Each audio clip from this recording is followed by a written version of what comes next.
Button Press presents Soul Fated, the second book in the Shadow Pack Legends series, written by Luna M. Rose and narrated by Cynthia Gunderson. Chapter 1. Callista. I stared at the lines of code, my eyes darting back and forth as my fingers flew across the keyboard. My home office was a mess, with empty coffee mugs littering the desk and sticky notes plastered haphazardly on the walls. I leaned back, stretching my arms above my head, and glanced at the time. It was past noon, and I hadn't even bothered to shower. Not that it mattered. I rarely left the house these days. My fingers hovered over the keyboard, and I forced myself to focus. The API integration was almost done, but I still had to optimize the data handling for the client side. Every time I tried to focus, my mind wandered to anything but the task at hand. The JSON responses weren't parsing correctly, and I knew it was just a matter of tweaking the error handling, but the thought of digging through the documentation one more time made my head ache. I flipped screens to send a quick message to my brother Blake. Evelyn had given me the simplest task known to women, posting about the upcoming bonfire on the Pack Discord channel, and I still hadn't done it. They'd been working tirelessly to integrate Kitimat with Black Lake Pack, and I wished I could do more to help. But every time I pushed myself, I ended up collapsing in a heap, unable to function for days. I pulled up my sleeve and glared down at the bandage covering up the still oozing wound on my arm, as if I suddenly had the ability to will my body to heal. I hated feeling weak. I hated that Evelyn had gone through so much to protect me, and then here I was giving nothing in return. My wolf whined, dropping her head onto her paws. You could tell her. The thought came more frequently these days, but I always shoved it away. It lived with my wolf's desire to stretch her legs and run. I couldn't let her do it. I didn't know how this wound and the dark magic that caused it would affect her. I was willing to deal with the pain, but I wouldn't risk harming her. She didn't understand. Or maybe she knew better than I did. Either way, I fought every day to keep my impulses under control. Ever since that first night when I found myself driving out into the boonies, I had a system. It was called Remain a Hermit. So far, ultra successful and also mildly depressing.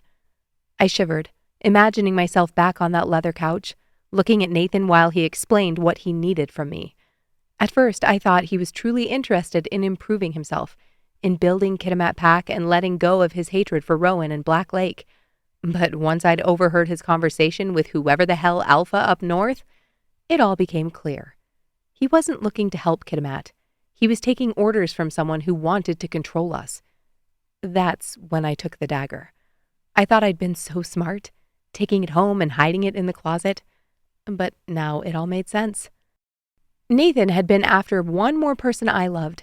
He'd lured Evelyn in by leaving the dagger alone, but he hadn't expected Rowan to come with her.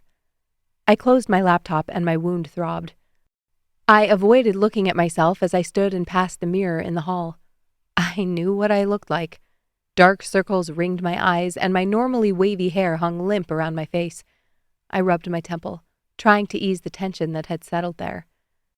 Celeste and Blake were both at work, so I walked into the kitchen and paused at the back glass sliding doors. Outside, the sun shone down on the lush forest, the trees swaying in the breeze. It was beautiful, but it felt like a taunt.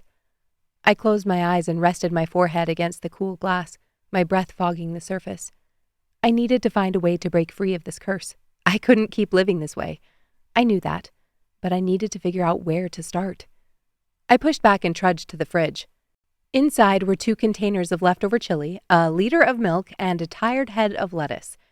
Fantastic. Beans made me gassy, and while I loved the idea of lettuce milk, I wanted something a bit more substantial. I hesitated, doing mental gymnastics to avoid doing what I knew I had to. Blake was working late tonight, and Celeste had been burning the candle on both ends for the past week. I'd found her passed out on the couch more than once, which wasn't like her. I could do this for them. I could go to the grocery store and get something for dinner, maybe even for the rest of the weekend. I used to love cooking. The thought was almost laughable, considering I'd been living on cheese and crackers or Nutella peanut butter sandwiches for 3 weeks. And oranges. Come on, I wasn't a complete heathen. I slipped on my Vans and walked out the back door, immediately wincing at the brightness of the sun. After holing up for the past few weeks, I half expected my skin to turn to ash. I walked 2 blocks, then pushed open the door to our small but mighty Kitimat grocery store, the bell above it chiming to announce my arrival. The faint scent of fresh bread and coffee wafted through the air, and it was almost enough to make me walk to the back corner where I knew I'd find a handful of elders. My movements were sluggish, my limbs heavy as I trudged down the narrow aisles. I kept my head down, avoiding eye contact with the few other customers milling about. I passed the shelves lined with canned goods, boxes of cereal, and bags of chips, then turned down the row with the pasta. My phone buzzed in my pocket, and I pulled it out, frowning. Missed texts and calls. Evelyn's name was at the top, followed by my brother Blake. I swiped them away, my chest tightening. They both worried about me, but what could I say? I was barely holding it together. I shoved the phone back into my pocket, grabbed 2 boxes of spiral noodles, and tossed them into my basket. Callista? I turned, my heart skipping a beat. Mrs. Severson, the elderly woman who lived a few houses down from me. Her eyes were kind, but there was a flicker of concern in them that made my stomach churn. Afternoon? I forced a tight-lipped smile. Callista, dear, you look exhausted. Mrs. Severson's voice was soft, her eyes filled with concern. My grip tightened on the handle of my basket. I'm fine, just tired. She reached out, her fingers brushing against my arm. I know you've been through a lot. I nodded. I'm fine, Mrs. Severson. Her brow furrowed and she stepped closer, her voice dropping to a whisper. Bob and I are worried about you, Callista. When your brother told us about your accident. It's just taking some time to get back into the swing of things. I took a step back. My accident. That's what Blake told the mundanes. That I'd gotten in a car accident driving over the pass. It explained why I was gone for a bit and why I looked like absolute shit. I had to give it to him.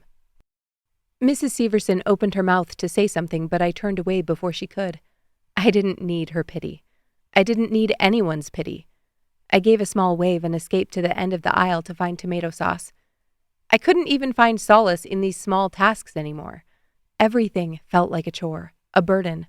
I longed to be in the forest, to feel the earth beneath my paws and the wind in my fur, to hunt, to run, to be free.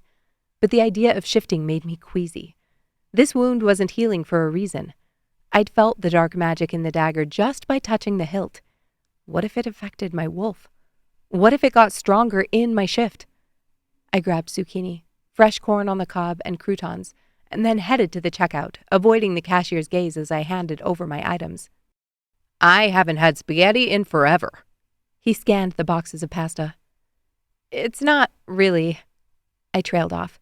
I didn't have the energy to explain the difference between a ragu and a bolognese. I paid for the groceries, grabbed my bag, and pushed open the door, the bell tinkling behind me. As I stepped onto the sidewalk, the sun was setting, casting a golden glow over the town, but I couldn't enjoy it. I was too aware of the ache in my arm, too aware of the pull, even now when I was supposed to be safe inside the borders of our new hybrid Kootenai pack. I gritted my teeth and pushed myself back up the hill, then climbed the steps to the house I'd grown up in. I shoved open the door and tossed my bags onto the kitchen counter. I'd only been gone for half an hour, yet my body was so exhausted it felt like I'd been gone for days. I slumped into a chair and leaned my head against the cool wood of the table. A deep breath calmed my racing heart. A heart that beat too fast. That was my first clue. The pull had been there in the store, but weak, like an echo of an echo. Now it was dragging against me in full force. As if the wound were still fresh. As if the dagger were right next to me. I squeezed my eyes shut and gripped the edge of the table, the wood digging into my fingers. I was stronger than this. I'd been fighting for the last 3 weeks. I would keep fighting. I wouldn't let it win. Another breath, and I forced myself to my feet, shuffling to the counter to put away the groceries. Once everything was stowed away, I pulled out a pound of ground beef from the freezer and set it in the sink to thaw, then made my way to the washroom. I needed to change the bandages. I closed the door behind me and locked it, then pulled off my shirt and stared at the wound. I peeled off the bandage, wincing as it pulled at my skin. The wound was open and raw, the edges blackened and cracked. I gritted my teeth and cleaned it as best I could, then applied a fresh bandage. I finished and stood, staring at my reflection in the mirror. My eyes were hollow, my skin pale. I looked like a ghost, like a shell of the person I'd once been. I stalked to my bedroom and pulled on a fresh shirt, then went to the kitchen and grabbed a glass of water, my hands shaking. Cooking. I could do cooking. I turned on my favorite bluegrass group, Arcadian Wild, and pulled a frying pan from the cupboard. The beef wasn't thawed, so I popped it in the microwave for a few minutes on defrost. When I dropped it in the pan, there was still a solid ice core, but at least it was workable. Though every step seemed to take twice as long as it was supposed to, and I forgot to boil the water for the pasta while I was cooking down the red wine, I eventually ended up with a gorgeous ragu. I filled a small bowl for myself and covered the rest for Blake and Celeste when they got back, then escaped to my room. I curled onto my bed, burrowed into the pillows, and took my first bite. It was heaven. The savory herbs and smooth sauce made me want to cry. I glanced at the bottle of sleep aid on the nightstand next to me. This was what I'd been reduced to. Caffeine to keep me up during the day and a pill to force my head to go quiet. I'd tried everything I could think of. Meditation, herbal remedies, even acupuncture. Nothing worked. The pain was always there, a constant throbbing that never let up. And the dreams. The dreams were the worst. I finished my food, took a drink from my water bottle, and changed into a tank top and sweats. I swiped a makeup wipe over my face and reached for the bottle. I took a deep breath and swallowed the pill. Then climbed into bed, pulling the comforter over my shoulders. The pain was always worse at night, but after 15 minutes, when the drug took effect, everything disappeared for 8 to 10 hours. It was glorious. I'd tried taking the pill earlier to avoid the pain, but then I woke up before the sun rose. Not worth it for my day to be longer. The ache in my arm started as a dull throb, then grew sharper, more insistent. I squeezed my eyes shut, trying to block it out. It was like a knife twisting in my side, tearing through flesh and muscle. And then there were the images. A shadow loomed in front of me, its edges blurred and indistinct. My thoughts scattered like leaves in the wind, disjointed and fragmented. I clutched my arm, my fingers digging into the fabric of my shirt. The wound burned, a searing heat that radiated through my body. I gritted my teeth, a bead of sweat rolling down my temple. 10 more minutes. I tried to force my eyes open, but they stayed closed, heavy as lead. Panic clawed at my throat. I was trapped, caught between the waking world and the dream, unable to escape. The shadow grew darker, its edges sharpening until the dagger lay on the grass in front of me. It pulsed with a sinister energy. I tried to pull away, but my hand wouldn't obey. I watched in horror as my fingers closed over the hilt, the blade glowing a sickly green, the runes etched into the metal writhing like snakes. This wasn't real. I took a deep breath and tried to push the dagger away, to banish it from my mind. But it was no use. It was like trying to move a mountain with my bare hands. The light grew brighter and I cried out, my back arching. The pain was unbearable, like molten lava coursing through my veins. I clamped my mouth shut, refusing to scream. I wouldn't give it the satisfaction. You can't control me. The words echoed in my head, a desperate mantra. I repeated them, trying to drown out the voice that whispered in my ear, "You are mine." I shook my head, my vision blurring. It wasn't real. It couldn't be real. Light suddenly erupted in front of me, and an image of a clearing in the woods appeared. Even in my feverish state, I could smell the sharp tang of pine and hear the whisper of the wind through the branches. It was a place of peace and beauty, a place I knew well. Cotton Creek Campground. I'd recognize that wooden bridge anywhere. My mind transported me back to my childhood, to the feeling of the sun on my skin and birds chirping in the trees. I could see the giant tree I used to climb, its gnarled branches stretching out like arms, or the brook where I used to catch frogs, its water clear and cool.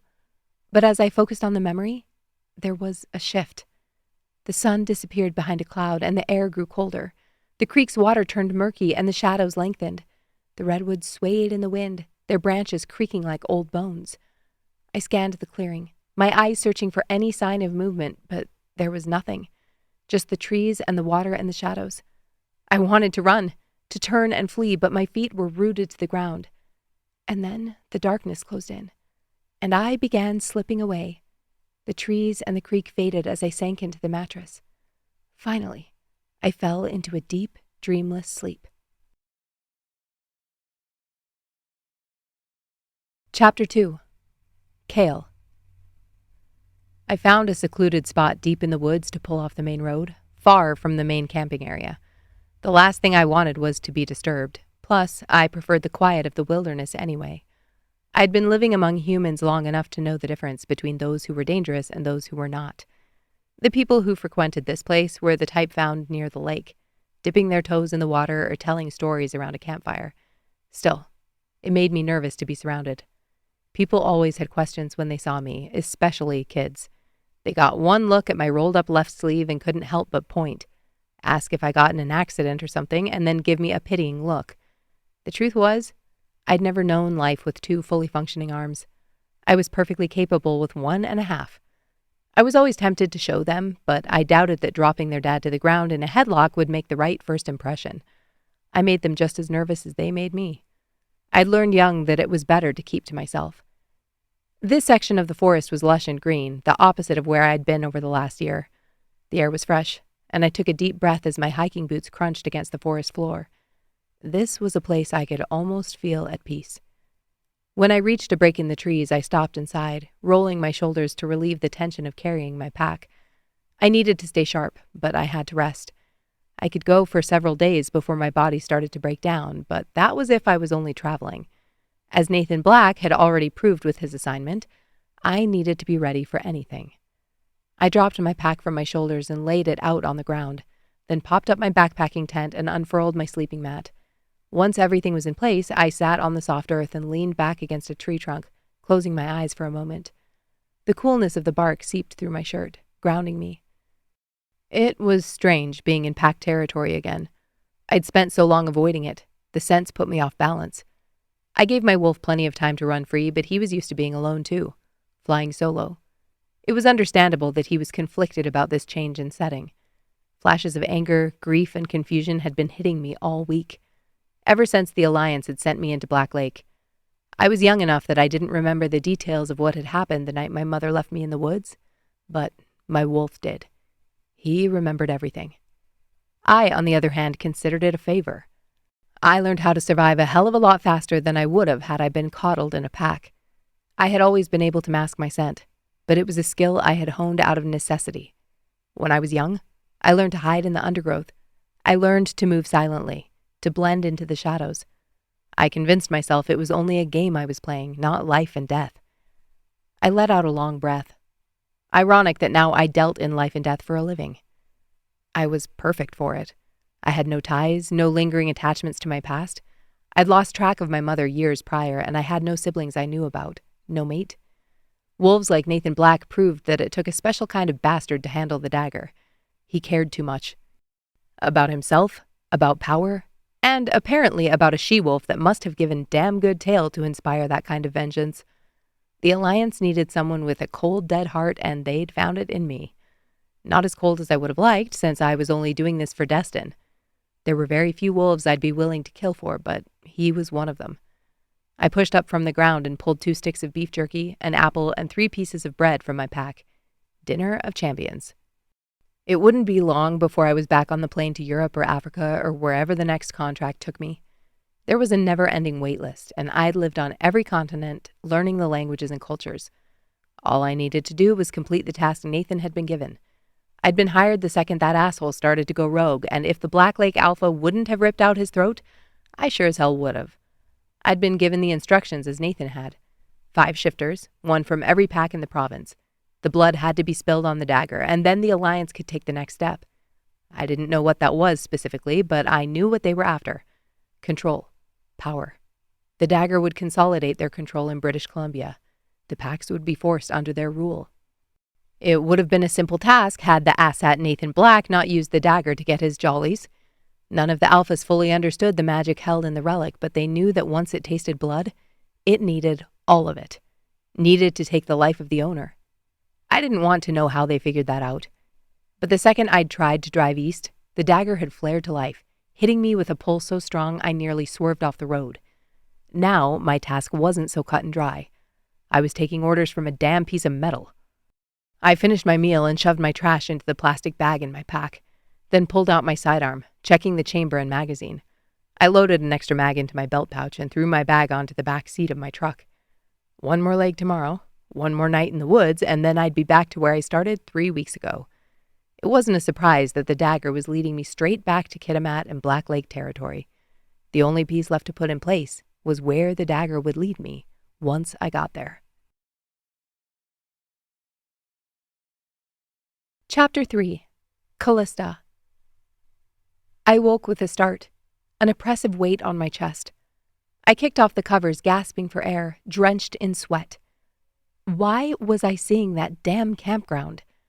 I wasn't normally a dreamer, but ever since the dagger touched my skin, my mind seemed to come alive at night.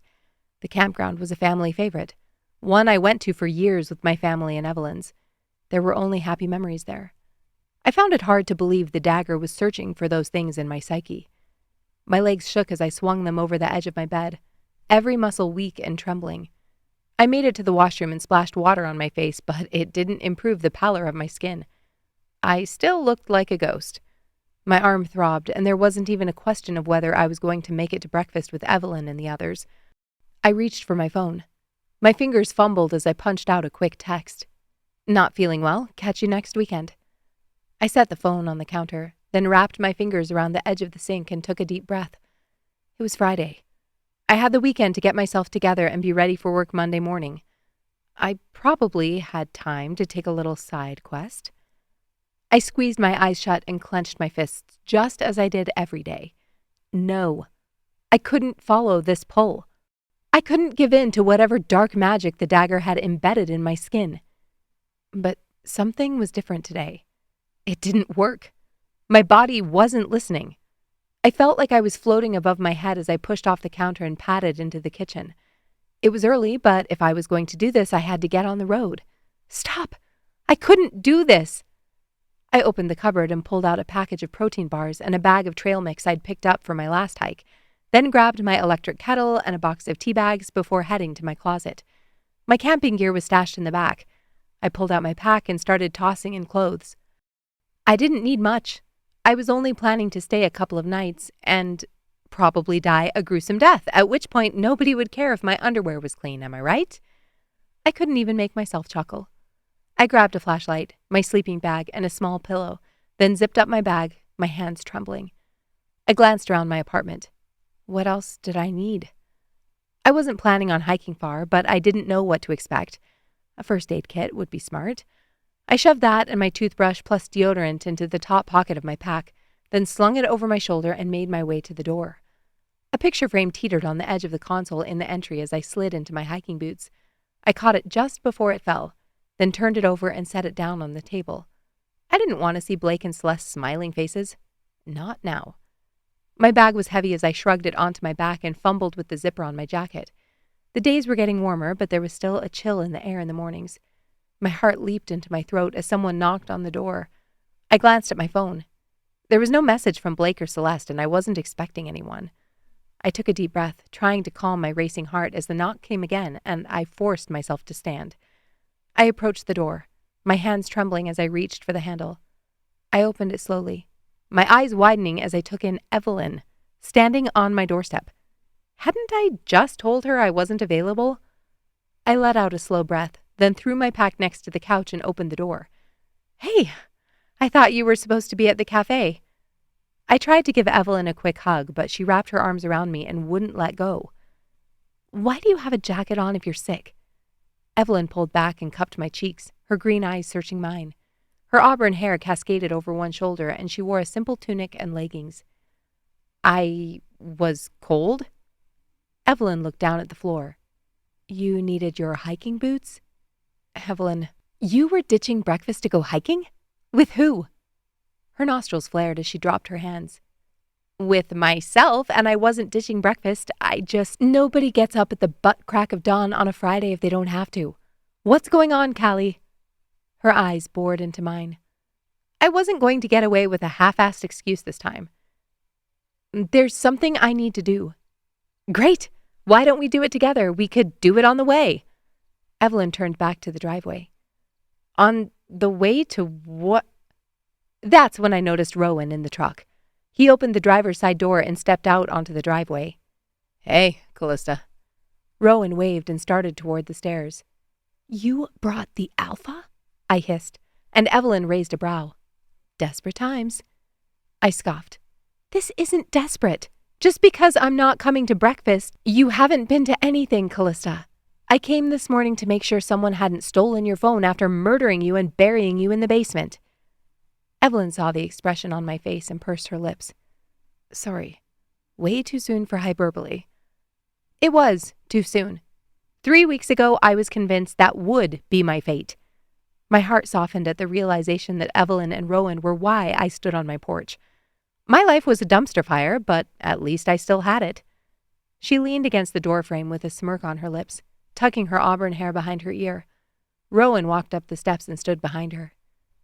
We have a surprise for you. Evelyn's voice was chipper. I swallowed hard, my mind still sluggish after my dream. I clenched my fists as I forced a smile. If I could play along, maybe they'd go away faster. What kind of surprise? Rowan's smile widened, and he exchanged a glance with Evelyn. We're going camping. Just for the night. We thought getting away and enjoying the fresh air would be fun. My heart dropped to my knees. Was I still dreaming? I opened my mouth to protest, but the words caught in my throat. I couldn't tell them about the dagger or the dark magic. I couldn't tell them I had other plans. They'd know I was lying.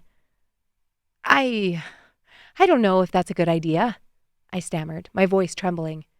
I haven't been sleeping well. Evelyn frowned. Why not? I shrugged, taking a step back in the entryway. Just bad dreams. Evelyn nodded. I know exactly what you mean. Those images, I can't get them out of my head either. I gritted my teeth. Of course. Evelyn had been in the clearing with Nathan too. Since she was functional, I should be functional. She'd gone through just as much as I had. I don't have a good feeling about leaving the house. Evelyn winced. Callista, you can't hole up here forever. I pulled my sleeve lower over my wrist. It's not forever. It feels like it. She met my eyes, and I knew she wouldn't leave my porch with a little pushback like she had in the past. Where do you want to go? Evelyn grinned. Site 406? At Cotton Creek, where we used to camp as kids. My stomach turned inside out. Evelyn, you haven't been in forever. I asked Blake. She pushed out her lower lip. It'll be fun, Kelly. Like old times. She was trying so hard. It was heartbreaking. But the image from my dream flared with disturbing detail. It was the same place. How is it possible that I'd seen the park in my dreams and now they were standing here trying to convince me to go there? Rowan put a protective arm around her waist. Jasper and I will both be there. I shook my head, my heart pounding in my chest. I can't. Evelyn crossed her arms over her chest and stared at me. Callista, you agreed to let us help you, and now you're refusing to listen to our advice. You have to trust us. I do trust you, I whispered, my voice breaking. But this is... Lana will be here to pick you up at 4. Be ready. Evelyn stared at me, unblinking, daring me to argue. She glanced down at my bag on the floor behind me. Oddly, it seems like you might already be prepped for this. I opened my mouth, but the words fizzled on my tongue. Evelyn stepped inside and hugged me again, then turned and walked away with Rowan, leaving me standing in the doorway with my heart racing and my mind spinning. I slammed the door shut and leaned against it, my chest heaving with shallow breaths. I collapsed onto the floor, pressing my back against the cool wood. My body trembled, and my breaths came in short, ragged gasps. I closed my eyes, trying to steady my racing heart. How had I gotten here? How had I let myself become so isolated? I thought back to all the times I'd canceled plans, made excuses, retreated into my own world. I'd cried wolf too many times. I clenched my fists, my nails digging into my palms. I couldn't blame Evelyn and Rowan for not understanding. They didn't know the terror that gripped me every night, the darkness that whispered in my ear.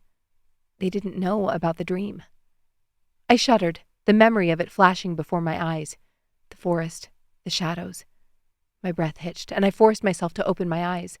The sun streamed through the windows, casting dappled patterns on the floor. The house was silent, the only sound the ticking of the clock on the mantel. I glanced up. 10:32. I pressed my hand to my arm, feeling the bandage beneath my shirt. The wound no longer ached as it had in my bedroom. It felt satisfied, like it knew it was getting what it wanted. I shivered, my skin prickling with unease. I pushed myself to my feet, my legs shaky. I wasn't getting out of this. The only way I'd get far enough away to avoid Evelyn or Lana finding me was if I got in my truck, and that wasn't an option. Or I could tell her. Also not an option. I walked to the kitchen and grabbed a cloth, wetting it under the faucet. I scrubbed. I loaded the dishwasher. I used a toothbrush on the sink. Once I finished cleaning the kitchen, I moved on to the living room, dusting the shelves and vacuuming the rug. The house was spotless by the time I was done, but the knot of anxiety in my stomach hadn't loosened. I grabbed my hiking backpack and double-checked that I had a change of clothes, a water bottle, some snacks, and toiletries. Only one night. I felt like I'd strapped in on a roller coaster and the ride was about to start. Maybe there was a reason I was supposed to go there. Maybe the dream wasn't from the shadows. Maybe it was from my wolf. Maybe she was trying to tell me something, trying to help me heal. I set the bag back by the door and pulled out my laptop. I had to find something to occupy my mind. I searched relics, occult dangers, dark magic, and daggers like I had 1,000 times before, hoping for anything I could sink my teeth into. The results were the same as they had been the last time I'd searched. Legends of cursed blades and stories of ancient rituals. I skimmed the pages, my frustration growing. I needed something concrete, something that would help me understand what I was dealing with. Instead, I found different versions of the stories we'd heard as kids about powerful packs and cursed alphas. I scrolled and scrolled and scrolled, stopping briefly on one blog post called The Shadow Pack, Legends of British Columbia, that at least had some gorgeous images of the coast. I clicked on the link, my eyes scanning the text. The Shadow Pack was tasked with protecting the shifters that guarded the veil between the living world and the Shadow Realm, a place where souls lingered and dark magic thrived. They were entrusted with the knowledge of ancient rituals that could either protect the world from the forces of darkness or unleash them upon... I jumped, sending my laptop to the rug as a fist pounded on the door, and I glanced at the clock. 4. My blood ran cold. Just a second.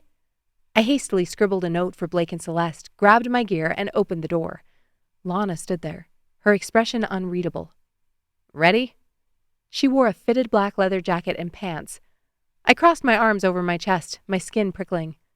I don't need a babysitter, especially one that looked like Laura Croft. Lana raised an eyebrow, a smirk playing at the corner of her lips. Good, because I'm shit at changing diapers. Chapter 4. Kael. It didn't look like much from the outside, but I'd been on the road long enough to know not to judge a gas station by its peeling paint and questionable signage. It was all about the selection of energy drinks. I needed high caffeine and a lot of it. With my wolf metabolism, 6 energy drinks was the bare minimum for a 2-hour drive. I pulled up to the pump and unscrewed my gas cap, the smell of gasoline mixing with the crisp northern air. The nozzle clicked as I started to fill the tank, and I glanced around, taking in the scene. The corner store sat like an old sentinel, its wooden slats weathered from years of exposure to the elements. The sign above the door creaked in the wind, announcing its presence as Marty's General Store. I finished filling the tank, then walked across the gravel lot and pushed open the door. A bell jingled overhead, and I stepped inside, the warmth of the store wrapping around me like a familiar blanket. The place was a throwback to a simpler time. Rustic wooden shelves lined the walls, filled with haphazard mixes of essentials and local oddities. There were jars of honey with handwritten labels, chunks of soap that looked like they'd been carved from a block, and a display of beaded necklaces that I couldn't imagine anyone wearing. I scanned the shelves, my eyes landing on the more practical items: canned food, batteries, a small first aid kit. I grabbed a few cans of beans and soup, then added my drinks. They had uptime, which was a plus, and a pack of trail mix to my basket. It was embarrassing to think about how many years I'd stayed alive on crap like this. As I approached the counter, my boots scuffed against the cracked linoleum. The cashier, a wiry man with a bushy mustache, nodded in acknowledgement as he rang up my items and put them in a plastic bag. The bell above the door jingled again, and I glanced up. A mom with 2 kids entered, but my eyes were drawn like magnets to the back of a woman's head, bobbing down the aisle, her long hair catching the light from the window. My heart seemed to skip a beat, and the dagger's energy flared inside me. What the hell? I stepped forward, snagging my bag from the counter, my eyes still glued to her. She pushed the door forward and stepped out into the sunlight. I rushed outside to the sidewalk, watching her walk to a truck parked at the pump. Something about the way she moved, the way her hair fell over her shoulder, made everything inside me shift. I stood there, frozen as she climbed into the passenger seat and slammed the door. It wasn't until the engine roared to life and the truck started to pull away from the pump that I snapped back to reality. The truck pulled out onto the highway, and I didn't even notice the man at the counter speaking until he raised his voice. "Hey, you planning to pay for those?" I blinked, the spell breaking. What the hell had just happened? My heart still pounded in my chest, and I glanced down at the dagger, running my fingertips over the hilt. It was warm to the touch, as if it had come to life. "Sir?" The cashier raised a brow. "I can't just let you walk out with those." I nodded, reaching into my pocket. "Right, sorry." I pulled out my wallet and handed him a 20. "Keep the change." He took the bill, his eyes narrowing suspiciously. "You okay there, bud? Looked like you'd seen a ghost." The last thing I wanted to have a conversation with a stranger about was seeing the back of a woman's head and losing my shit. "I'm fine. Just tired, I guess." I grabbed my groceries and walked out the door, not giving him a chance to respond. As I returned to the truck, I couldn't shake the feeling that something within me had knocked off its axis. The way the dagger had responded to that woman? No, it had responded to her leaving. I shoved the cans into the cab and climbed in, not bothering to close the door. The engine roared to life and I pulled out onto the highway, turning in the same direction the truck had gone, south.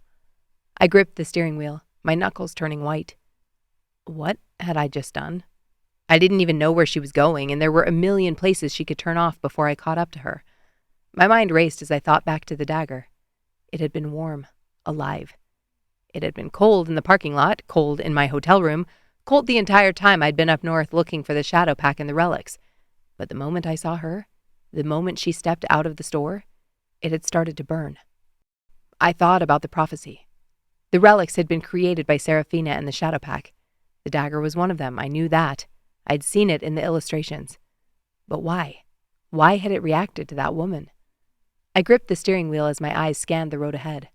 I was almost to the edge of town, and I hadn't caught a glimpse of their truck. My heart sank, but I kept driving, hoping I'd see them at the next turnoff. I didn't. I swore under my breath, pulling off at the next exit, and turned around. The dagger pulsed at my side like it was mocking me. "What do you want?" I growled, but the blade didn't answer. I followed the highway back into town, my eyes scanning the road, the buildings, the parking lots. I didn't know what I was looking for, but I knew something was there. The dagger flared, and I slammed on the brakes.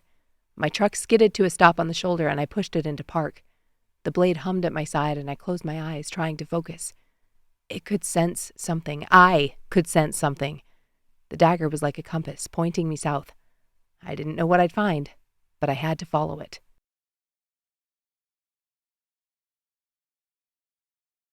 Chapter 5. Callista. The truck engine hummed beneath me as we pulled out of the gas station parking lot, and I shifted in the passenger seat, crossing my arms over my chest. Tall evergreens blurred past the window, their dark limbs stretching toward the sky, and I resisted the urge to drum my fingers on the armrest. I wanted to play music, but Lana didn't seem like the chill, folksy type, and that was everything on my playlist as of late. Lana gripped the steering wheel. The muscles in her forearms flexed as she navigated another curve in the road. I glanced at the speedometer. "Do you have a problem with my driving, Callista?" Her eyes were trained on the road ahead. I shook my head. Zero problems. I didn't trust myself to drive, and I was glad she didn't question it. It was a 3-hour drive, and we were making good time. We'd only had to stop once for gas and food. The donair I'd picked up at the gas station had left much to be desired, but at least it hadn't given me food poisoning. "Almost there," Lana murmured, her voice softer now. I glanced at her, catching the flicker of something in her eyes before she turned her attention back to the road. I nodded, swallowing the lump in my throat. "Yeah." There was a time not so long ago when I would have been thrilled at the idea of a road trip through the woods. Evelyn and I used to pack the car full of camping gear and snacks, our suitcases stuffed, and head out on our next adventure. Now, I was terrified. My thoughts drifted to the camping trip Evelyn and I took one summer as kids. We were both 9 or 10, and Evelyn had insisted on packing the car herself, refusing to let our parents help. She'd stuffed the back seat with pillows and blankets, creating a nest for us to curl up in during the drive. I could still smell the sun-warmed leather of her family's old Subaru, hear the way she'd sung along to the radio, her voice always a half step behind, and see how her eyes crinkled at the corners when she glanced back at me. She'd taught me how to roast marshmallows to the perfect golden brown, and we'd stayed up late whispering secrets under the stars. I clenched my teeth at the memory, a bitter taste coating my tongue. This wasn't a camping trip with s'mores and blanket nests. Lana glanced at me, her eyes narrowing. "You're staring again." I huffed out a breath and turned my gaze to the trees. The blur of green felt like it was swallowing me whole. I could almost feel the forest closing in, pressing against the windows, threatening to suffocate me. These last 40 minutes were going to be torture if we couldn't find some way to pass the time. "So, Evelyn tells me you're a teacher?" Lana nodded. "Yep, special ed. I start back at the end of August." "Why did you choose that?" I asked, my curiosity getting the better of me. She didn't seem like the warm and fuzzy type. Lana's eyes flicked to the rearview mirror, then back to the road. "My brother." Her voice softened, and I could see the muscles in her jaw relax slightly. "He had muscular dystrophy. He was my best friend." Was. I sucked in a breath, my heart squeezing at the raw emotion in her voice. "I'm sorry." Lana shrugged, her shoulders tight. "It was a long time ago, but it's why I do what I do. Teaching helped me cope. It gave me a purpose." Her gaze flicked to me, then back to the road. "Rowan was there for me, for my family. It's not something I'll ever forget." I cleared my throat. "Tell me more about him, about the pack." I'd been gobsmacked to find out that not only was Evelyn back, but she was fated to Rowan's steel. The stories I'd heard about him weren't good, but I'd always taken them with a grain of salt. Everyone in Kitimat knew how Nathan felt about Black Lake's Alpha. Now that I had firsthand experience seeing how deeply Nathan had entrenched himself with the Alphas in the north and apparently dark magic, I wondered if I needed to rewrite my version of history. "Rowan's a good man. Kind." That was true. I remembered him as a kid. Evelyn had been better friends with him than I was, and I realized right then that my bias against Rowan had started at 14. The day I found out Evelyn had gone with him to the creek instead of calling me. Was I jealous of him? No, that was ridiculous. I was happy for my friend, wasn't I? Lana clicked her tongue. I was proud that Rowan took his place as Alpha. The whole thing, it was a mess. I remembered. It had been years, but we were still too close to the day our pack split. It felt like we were being yo-yoed with it joining back together. "I think it will be good, especially with everything going on. We need to band together." I said it like we had a tough work schedule or something, not that dark magic was working to infiltrate our towns and our lives. Even after seeing Nathan with the dagger, I still didn't know what he wanted. Why was he working with the Alphas in the north? Why did he come back looking for blood? He wanted Evelyn, but I doubted the Alphas had given him a powerful ancient relic to force his ex back into his arms. He'd killed with that dagger. He'd wanted to kill me. I shivered as the car rounded a bend, and I caught a glimpse of a lake through the trees. My heart skipped a beat, and I leaned forward, straining to see. "Really, almost there," Lana said, her voice breaking through my thoughts. I nodded, my pulse quickening. I barely noticed the growing throb in my arm. I had no idea what we were walking into, but we couldn't turn back now. The car crested a hill, and the lake came into view, the water shimmering in the fading light. I held my breath, my eyes scanning the shore. There, a cluster of tents and cars, people milling about setting up camp. We followed the path toward the campsite, and I immediately caught the scent of roasting hot dogs. My stomach growled in response. I hadn't eaten since breakfast. Lana and I stepped into the clearing, and I stopped in my tracks, taking in the scene. At least 15 pack members were there, bustling around, setting up tents and campfires. The air was filled with laughter and the clatter of camping gear, the sounds bouncing off the towering redwoods surrounding us. I spotted Rowan and Evelyn right away. Rowan was talking to Will and Marissa, who I recognized from the week before. Her pregnant belly looked like it was about to burst. Evelyn was chatting animatedly with a couple I didn't know, probably more of the Black Lake pack. I scanned the crowd, noting Finn, the doctor who had initially looked at my arm, and Jasper standing near a cooler. As I watched, a couple of kids ran past, giggling as they chased each other around the campsite. My heart warmed at the sight. What would it be like to run like that, so carefree, to not be constantly thinking about pain? Rowan spotted us first. He nudged Evelyn and they walked over, leaving their conversations mid-sentence. "Callista, Lana, glad you could make it." Rowan grinned. Because I definitely had a choice. "Isn't it great out here? I swear the trees are bigger." Evelyn sucked in a lungful of air. I nodded. Gorgeous. Truthfully, I'd barely looked around. Everything that used to bring me joy seemed frayed at the edges. Evelyn pointed at the bag in Lana's arms. "Do you need help setting up your tent?" Lana shook her head. "I think we've got it." Not once had I thought about the fact that I'd be sharing a tent with Lana. Not that it made any sense to share with Evelyn now that she was with Rowan, but because I'd never corrected the image in my head, the one with me and her together was still there. "All right, well, let us know if you need anything. We brought extra sleeping bags and blankets just in case." Rowan turned to me, assessing. "Thanks." I dropped my eyes. They walked back to their friends, and I followed Lana to an open patch of grass. "I'm sure they've bribed you with something good to babysit me for the night, but you don't need to do this. We could just go home." Lana laughed. "Yeah, that's not happening." Before I could argue, Maya approached us with a warm smile. "Hey, Callista, Lana, it's so great to see you here." She was petite with curly brown hair and bright blue eyes. What was I, the community project? Maya's family had camped with us on a few occasions, but she was so much younger than Evelyn and me, I hadn't paid her much attention. Lana gave her a quick smile before dumping out the contents of our tent bag. "Just getting settled." Maya smiled. "Callista, remember when we all had that midnight snack raid on the cooler?" My brows pinched, but then I remembered what she was talking about. Blake just about murdered me when he found out we ate all the s'mores ingredients. "It was mostly us little kids. You guys took the brunt of the punishment." That was true. My parents had forced us on a murderous hike the next morning. Maya chuckled, her eyes sparkling. "It's funny. I never thought I'd miss camping, but here I am, nostalgic as hell." She gave a small wave and jogged back to her side of the camp. Lana and I finished setting up the tent and rolled out our sleeping bags, then wandered toward the food. And if you think about it, the hot dog is essentially the perfect encapsulation of modern food engineering. It's convenient, high in protein, and Finn adjusted his glasses. Has a decent amount of sodium, which, while not ideal for daily consumption, can be beneficial when we're exerting a lot of energy.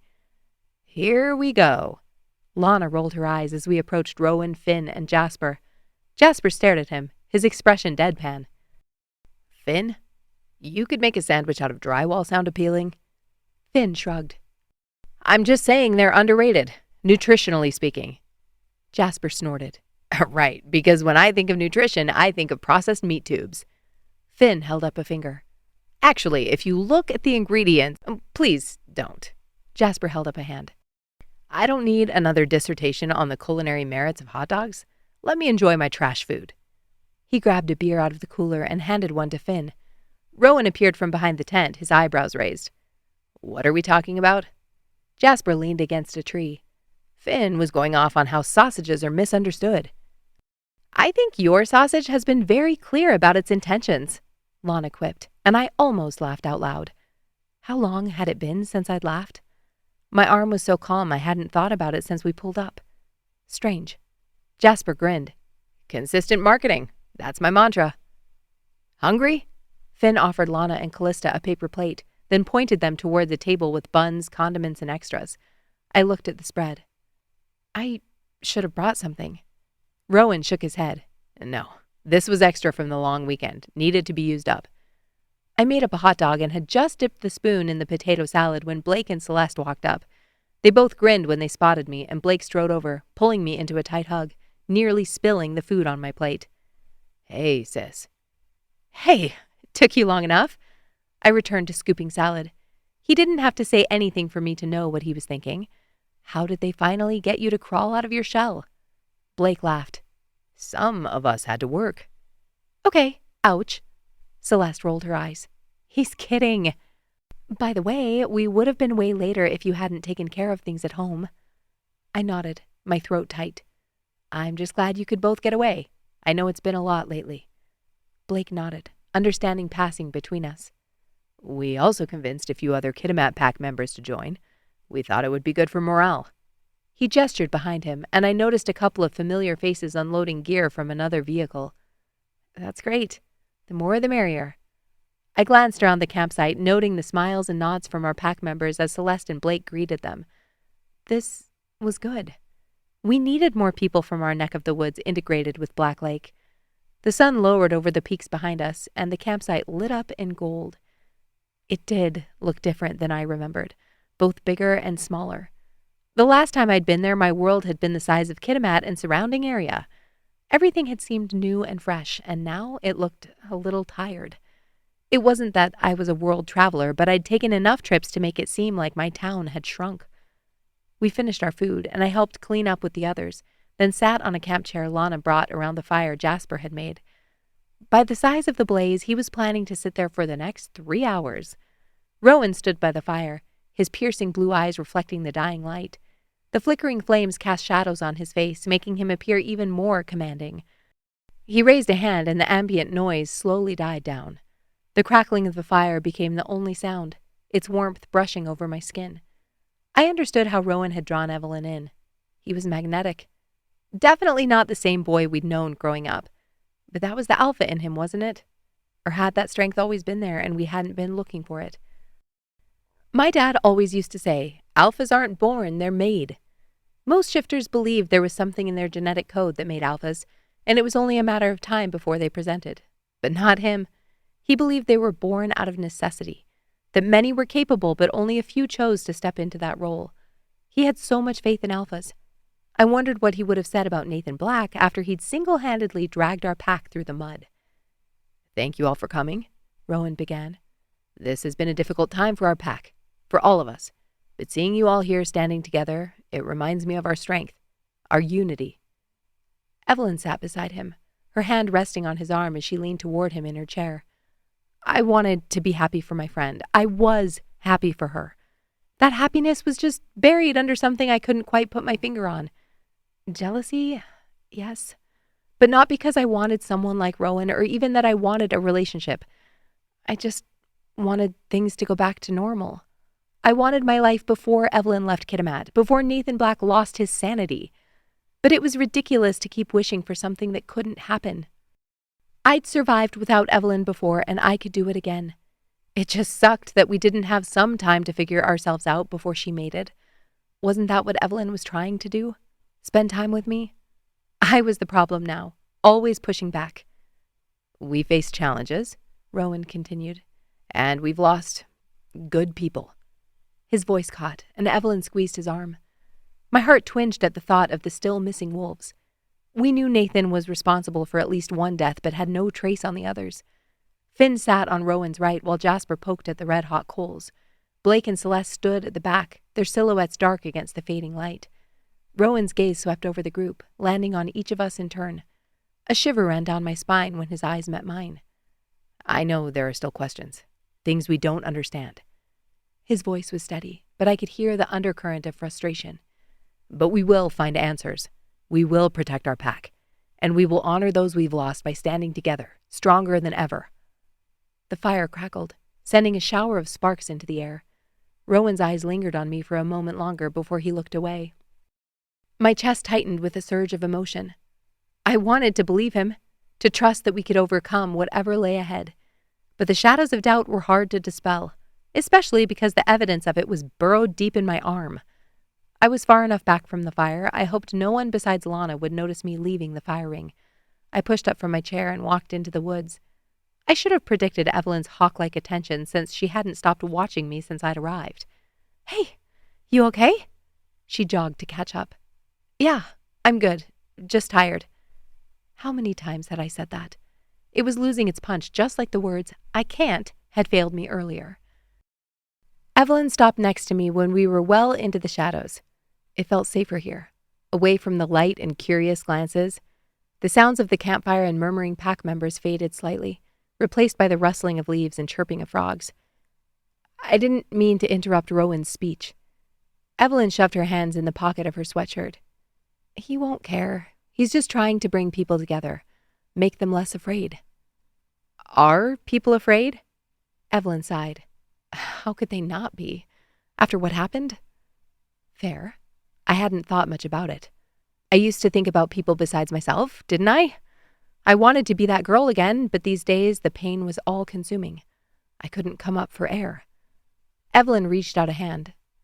I'm sorry. I flinched, wincing and pulling my arm back. Evelyn frowned. What the hell was that? I dropped my arm to my side, trying to keep my expression even. Nothing. You flinched like I slapped you. I have a bruise. We don't keep bruises. Evelyn's eyes shot to mine. Show me your arm. My heart rate skyrocketed. I'm wearing my jacket. Show me your arm, Kelly.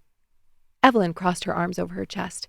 The sound of boots on dry leaves sounded behind us, and we both turned to see Rowan's silhouette in the orange glow of the fire. He looked between the two of us. What's going on? Evelyn nodded to my left side. Callista has something wrong with her arm. Rowan's brow pinched. From tonight? Let's take a look. I wanted to run. Why was she making such a big deal out of such a tiny motion? I wanted to bolt past them and get in my truck and drive, but I knew that wouldn't accomplish anything. Rowan could outrun and outdrive me, and if I turned and ran back in the house, I wouldn't put it past Evelyn to break the door down. She'd gone after her crazy ex, and Nathan Black was a hell of a lot scarier than me. It's not a big deal. Take off the damn coat, Evelyn barked. Someone hasn't had their French toast, I muttered, pulling off my jacket and rolling up my sleeve. I wonder whose fault that is. Evelyn took a step closer as I revealed the bandages. I didn't wait for her to boss me around a second time. I just started pulling at the gauze. Chapter 6. Callista. Callista. Evelyn's words died in her throat as she held my arm toward the firelight and saw the wound. What the hell? Rowan leaned in, his expression turning to stone. Evelyn held the underside of my arm, rotating it to get a better look. How did this happen? I gave her a look, and her jaw slackened. This has been here for 3 weeks? Her head snapped to Rowan. I thought Finn looked her over. Rowan's frown deepened. He did. I nodded.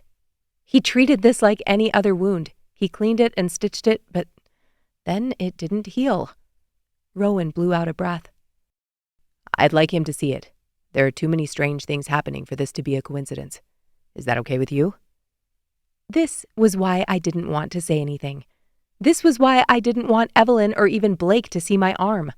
They would make a big deal out of it when there wasn't a solution. You two are making me feel like a stupid teenager. I hate to be the one to say it, but you did hole up in your house and forget to mention a festering wound on your body. Evelyn crossed her arms over her chest. The idea that I could forget was laughable. The pain in my arm was constant. It turned my body into a 3-year-old smartphone with 0 battery life and a glitchy home screen. Take her to our tent. The lantern is on the ground by the entrance. Rowan turned and stalked back to the fire, and I obediently followed Evelyn past the bear bins to their postage stamp of land. Evelyn retrieved the lantern and set it on the picnic table, then turned it on high. I blinked at the bright light. Finn and Rowan crunched across the gravel. I managed a weak smile as Finn stopped next to me. Let's take a look. I lifted my arm, and Finn's eyes widened. He sucked in a breath. Holy hell. Yeah, I exhaled. I treated this. He kept staring at it like if he watched long enough it would start to make sense. I looked down, my stomach turning at the sight. The edges of the wound were a deep, angry red. It was like a brand, searing my flesh. Finn's fingers hovered over the wound, and I flinched as a wave of heat radiated from it. He muttered something under his breath, then looked up at Rowan, his expression grim. Rowan nodded without him even needing to say a word. Finn dropped his hand. I'll get you the supplies you need. I can definitely help with the pain and discomfort. I nodded, starting to get antsy. Finn couldn't solve this. The only way I was going to figure out how to heal was by talking to someone who understood the dagger. And that was nobody currently standing around the picnic table. Blake had gone with Evelyn and Rowan to the Witch in the Woods. He'd told me about their visit, and while she'd answered some of their questions, They hadn't asked the right ones. Not for my purposes. She was at the top of my list for having answers, especially since she'd provided Rowan with a tincture that knocked Nathan flat. But whenever I thought about driving east into the woods, that weight landed back on my chest. The ache had tugged and pulled, drawing me north, and now I was right where it wanted me. There was no more strain, just silence. I clenched and unclenched my hands. I loved the break from the pain, but I didn't like that whatever darkness the dagger had transferred was pleased. Evelyn worried her lower lip. I could take you back to Black Lake. We could call Brandon and get him to open the pharmacy. I looked between her and Rowan, noting his furrowed brow. Pretty sure your mate has something to say about that. Evelyn didn't have to look at Rowan to know I told the truth. He wouldn't let her get 2 meters from him, and he had a pack to combine. He couldn't shirk his responsibilities and run after me a second time. I started rewrapping the gauze. I'll be fine. I paused mid-sentence as Lana walked up next to us. Ready for bed? She glanced around the circle, either completely unaware of the tension or ignoring it. I'd never been happier to see my roomie/star of the TV show Alias, even if I was still terrified of her. Yep, absolutely. Exhausted. I finished wrapping and pulled on my jacket. I had more supplies in my toiletry bag, so I could make it look pretty in the gross washrooms. Fantastic. Lana handed me my toiletry kit as we walked down the road away from the lantern. Found this in the truck. Assumed you'd want it.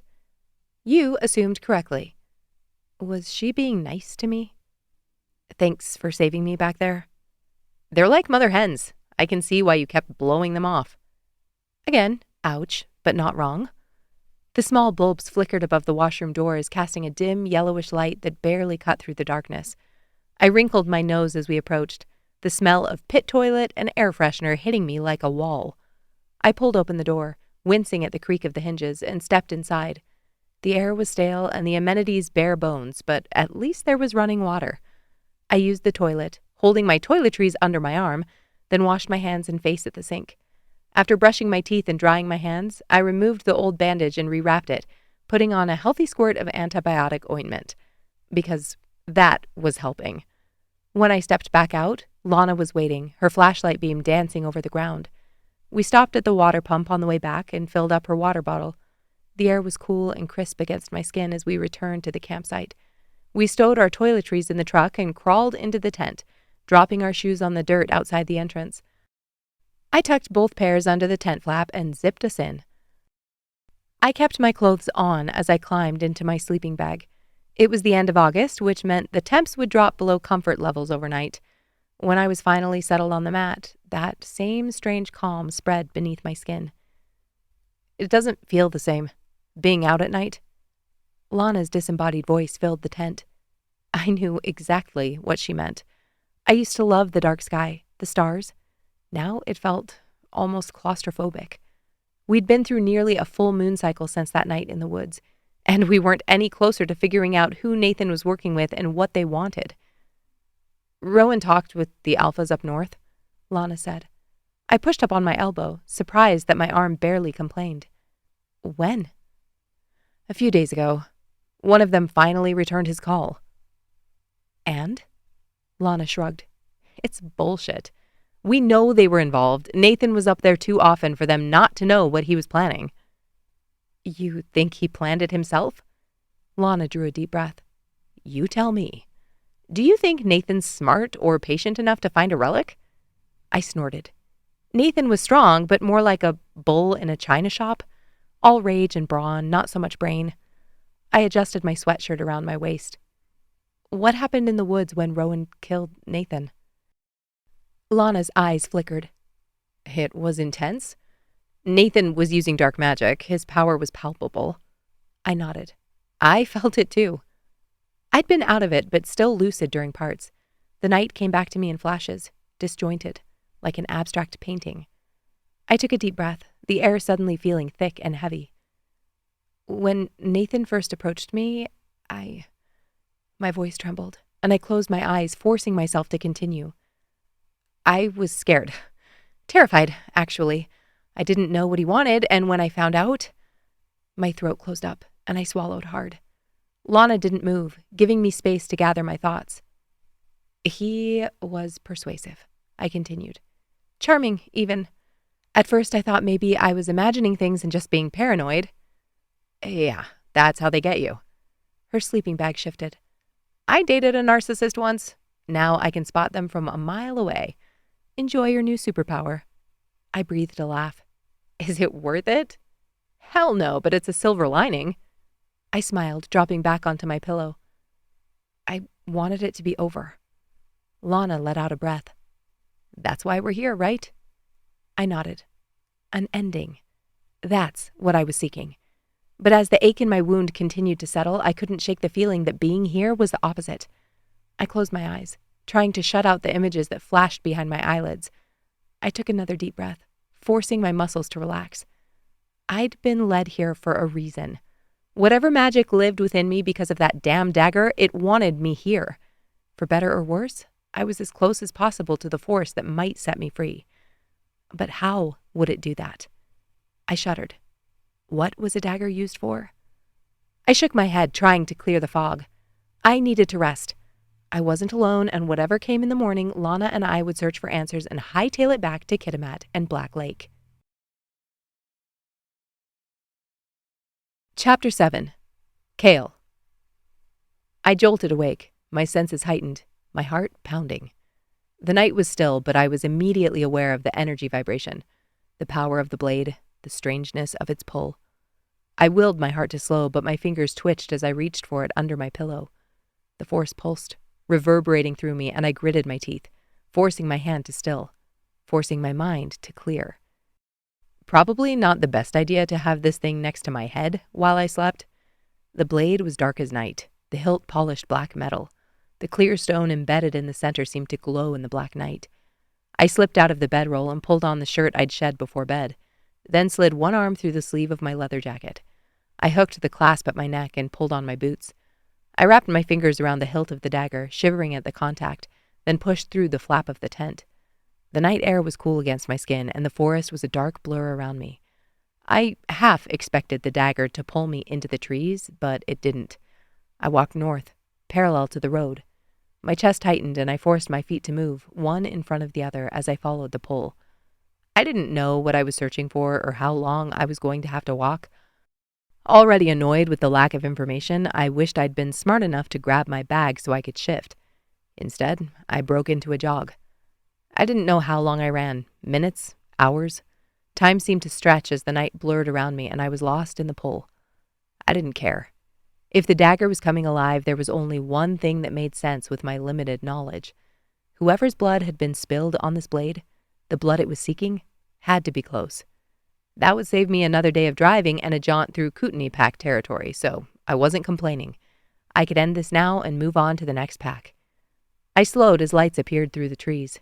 Washrooms. This was a campground. The pull drew me toward the path, but I stayed in the cover of the trees. I pushed through a thicket of bushes, the branches scratching at my arms and legs as I moved like a cat stalking its prey. Ahead of me were dark campsites, and the dagger pointed at a small tent next to a fire pit. I crept along the edge of the clearing, my eyes scanning the shadows for any movement.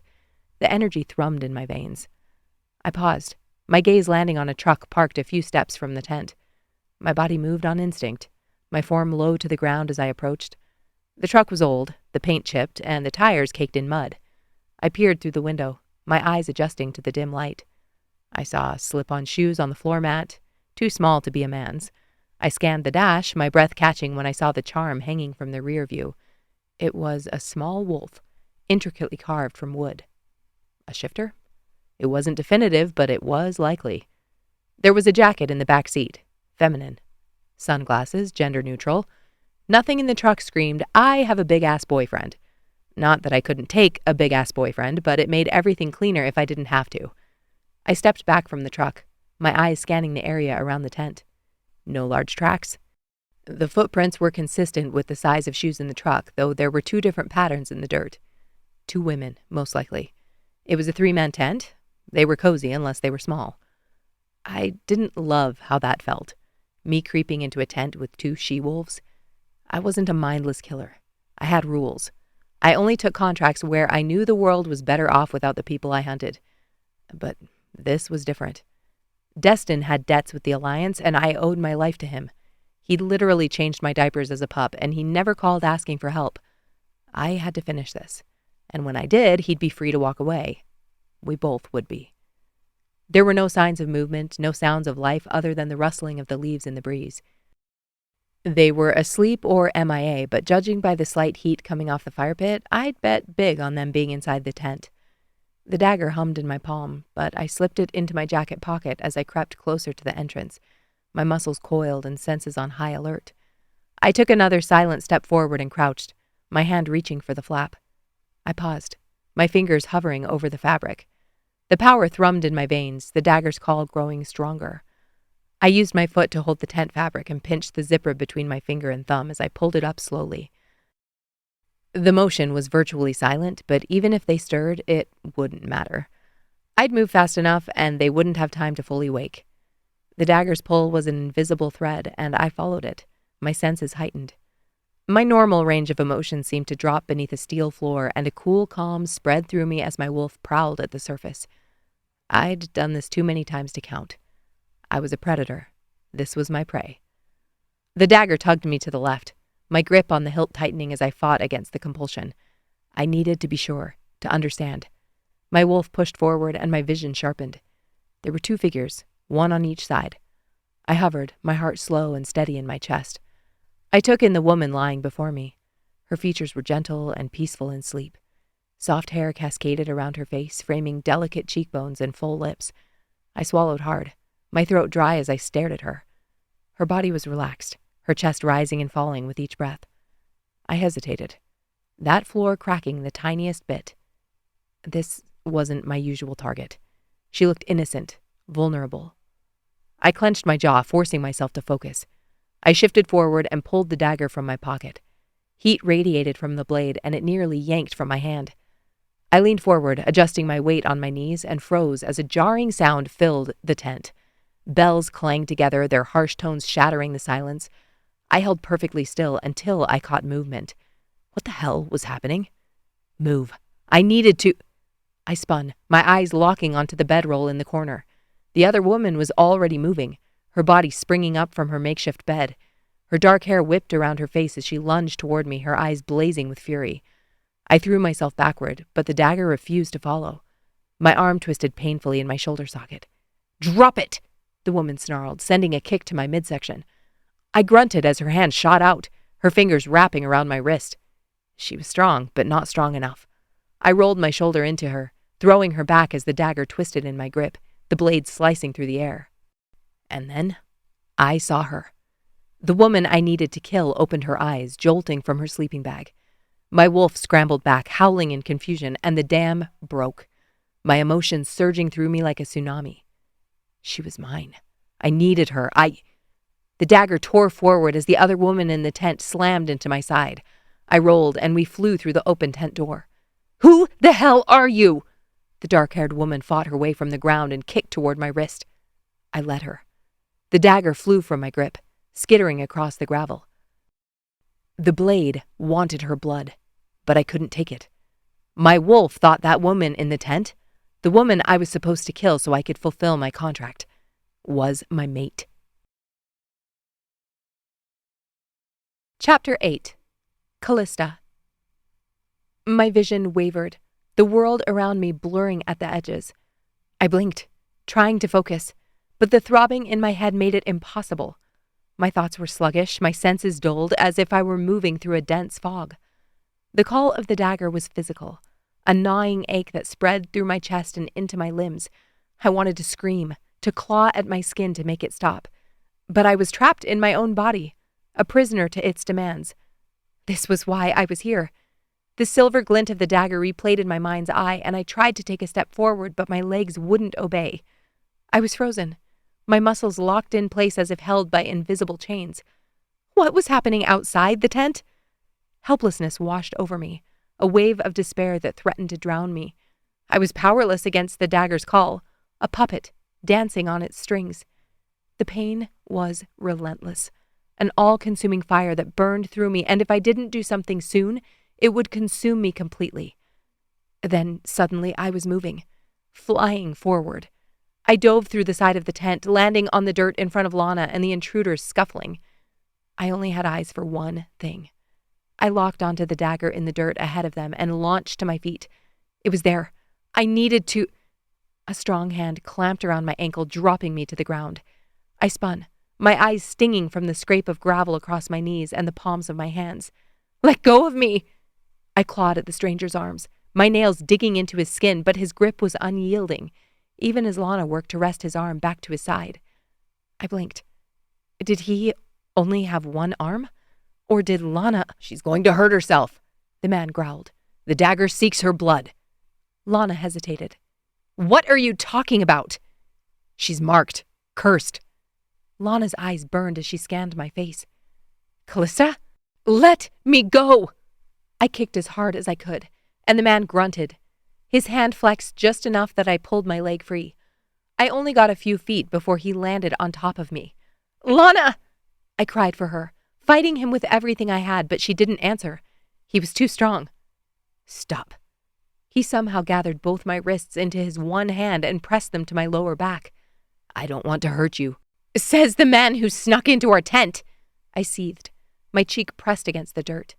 I tasted sand, breathed it in. Why was he doing this? Why wasn't Lana stopping him? I need to... "Stop." His voice came from just behind my ear. I kicked and twisted, but he held me tight until my strength began to wane. My arm felt like it had been boiled in acid. Sweat poured from me, soaking my clothes, and tears leaked over my cheeks. Lana dropped to her knees next to me. "Callista, please explain." "I can't." My voice was a whisper, the words barely audible. "It hurts." Kael's grip loosened slightly. "What can I do?" Lana asked. I shook my head, my mind spinning. I didn't know what to do. The pain was unbearable, a constant gnawing at my insides. I wanted to claw at it, to tear myself apart and end it. Lana stood and walked to where the dagger lay in the dirt. I whimpered as she crouched and lifted it from the ground. And it all stopped. The pain, the burn, all of it. Gone. I closed my eyes as my entire body drooped. "Callista." The man knew my name? I drifted, the relief so stark that it nearly put me to sleep. "Hey." He patted my cheek. My eyes fluttered open. "What did you do?" He stared down at me, his brow furrowed. "I didn't do anything." "The pain, it's gone." He looked up, then moved off of me, his hand still loosely circling my wrists. "Can you stand?" I nodded, my throat tight, but when I tried to push up from the ground, my arms gave out. "What's your name and who sent you?" Lana started the inquisition. "Kael." He ignored the second question as he looped his arm around my waist and tugged. With his help, I steadied myself on all fours, then lifted to my knees. He stood and pulled me with him.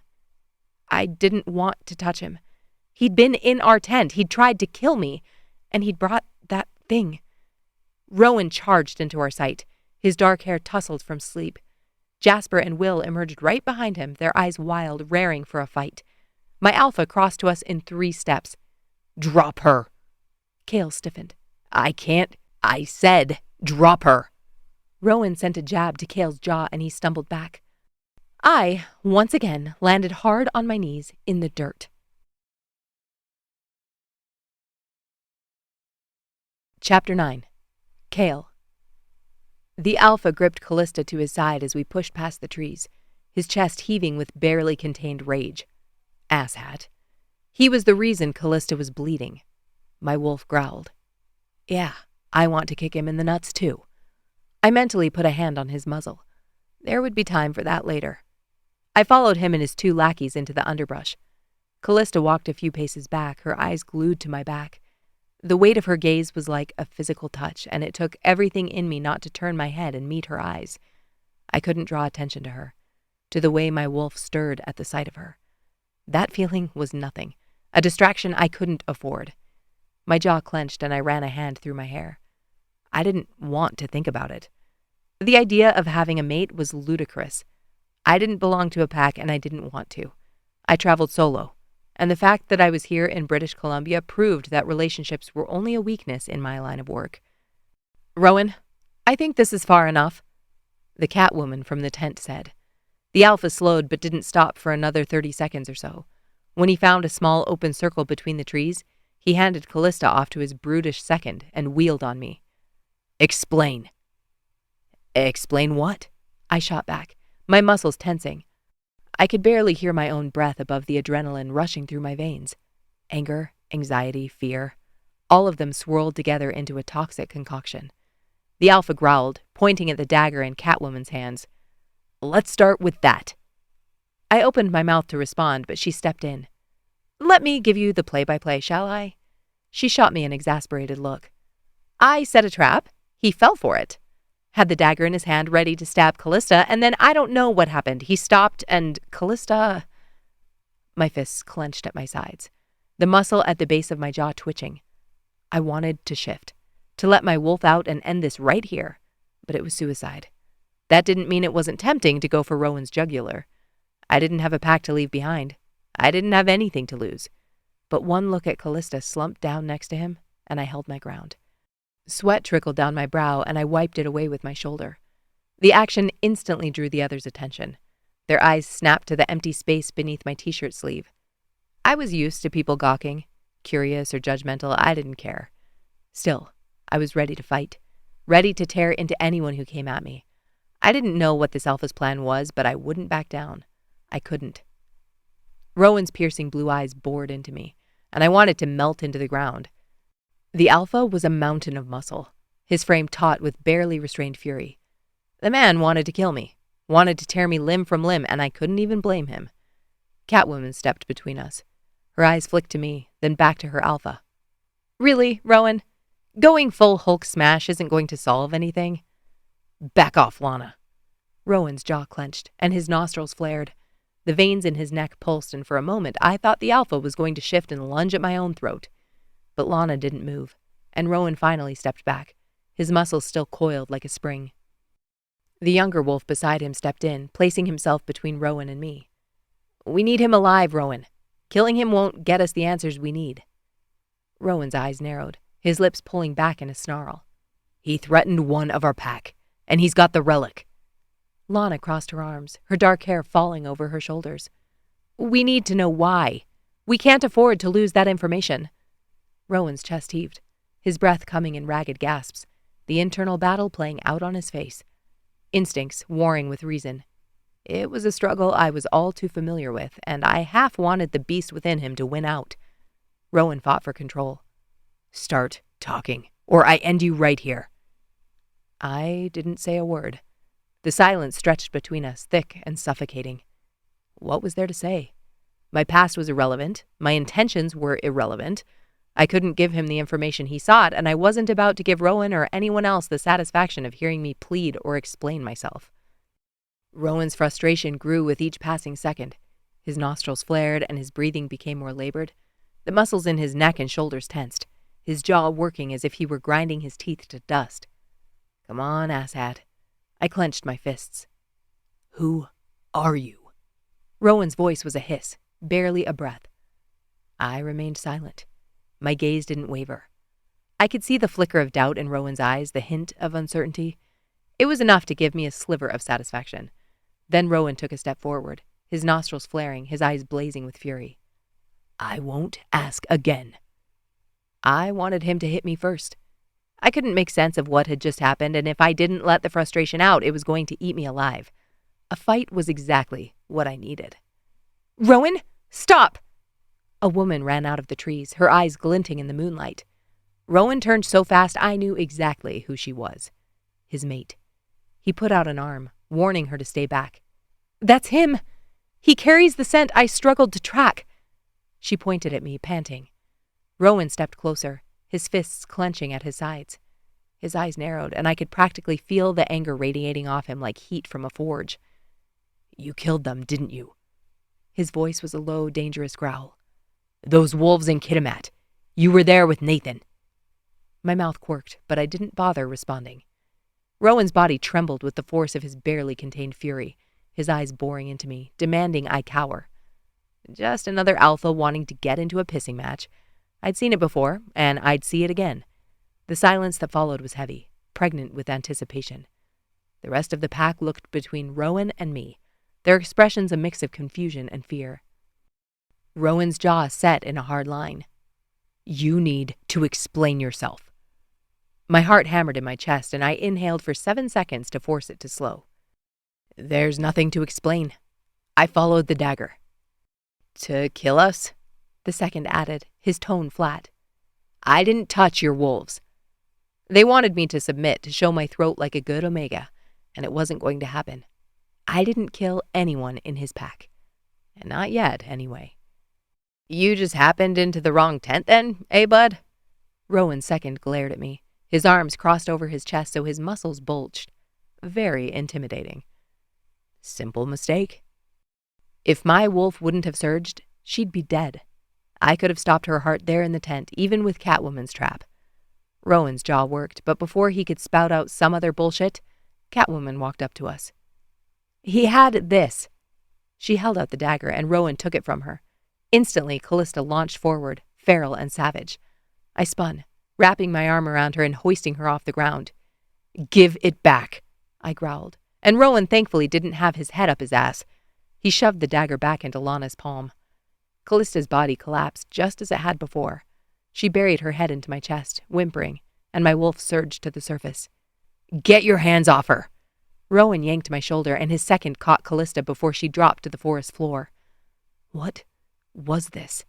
The burning inside my chest, the pull toward this woman I'd barely laid eyes on? In the tent, I'd been sure it was a trick of the dagger. It wanted her, so I wanted her. Simple. And now, standing in the clearing, I wasn't so sure. My wolf paced, growling low in his throat. We were both confused, addled by dark magic. The dagger had made me believe I had a mate, just like it had made me stay in this campground for the night. It was a powerful relic, capable of manipulating my thoughts, my desires. I would be glad to be rid of it. "Please don't let go." Callista turned, still propped up by Bicep Boy. "When you hold it," she exhaled, and her whole body moved with her breath. "It's the first relief I've felt since that night." Lana blinked, turning the dagger over in her palm. "I don't understand." "Did you ever touch it before?" Rowan's mate asked. Lana shook her head. "But neither did any of you." "I did." I shot Rowan a smirk, and his jaw flexed. "Just for research purposes." A sharp pain exploded across my left temple, and I whirled to find Lana gripping the dagger backward, the hilt still facing me. "Looks like the dagger isn't partial. You know, for research purposes." Blood dripped down the side of my face, but I didn't reach up to wipe it off. The cut would heal. I could wash my face when this shit show was over. "Why did you go after it?" Rowan turned to Callista. Callista looked at the dagger, and her reaction was immediate. Her body tensed, her breathing becoming more labored. "It's like... I don't know how to explain it. It feels like a magnet, like I need to..." She stopped short, and I knew the end of her sentence. I'd felt it. The blade called for blood, for death. Lana frowned. "But you don't want to harm yourself, right?" Callista shook her head. "No, I don't want to touch it again, but every time you let go, my body is screaming at me to pick it up." Rowan turned to his second. "Lyra said it wanted sacrifice." Callista held out her arm and pulled up the sleeve of her shirt to reveal a gauze wrapping. "It gave me this wound." She kept her eyes trained on Rowan. "I think it wants to finish the job it started." She pulled away from the man holding her. "Thanks, Jasper. I can stand now." Lana shrugged. "I don't know, but it's the only thing that makes sense. There's something about you that's connected to this dagger." She turned to me and held up the dagger. "Do you know how this works?" My throat tightened. "No." Jasper scoffed. "Convenient." Lana shot him a look. "He might be a dickbag, but he kept Callista from grabbing it and stabbing herself." She turned back to me. "I want to know why." I exhaled for 7. I didn't want to be here. I didn't want to be connected to these people, to Callista. I was there to finish the job and give the damn relic back to the Alphas so Destin could go back to doing whatever the hell he did in Monticello. Rowan crossed his arms. "I don't care about answers right now. We can get those from Lyra. I want to make sure he's not a threat." The alpha posturing made my blood boil. It was always the same with alphas. They had to prove they were the biggest, the baddest. Evelyn stepped closer, her eyes locked on mine. "How do you mask your scent?" I shrugged. "I've always been able to." Evelyn's eyes narrowed. "Are you Psi?" "I'm nothing. Omega. I'm a thug for hire." Rowan dragged a hand through his hair. "Jasper, Will, take the first watch. I want you and Lana on shifts, 2 hours each. Don't let him out of your sight." Jasper nodded, and Lana's mouth tightened into a thin line. They didn't like their babysitting assignments. After an hour with me, they were going to like it even less. Chapter 10. Callista. I pushed aside the tent flap and my heart hammered against my ribs. My hands shook as I fumbled with the zipper. The tent felt both too small and too vast. He'd come in while I was sleeping. The dagger had led him right to me. Every sound was magnified in the stillness. The rustle of leaves in the wind, the creak of the trees as they swayed. My eyes darted around, searching for threats that my logical mind told me weren't there. But my logical mind had been wrong about a lot of things lately. The wound on my arm was so still it was eerie. It had been calm before I slept, but when Lana held the dagger, I almost felt whole. That knot, buried against my spine, had loosened for the first time in weeks. It was almost more terrifying than the pain. I squeezed my arms tighter around my knees, trying to ground myself. The dim light filtered through the tent fabric, casting ghostly shadows across my sleeping bag. The tent flap rustled, and I gasped. "It's just me," Evelyn's voice.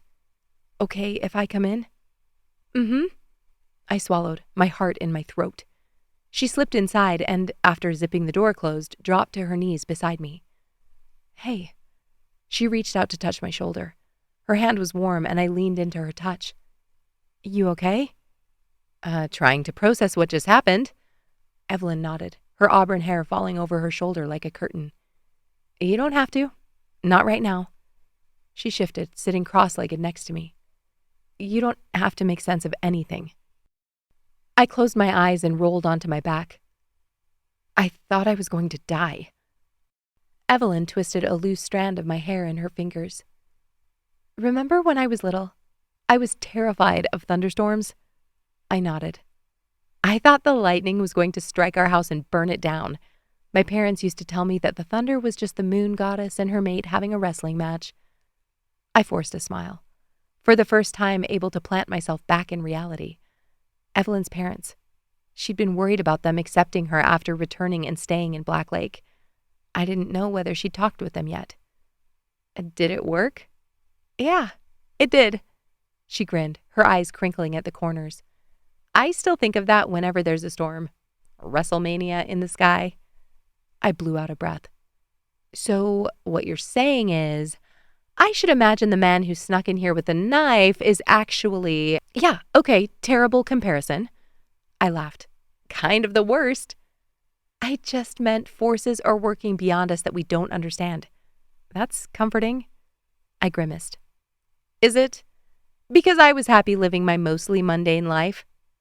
I didn't rely on my wolf like Evelyn always had. It wasn't that she wasn't there. I could feel her, and I never had any problems shifting. But comforting?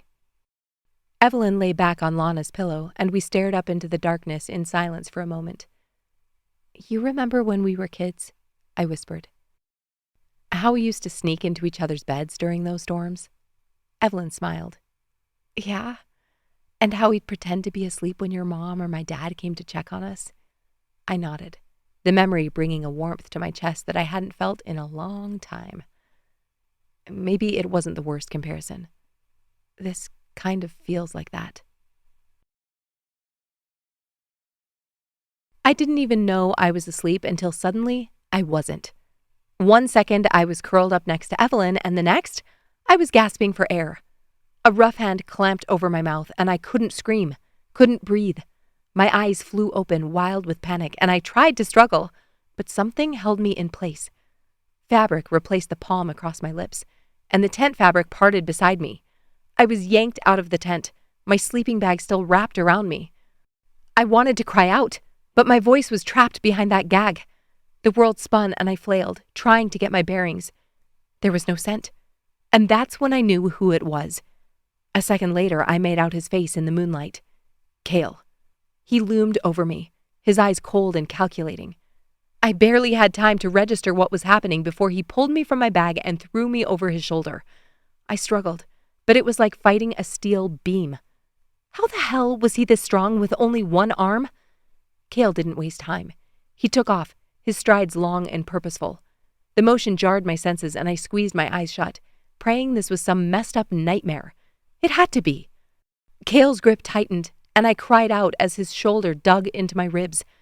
I looked back at the tent as he carried me away, and my heart clenched. Evelyn was still asleep in there, wasn't she? I had to get her attention before we moved too deep into the trees. Where was Lana? Jasper?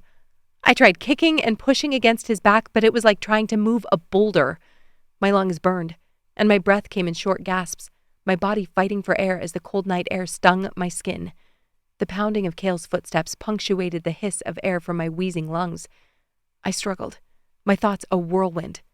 Why was he doing this? What did he want? My mind raced back to that night at Nathan's. How he looked at me. How he ran his thumb over the hilt of the dagger. The dagger. My arm didn't ache. I didn't feel anything, which meant Lana still must have it. That, or he'd figured out some other way to keep the dark magic quiet. What would he want with me if he didn't have the relic? I shuddered at that question. Then, out of nowhere, a figure shot out from the trees, barreling into Kael with a force that sent him stumbling. I hit the ground with a thud. The wind knocked out of me. I gasped, my vision blurring. I forced my head up and caught sight of a familiar profile. Lana. My heart surged. Kael growled, his forearms snapping out to block Lana's next attack. She was a blur of motion, her fists and feet flying. I'd seen her in action before, but never like this. She was a force of nature, and for a moment I thought Kael would be overwhelmed. But then, with a snarl, Kael's body shifted. He moved with a fluid grace, his muscles rippling under his skin. His eyes glowed, his wolf pressing so close to the surface I thought he might burst forth. Lana didn't back down. She pressed forward, her movements a dance of calculated strikes and feints. I couldn't tear my eyes away from the fight, even as my mind screamed to run, to get as far away from this madness as possible. Kael wasn't fighting. He was, but he wasn't. Not the way he should be if he were a hired killer. He was on the defensive, but he wasn't striking back. Lana stumbled, her back hitting a tree with a sickening thud. Kael pulled me up from the ground as she stood there panting, her breath visible in the cold night air. I wanted to scream, but the gag still made it impossible for me to do more than grunt. "Leave us if you want her safe." He held me effortlessly. I didn't have the strength to fight him after I saw how useless it had been. Lana laughed. "You fought the dagger in the tent. I saw it. You're not going to hurt her."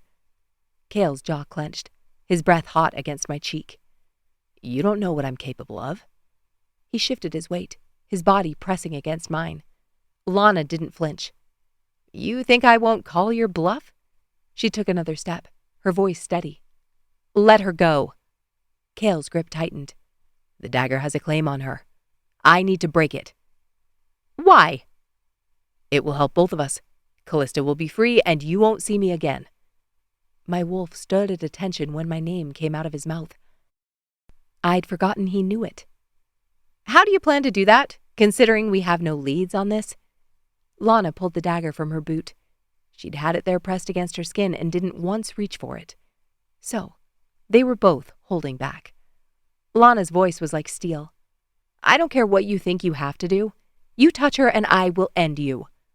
Kael's eyes narrowed, and for a moment I thought he was going to snap, but then he exhaled, his body relaxing slightly.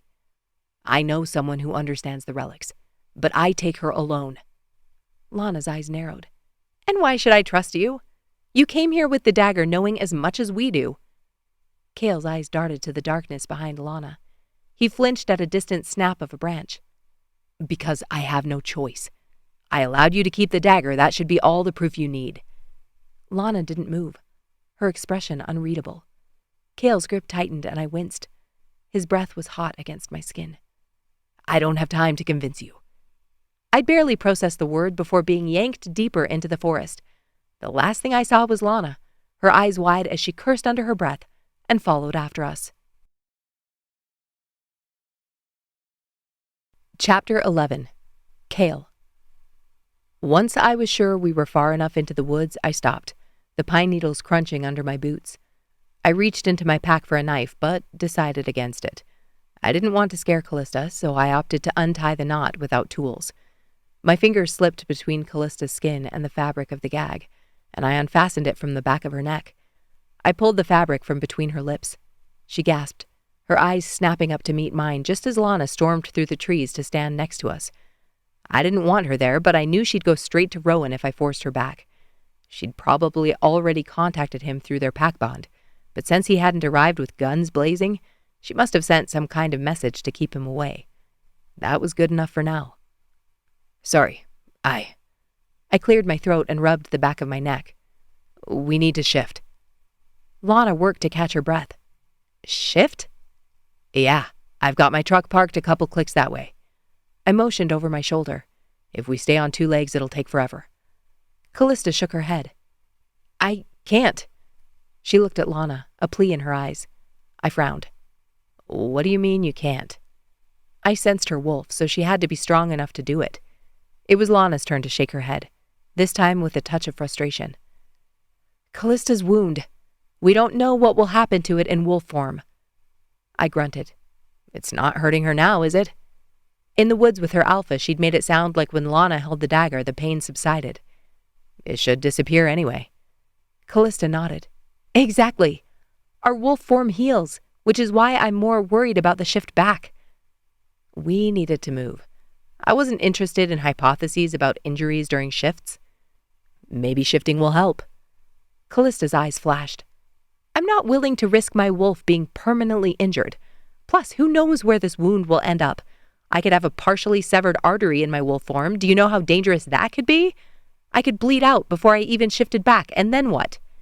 I held up a hand. Okay, I get it. We were going to have to do this the hard way. I pulled out a length of rope and started to measure it. Do you ride?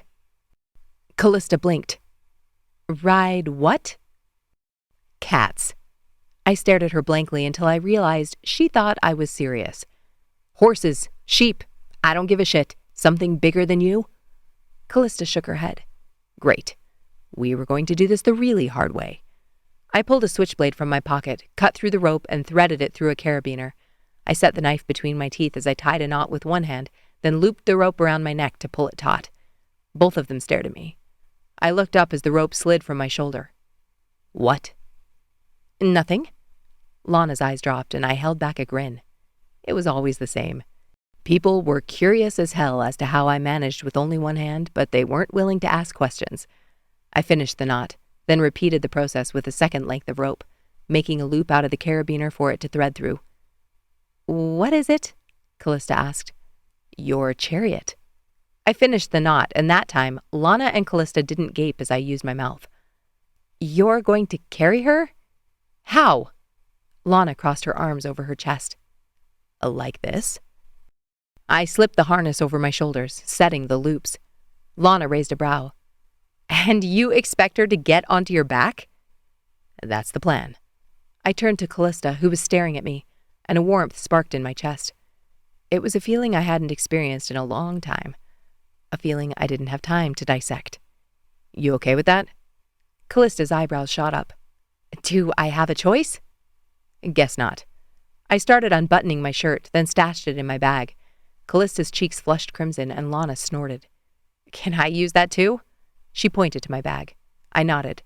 The idea of Callista watching me undress flooded my skin with heat, but I ignored it, reaching for my belt and yanking it open. As shifters, we didn't particularly care about modesty. Maybe these pack wolves were bigger prudes than I thought. I kicked off my boots, then shucked my pants and underwear. I stashed everything in my bag and slung it over my shoulder. Callista was turned away from me, and part of me was disappointed. One part, in particular. I let out a growl and shifted, my bones snapping and muscles shifting as my wolf form took over. I shook out my fur, then stepped into the harness. Lana's eyes widened. You can carry her on 3 legs? I barked and motioned with my head for Callista to climb on. My 3 legs were a hell of a lot stronger than Lana's 4. After a moment of hesitation, she moved. "Fine, I'm coming." She climbed onto my back and wrapped her arms around my neck, her legs gripping my sides. Pressure and warmth spread against my fur, and I shivered. "Keep it in your pants," I sent to my wolf. He was far too pleased with himself. Lana shifted, her wolf form resembling more of a coyote than a true wolf. She was smaller, sleeker. She let out a huff, then turned and started trotting through the forest. Callista's grip tightened as I snapped up my bag with my teeth and moved into a lope, my paws crunching against the pine needles. Lana's footsteps sounded behind me, her breath steady and even. I focused on choosing a path through the trees, but I couldn't ignore the way Callista's heart pounded against my back, the scent of her filling my nostrils. I almost sideswiped a redwood. "Pay attention, idiot." "Wow, okay." Callista stiffened on my back. "What did she say?" It sounded like a direct response to my frustrated comment to my wolf, which was impossible. I slowed to descend the riverbank and tentatively pushed another thought. "Hold on." "Don't you want to add idiot to that?" she sniped. My mind spun. She could hear me? How could she hear me? Speaking in wolf form was reserved for packmates, and blood rushed in my ears. She is not my mate. She is not my mate. I bolted through the woods, trying to outrun what had just happened and trusting the harness to keep her steady. The rope bit against my belly as she jostled, but the sting kept me centered. It wasn't until we reached the clearing where my truck was parked that I slowed. I waited for Callista to slide off my back, then shifted back into my human form and dug in my bag for my clothes. I threw Lana's things to her and turned as she shifted and changed, then motioned for them to get in the truck. I slid into the driver's seat, and Lana took the passenger side as Callista slid into the back. My wolf whined, but I ignored him and turned to face the two of them. "We'll be back by morning. Your alpha won't even know you're gone. Happy?" Lana rolled her eyes. Ecstatic. I started the engine and pulled out of the clearing, the headlights cutting through the darkness. Callista shuffled in the back seat, and I caught a glimpse of her in the rear view mirror. Her eyes glinted, and she bit her lip. I swallowed, my throat suddenly dry. I didn't want to think about how her hand had slipped from my neck when she slid off my back. I didn't want to think about how her breath had hitched when she felt my muscles tense under her. I didn't want to think about any of it. But the more I tried to push it away, the more it lifted to the surface. I needed to break her bond with the dagger. Fast. I clenched the steering wheel and sped. There was nobody on the roads at that time of night, and the drive to Fraser Lake was a blur. We pulled up to the rundown house an hour later. "Here we are." I cut the engine and took it in. The paint was peeling off the siding. The porch looked like it would collapse the second someone set foot on it. Bill's son was probably using again, not giving him any help. Callista put a hand over the seat, and her thumb brushed my shoulder. "This is it?" I nodded, then pushed open my door and dropped to the gravel drive. Chapter 12. Callista. Kael led the way up the wooden steps to the front porch. The boards creaked under our weight, the sound echoing in the stillness. A single cracked porch light gleamed next to the door, allowing me to see that the exterior of the house was rugged. It had weathered wood siding and a shingled roof that had seen better days. It was just past midnight, and yet Kael didn't knock. He simply turned the knob and walked in. My heart skipped a beat at the audacity of it, but I followed him over the threshold. He removed his boots and stalked across the room, switching on the lamp on the end table. The interior was cozy but cluttered. An old leather couch sat against one wall, flanked by mismatched armchairs. A threadbare rug covered the worn hardwood floors, and a coffee table was piled high with hunting magazines and empty beer cans.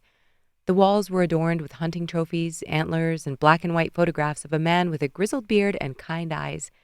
And there, in the corner of the room, was the face from the pictures. He was slumped in an easy chair, his head resting against the back with his mouth slightly open as he snored softly. I should have been scared to be in a stranger's house, but Kael was so at ease I didn't think to panic. The man's eyes snapped open as Kael's shadow fell over him. He snorted awake, his gaze darting around the room before landing on us. His face morphed from confusion to recognition and then to pure, unadulterated joy. "Kael?" His voice cracked as he sat up, rubbing his eyes. "Is that you, boy?" Kael nodded, a small smile tugging at his lips. Hey, Bill. Bill struggled to his feet, his limbs still clumsy with sleep. Well, I'll be damned. He shuffled over and enveloped Kael in a bear hug, clapping him on the back. I thought I'd never see you again. Kael patted Bill's back, his expression softening. You could have come up to visit. Bill scoffed. You wouldn't have been there anyway. I heard you were in the Ukraine, Egypt. Kael's eyes flicked to mine as Bill finally pulled away. He looked at Kael like he was a ghost. How long has it been? 5 years? 6? Kael nodded. Something like that. Bill shook his head in disbelief. Well, don't just stand there. Come in. Sit down. He motioned to the couch. Then his eyes narrowed as he took a proper look at me and Lana. And who might these lovely lasses be? Kael's eyes darkened. This is Callista and Lana. My wolf stirred again, her ears perking up. She put me on high alert, hearing every creak of Bill's floorboards and the brush of Kael's shirt as he settled back into his chair. I breathed in the faint scent of pine oil and wood smoke. My wolf wasn't going to make this easy, apparently. Every time Kael moved, she was right there, like I was dangling a raw steak. I mentally ran a hand down the fur of her back. It's only the dagger. We'll get that sorted and you won't have to worry about this. She whined, but still, I felt more at peace than I had in weeks.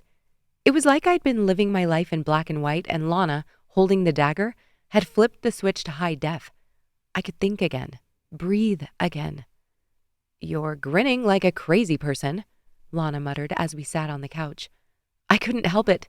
I felt incredible. It's just such a good morning. Bill glanced toward the window. Not morning yet. Kael watched me a moment, assessing, then turned to Lana. Show him. Lana leaned forward, holding the dagger out in front of her. It caught the light from the lamp on the end table, and Bill froze. Where did you get that? His voice was a strained whisper, his eyes wide.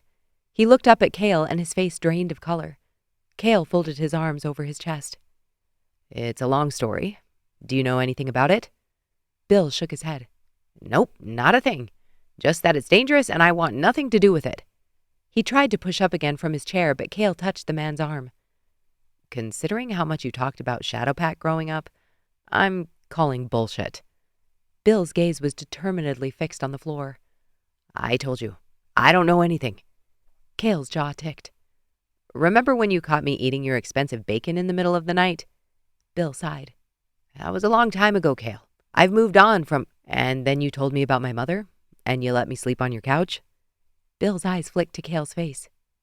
I remember. Kael's voice softened. I trusted you with that. And you can trust me with this. Bill's shoulders slumped, and he finally looked up. All right. But you have to promise me something, Kael. You have to promise me you won't use it. Kael's eyes shuddered, but he nodded. He was lying. He'd been about to use the dagger on me a few hours earlier, and he hadn't told us what the rest of his plans were. Did he have other shifters on his kill list? Bill sighed. All right, then. I'll tell you what I know. He settled back down in his chair. You know of the Shadowpact? Lana nodded. We've heard the stories, some of them, at least. Bill's eyes were fixed on the dagger in her hand. Then you know about the relics. There were 5 of them in total, each with unique powers. The dagger you're holding is one of them. It was said to be the most dangerous of the lot. Lana's eyes narrowed. Dangerous how? Bill leaned forward, resting his elbows on his knees. The dagger's power comes from its ability to absorb the life force of those it kills. With each life it takes, it grows stronger, and its wielder gains abilities beyond those of a normal wolf shifter. A shiver ran down my spine. I'd known the dagger was powerful, but absorbing life force? That sounded like something out of a horror story. It also made sense of what I'd seen with Nathan, his strength, his ability to control. Bill continued. The dagger was created by Seraphina, the founder of the Shadowpact. She forged it from the bones of her enemies and imbued it with dark magic. It was meant to be a tool of protection, ensuring that the Shadowpact would always have the strength to shield the world from dark magic. I frowned. But it holds dark magic. Bill raised an eyebrow. There's a story that's been passed down through the generations, one that might provide some insight. It's said that Seraphina had to make a great sacrifice to imbue the dagger with its power, a sacrifice that cost her dearly. What kind of sacrifice? Kael asked. Bill hesitated, then looked Kael straight in the eye. Her mate. The room fell into a heavy silence. Lana's grip on the dagger tightened, the wheels visibly turning in her mind. Bill sighed. It's just a story, mind you, and of course there's the legend of Thorn. I pursed my lips. For all his protestations, he seemed to be enjoying the drama of his storytelling. Who's Thorn?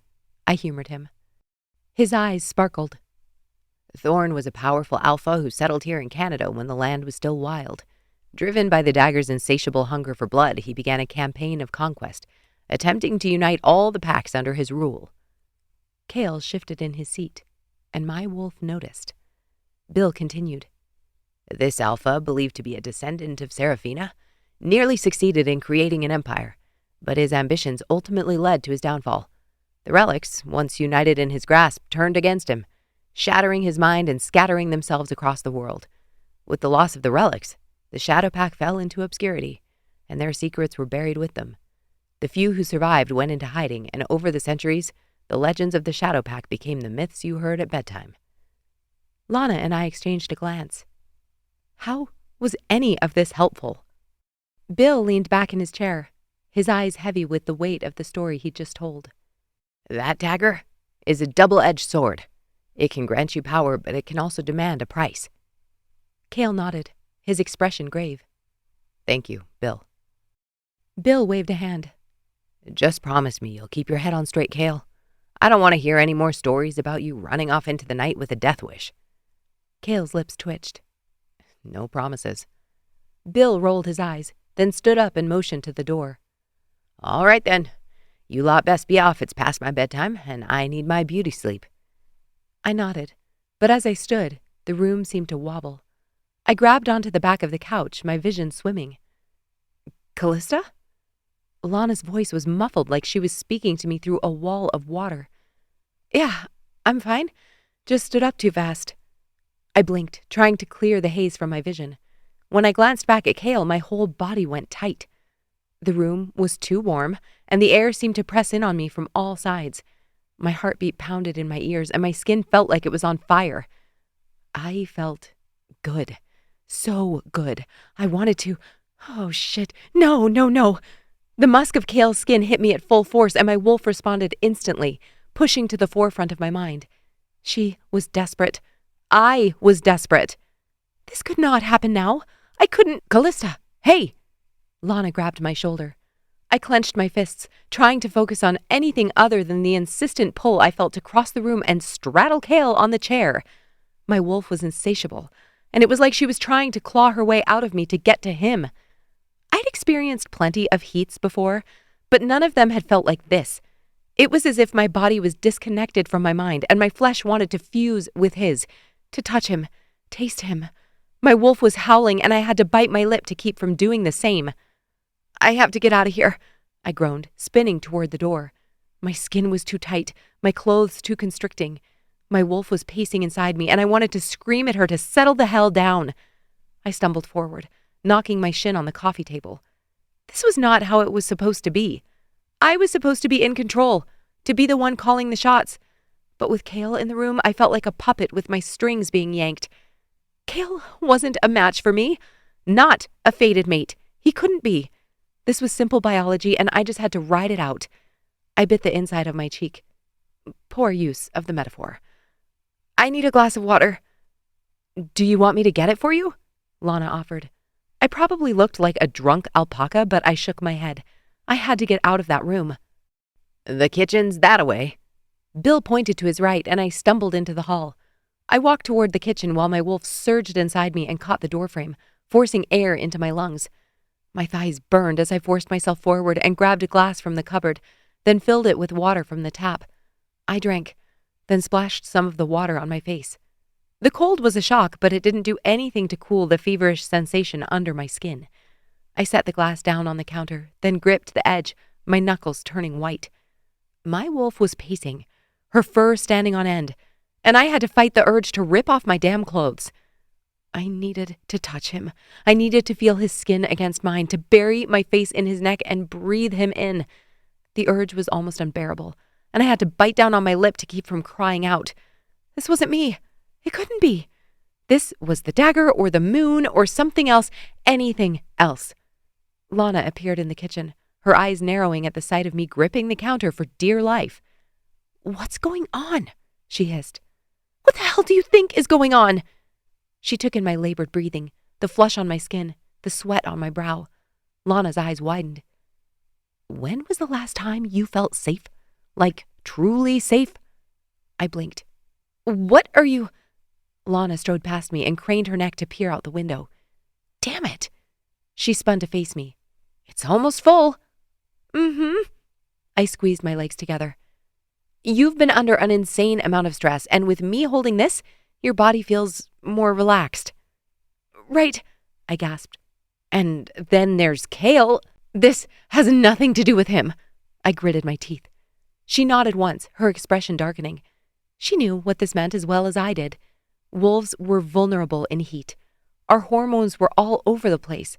Back in Kitimat, I would have gone directly to the sweat house. I would have dropped into a hot tub with the other women and rested. But I was currently in a shanty in the middle of shit nowhere, trying to keep myself from jumping the man who'd tried to kill me. "Lana, what do I do?" Chapter 13. Kael. Her scent hit me like a battering ram. I gripped the coffee table, holding on for dear life as Callista's perfume filled my lungs. My pulse pounded in my ears. This wasn't right.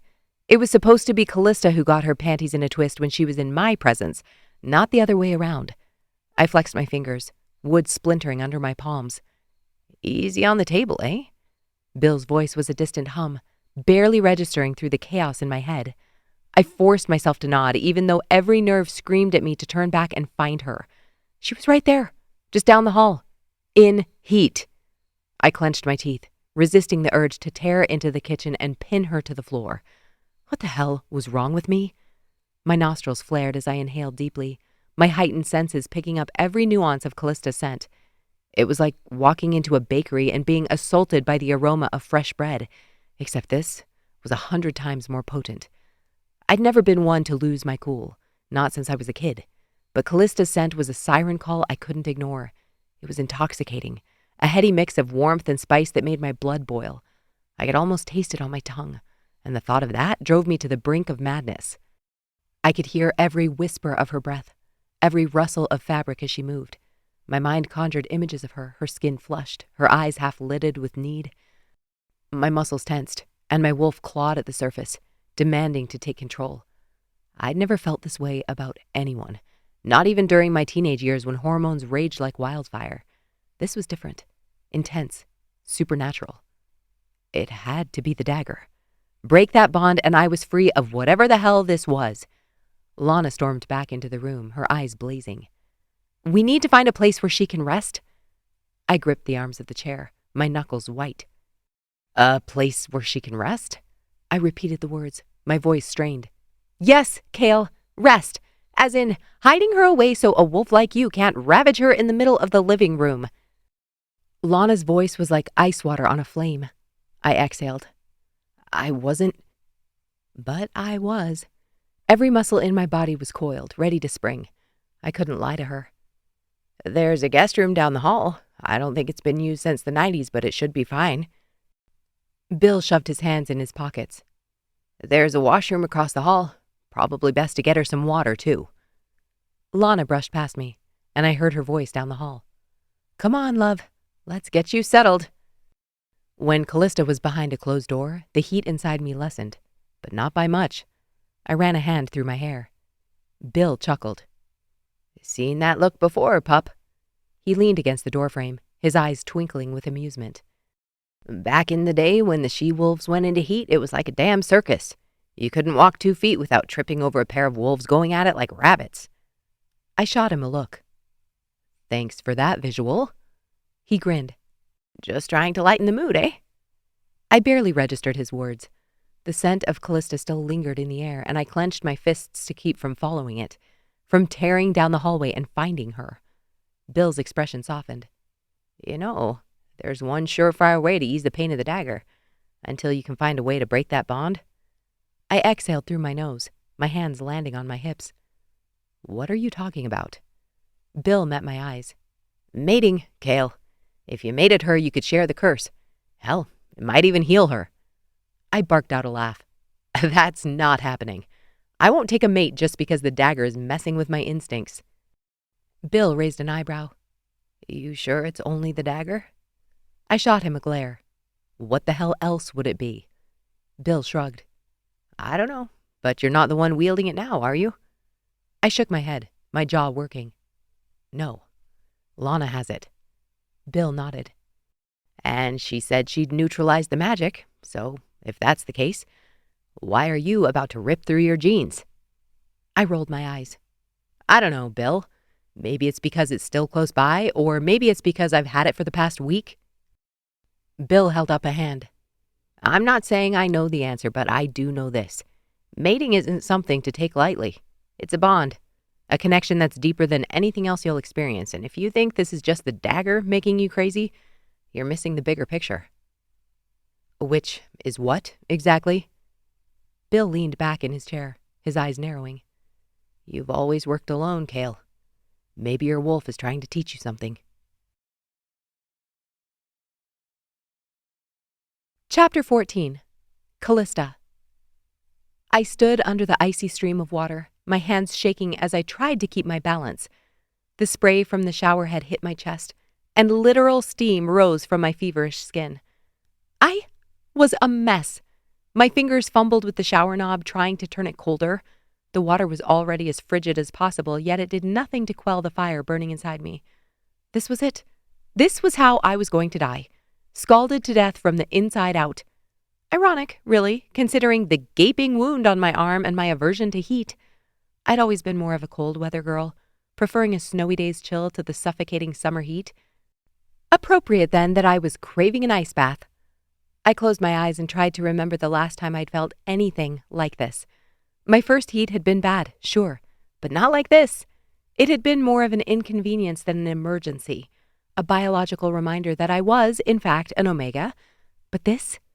I leaned my head back, letting the water pour over my face. The icy droplets felt like needles on my burning skin, but I welcomed the sensation. I reached out and braced myself against the shower wall, my skin slick with water. The tiles were cold under my palm. A small relief from the heat, but it was like trying to put out a forest fire with a squirt gun. I need a mate. The thought slammed into me like a freight train, and I squeezed my eyes shut, trying to block it out. My wolf whined, pushing against my consciousness. No. I could handle this. I dealt with pain worse than this over the past few weeks. I could wait it out. My muscles tensed, and I fought the urge to curl into a ball on the shower floor. I didn't just need a mate. My wolf wanted him. She could sense him, even with the doors between us. Kael was seconds away, and she was desperate. He's not good for us, I hissed. He wasn't. He was a hired killer working for the same people Nathan had been. I knew nothing about him besides that, and those details weren't favorable. But would it be terrible to have someone take the edge off? I knew wolves who did that all the time, who called one of our single men or even a human. My wolf growled, and an image of Kael flashed in my head. Not helping. Damn, she needed to settle down. I turned off the water, wrung out my hair, and grabbed the towel hanging on the bar. I barely had time to register the rush of cold air before Lana stepped in, her dark hair pulled back, her eyes sharp with concern. She closed the door behind her, locking us in the small, tiled space. You've looked better. I tried to smile, but my lips barely moved. Lana exhaled. How bad? I forced myself to take a deep breath, but it felt like my lungs were filled with hot coals. Worse than before? So much worse. Lana shook her head. I'm so sorry. I wish there was something I could do. Do you want something to eat? Bill says he makes a mean craft dinner. Lana smirked. I shook my head. No, I just need a minute. Lana nodded and leaned against the counter, her arms crossed over her chest. Do you want me to stay? No, you can go enjoy Bill's noodles. Well, when you say it like that. I laughed, still clutching the towel around me. This is terrible timing. It's predictable timing, she said. I shot her a look.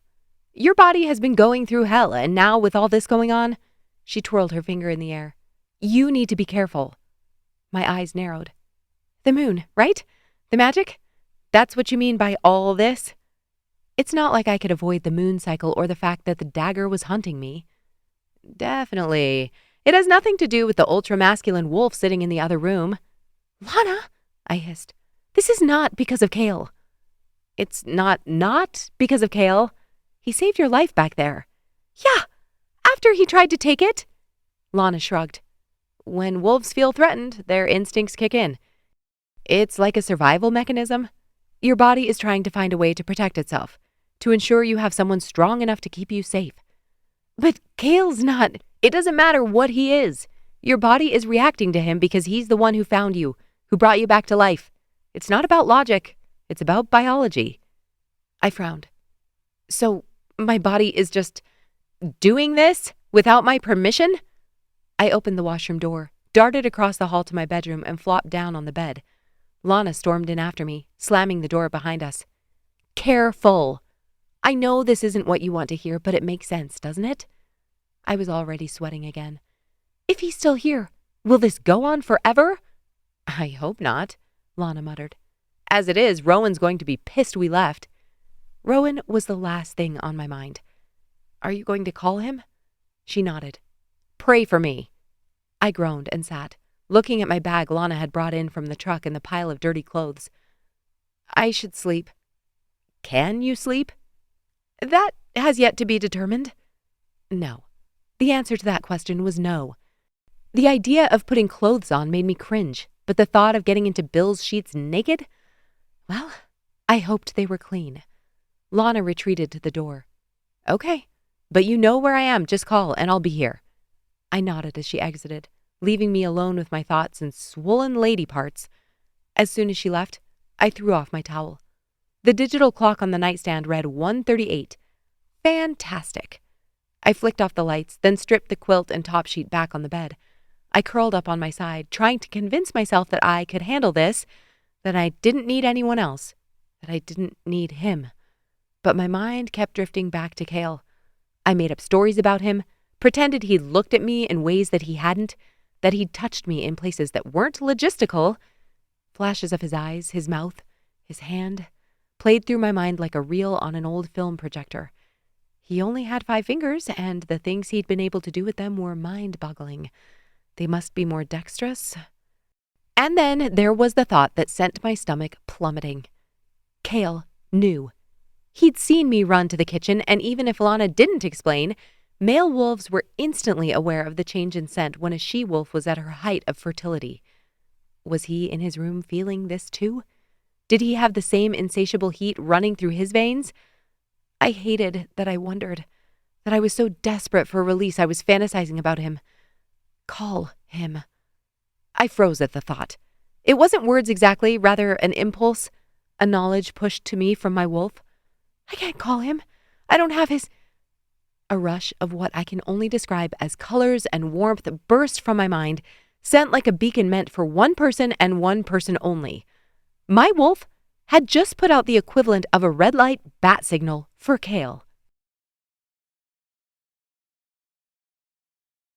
Chapter 15. Kael. I lay on the couch staring at the wooden beams above me, my hands fisted around the quilt. It was soft and warm, made by Bill's late wife. She'd been talented with a needle and thread. I'd watched her as a pup. The room was too quiet, too still, and my senses still too sharp. The faint whisper of the wind through the trees outside and the creak of the old house settling put me on edge. None of it was a distraction from the real problem.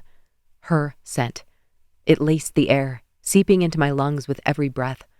I turned onto my stomach and buried my face in the pillow, but it was no use. I couldn't escape it. It was everywhere, wrapping around me like a cocoon.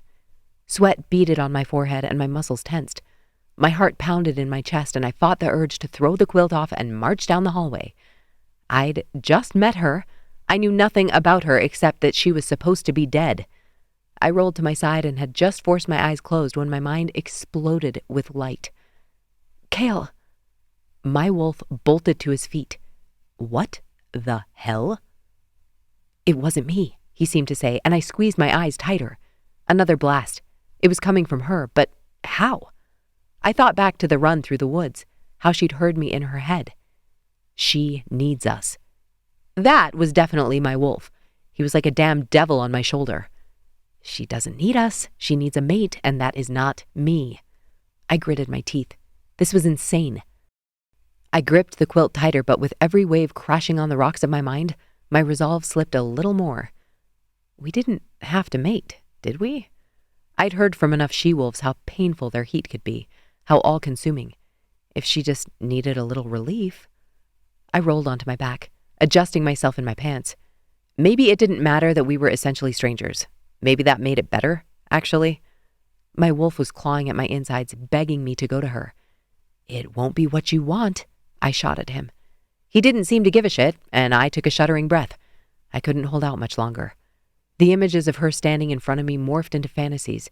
Her standing in front of me, her breath hitching as I stepped into her personal space, her lips parting, her chest rising and falling. I pictured myself reaching out and touching her, feeling the softness of her skin, the warmth of her breath on my neck. I imagined pulling her close, feeling her body press against mine, my hands sliding down her back, her breath hitching as I traced my fingers along her spine. I could almost feel her trembling under my touch, her heart pounding in time with mine. Callista, are you serious about this? I sent the thought, not sure if she'd hear me. I waited, my pulse throbbing in my throat. Don't make me beg. The need in her voice was like a drug, and despite my best efforts, I was already addicted. I was going to get strung out if I didn't get a fix. I stood, searching for my boots. I found them at the front door and slipped them on. Lana's going to rip me a new one if I come within 10 feet of you. Lana was parked in the hall, right outside Callista's door. Going in that way wasn't an option. Window. My wolf howled at the sense of her voice. I stepped toward the door, and the floorboards creaked under my weight. I winced. I took 2 more careful steps until I reached the door and pressed my hand against the wood. Every muscle in my body was taut as I turned the knob and cracked the door open, peering onto the porch. My wolf growled in approval, and I stepped out into the night, closing the door behind me. I stood still for a moment, listening. No movement inside the house. No one had heard me. I moved quickly along the side of the house, barely making a sound on the grass. My heart pounded in my chest as I approached the window of Callista's room. There was a faint light coming from inside, and my pulse quickened. A shadow moved. She was in there, waiting for me. I reached for the window, but then I stopped, remembering the tent.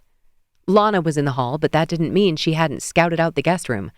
I couldn't risk triggering one of her traps and waking the whole house. I took a step back and pushed a thought forward. I can't open the window. You'll have to do it. I waited. The light shifted behind the curtains, and the fabric was swept to the side. She was there, in nothing but her bra and underwear. She was curvy with hips that begged for my hand to curl over them. Before all the blood rushed from my head to my groin, there was a click, and the window slid open. I stepped forward, but before I could reach the sill, a door slammed. I froze, my heart in my throat. What the hell are you doing? Lana's voice was a low growl. We were screwed. Chapter 16. Callista. I needed some fresh air. I leaned casually against the window frame. Wait, how did you know I opened the window? Lana narrowed her eyes. It's not smart to have that open. Because if someone wanted to break in, they couldn't just smash through the glass? I gestured at the forest behind the house. What's going to happen? There are no highways, no major cities, just a few small towns and plenty of trees and wildlife. And an extremely hot man who I hoped was out of eyesight. Lana raised an eyebrow. You don't think anything could happen in the middle of nowhere? Like, I don't know, something happening right in our campsite? My wolf growled, and I gritted my teeth. I'm not a child, Lana. You said you aren't a good babysitter, correct? I'll shut it when I can breathe. Lana stared at me. Wow, your hormones grew you some balls. I swallowed hard. My agitation was only growing with the scent of Kael wafting through the window. My wolf whined with need. I clenched my fists. I'll be fine, I promise. And I'll see you in the morning? Lana huffed. Fine. But if anything happens, I'm telling Blake it was your idea. She marched to the door and walked out of the room. I let out a breath and sagged against the wall. As soon as the door shut, I spun toward the window, searching for him. He appeared out of the shadows, his eyes glinting in the light from my window. I stepped back and watched as his hand wrapped over the sill. He pulled himself up and swung his leg into the room. In seconds, he was standing there on the carpet, his presence filling the space. My heart thrummed at the sight of him. My hands shook. How was I supposed to do this? I'd messed around with other betas before, but never with someone I didn't know. My wolf, so vocal seconds ago, slunk back, shy all of a sudden. Thanks for nothing. You don't want to talk. Kael's voice was a low rumble. I swallowed hard, my skin tingling with anticipation. Good, because I wasn't planning on it. I drew a deep breath, the cool night air still floating in through the open window, mingling with the intoxicating scent of Kael. It was heady, like a blend of cedar and pine with a hint of smoke, and it made my head spin. I stepped closer, the rough wooden floorboards pressing against the soles of my bare feet. If he could be bold, so could I. Take off your shirt. Kael's eyes darkened, his pupils dilating. He hesitated for a fraction of a second before reaching for the hem of his shirt and pulling it over his head. His muscles rippled under his skin, and I couldn't help but stare. My mouth went dry. With that one action, we had an agreement. I was the one giving orders, and he was the one obeying. My thoughts raced. Was I really doing this? I was an Omega from Kitimat, and here I was acting like some sort of dominatrix. It felt good, to be honest, even though I didn't have the first clue as to what I should do next with him. Kael's breath quickened, his pulse jumping in his neck. He liked this. I could sense it. My skin tingled, my wolf practically foaming at the mouth. I wanted to close the distance between us, to run my hands over his chest and feel the warmth of his skin, so I did. As my palms pressed against his skin, his eyes shuddered closed. You don't. Shut up, I snapped. He'd said no talking, and my ability to process more than the heat flooding through my fingertips was non-existent. Kael's hand jumped to my hip, his fingers threading around the waistband of my underwear. He lowered his head, his breath hot on my neck. We're not mating, I whispered. I know. His voice was calm, but I could sense the storm shifting beneath his skin. We're just dealing with this. Right. I swallowed hard. This was just about my need, the itch that was desperate for scratching, nothing more. Kael's grip on my waist tightened, and I bit my lip. I trailed my hands down his sides and pulled at his lower back, dragging him toward the bed. When my calves made contact, I sat, but Kael stayed put. He lowered his eyes, taking in the curves of my hips and thighs, the soft swell of my stomach, the way my bra pushed up my breasts. His breath quickened, his gaze roaming over my body with an intensity that sent heat pooling low in my belly. I'd never been thin like Evelyn, and I'd always been self-conscious of my curves, but Kael seemed appreciative. Kael's fingers traced the line of my jaw, sending a shiver down my spine. I held my breath as he stepped back and unbuttoned his jeans. I'd watched him when he'd taken them off before, but this was different. This was for me. He dropped his jeans, then dragged his boxer briefs off his hips, disentangling them and stepping free. Holy shit. I couldn't stop staring. When I finally forced my eyes to his, he had a lazy smile on his face. He nodded once at my bra, and I reached back and unclasped it, letting the strap slide over my shoulders until it puddled in my lap. Almost there. He stepped forward and tugged on my underwear. I lifted myself from the sheet, and he slipped his hand under my butt, pulling them off in one smooth motion. I gaped at him. How did you do that? He dangled the fabric on one finger. I've learned to be creative. I slid back on the bed as he climbed onto the mattress and settled next to me. I reached out and shut off the lamp. Yes, this was better. As much as I wanted to drink him in, I didn't want to think. I wanted to close my eyes and feel. We lay there for a moment, our bodies pressed together, and I felt like I was going to explode from the inside out. Every nerve ending was on fire, every instinct screaming at me to do more, to take more. I swirled my fingers over his tight stomach, dragging my nails through the hair that tempted me lower. Kael's hand found mine, and he intertwined our fingers, his grip firm but gentle. His touch sent a jolt of electricity through me, and I gasped. Kael moved, his body pressing even closer to mine. Callista, he whispered, hot against my neck, and my eyes rolled back in my head. I couldn't take it anymore. I needed more. My free hand reached up, sliding over his shoulder and down his back, feeling the ripple of his muscles beneath my palm. Kael groaned, and satisfaction surged through me. I was affecting him just as much as he was affecting me.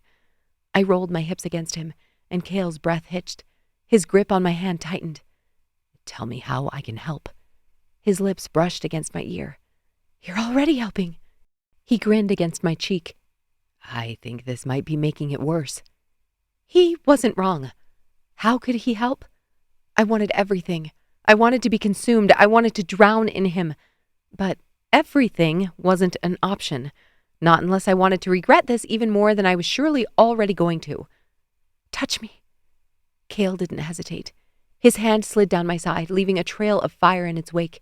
When he reached my hip, he paused, taking his time with those last few inches. I sucked in a breath when he landed. "Like this?" I nodded, my breath coming in short gasps. "Mm-hmm." Kael's breath hitched. My skin tingled with anticipation, and I arched my back, pressing against him. Yes. My curiosity about that damn hand was rewarded. He was gentle and rough, teasing me and then giving me exactly what I wanted. "Kael, shh." Lana's still outside the door. This was going to be impossible. How could I keep myself from crying out? I buried my head against his shoulder, pressing my lips against his skin. For weeks, I'd been a shell of myself. I'd gone through the motions, work, food, sleep, a never-ending cycle that drained the life from me. In one day, the pain in my arm had lifted, and now, this. It was a blur of sensation. Kael's hands on my skin, his breath hot against the top of my head. I couldn't think, couldn't breathe, couldn't do anything but feel. Kael pulled away, nudging me onto my back. He didn't ask permission as he slid down the bed, his hand trailing over my thighs, his breath hot on my skin. "Tell me if you want me to stop." I don't want you to stop." I shivered as he reached my knee, nudging it out with his shoulder, and I squirmed, my hands clutching at the sheets. My words were cut off as he pressed his lips to my skin, his tongue tracing a line up my thigh. The sensation was electric, and I arched my back, a moan escaping my lips. "Quiet, Callista." Kael's hands gripped my hips, holding me in place as he continued his exploration. I was lost in a sea of sensation, rising higher than I thought possible, then dipping and crashing against the rocks. He was relentless, consistent. The tension that had been building inside me, that coil winding tighter and tighter, suddenly reached a breaking point. It was too much and exactly enough. "I know we said no talking," he murmured, his voice thick with desire. "But now, I need to hear you. Tell me." His fingers traced circles, teasing me, driving me mad. "I want you here, next to me." The words came out as a whisper, but he understood perfectly. He slid back into place next to me and pulled me to his chest. When his hand found me again, he was done with teasing. As my back arched, he leaned in, pressing his lips to my ear. "I've got you. You can let go." With those words, the dam broke. I felt a rush of heat, a wave of pleasure that crashed over me, drowning out everything else. My body convulsed, and I turned my head into the pillow to keep from crying out. Kael didn't stop, didn't slow. He rode out the storm with me, his touch never wavering. When the waves finally subsided, I collapsed against him, my body trembling. "Better?" I fought to keep in the wave of emotion crashing over me. As a tear slipped over my cheek, I was glad the light was off. How had I felt so safe, so protected? Hours ago, Kael had a dagger to my throat, and now? Kael pulled his hand away, and I whimpered at the loss. "Kael, Shh. It was good." "Callista, I need you to know how good that was." He chuckled. "I am capable of reading body language." "Thank you." He was quiet for a moment. "You're welcome." We lay there, our breathing deepening, and I worked to gather my courage. When he pulled his hand away from my shoulders, I caught his arm. My turn. Chapter 17. Kael. I stiffened as Callista's fingers trailed down my chest. The sensation of her touch was electric, sending jolts of pleasure through my body. This wasn't how it was supposed to go. I was here for her, but every time I tried to tell her she didn't need to return the favor, she wouldn't hear it. I struggled to tamp down the urge to bolt for the window. I was always the one in control. As tantalizing as it had been to let Callista lead, we both knew where it was heading. Now my wolf bristled at the idea of being vulnerable, of being touched. But each brush of her fingers was intoxicating, making my blood run hot. My heart pounded in my chest as Callista's hands moved lower, her breath warm against my skin. I could barely think straight, my thoughts a jumbled mess of desire and hesitation. I was teetering on the edge, and one wrong move would send me plummeting into a freefall of lust. Callista was saying something. Her voice was a soft murmur, and I forced myself to focus on her words. "You're shaking." I hadn't even realized it. My hand trembled at my side, and I sucked in a breath, trying to steady it. "I'm sorry." "Why the hell are you apologizing?" She looked up at me through her lashes, the moonlight now pouring through the open window. "I like it." Her hands moved up to my shoulders, and she pushed me back against the pillows. The warmth of her body against mine was a welcome distraction, but it did little to quell the tension coiling in my gut. Callista's fingers traced the lines of my muscles, her touch feather light. "You were so good at that." Her voice was so low I had to strain to hear it. Her eyes sparkled with mischief, and I couldn't help but smirk. "You mentioned that." She nodded, her hands slipping lower. "I've never been able to just relax like that. I felt safe." Safe. The word hung in the air between us. She had to be joking. I was the last person in the world who should have been able to make her feel safe. I suddenly felt like a fraud, like an asshole taking advantage of her. That's what I was, wasn't I? I knew better than to crawl into bed with a she-wolf in heat, and yet I'd come running the second she'd called. "Callista." She pressed her hands against my thighs. "Stop trying to make me change my mind." My mouth clamped shut. She moved over me, and I closed my eyes, feeling the weight of her body against mine. Her skin was warm, her breath hot against my neck, and I struggled to keep my wolf in check. But it wasn't just him. This was what I wanted, what I needed, and it terrified me. Callista's fingers trailed along my abdomen, and I sucked in a breath, my muscles twitching under her touch. She moved lower, and my heart slammed against my ribs. I couldn't think, couldn't focus on anything other than the sensation of her skin against mine. Her hand slipped lower, and I groaned, my hips bucking involuntarily. Callista stilled, and I opened my eyes to see her staring at me, her hazel eyes wide and filled with concern. Her lips parted, but no words came out. I reached for her then, my hand wrapping around her wrist. "It's okay," I murmured, my voice hoarse. "I'm just not used to this." Something flickered in her eyes. "You work alone." That one sentence, the way she looked at me, I swallowed hard and nodded. "You don't have to do anything you don't want to do, Kael. I just thought I want to." My grip tightened on her wrist, and I pulled her hand back to my abdomen. She nodded again, her eyes searching mine. Worry was etched in her features, and it made my chest ache. I didn't want her to feel like she was doing something wrong. Callista leaned down, pressing a kiss to my abdomen, and I sucked in a breath. Her lips were soft and warm, and the sensation sent a shiver down my spine. She moved higher, planting kisses along my chest, my neck. Warmth bubbled up in my chest as my tension bled away, replaced by a heady mix of desire and gratitude. When had I been touched like this? Kissed like this? Callista was giving me something I didn't know I needed. She was inviting me to let go, to be vulnerable, just like I'd told her to be. My heart thundered in my ears as Callista's hands explored, her touch both soothing and teasing. My body screamed for more, but I forced myself to stay still, to let her lead. She shifted, her body pressing against mine, and I couldn't hold back.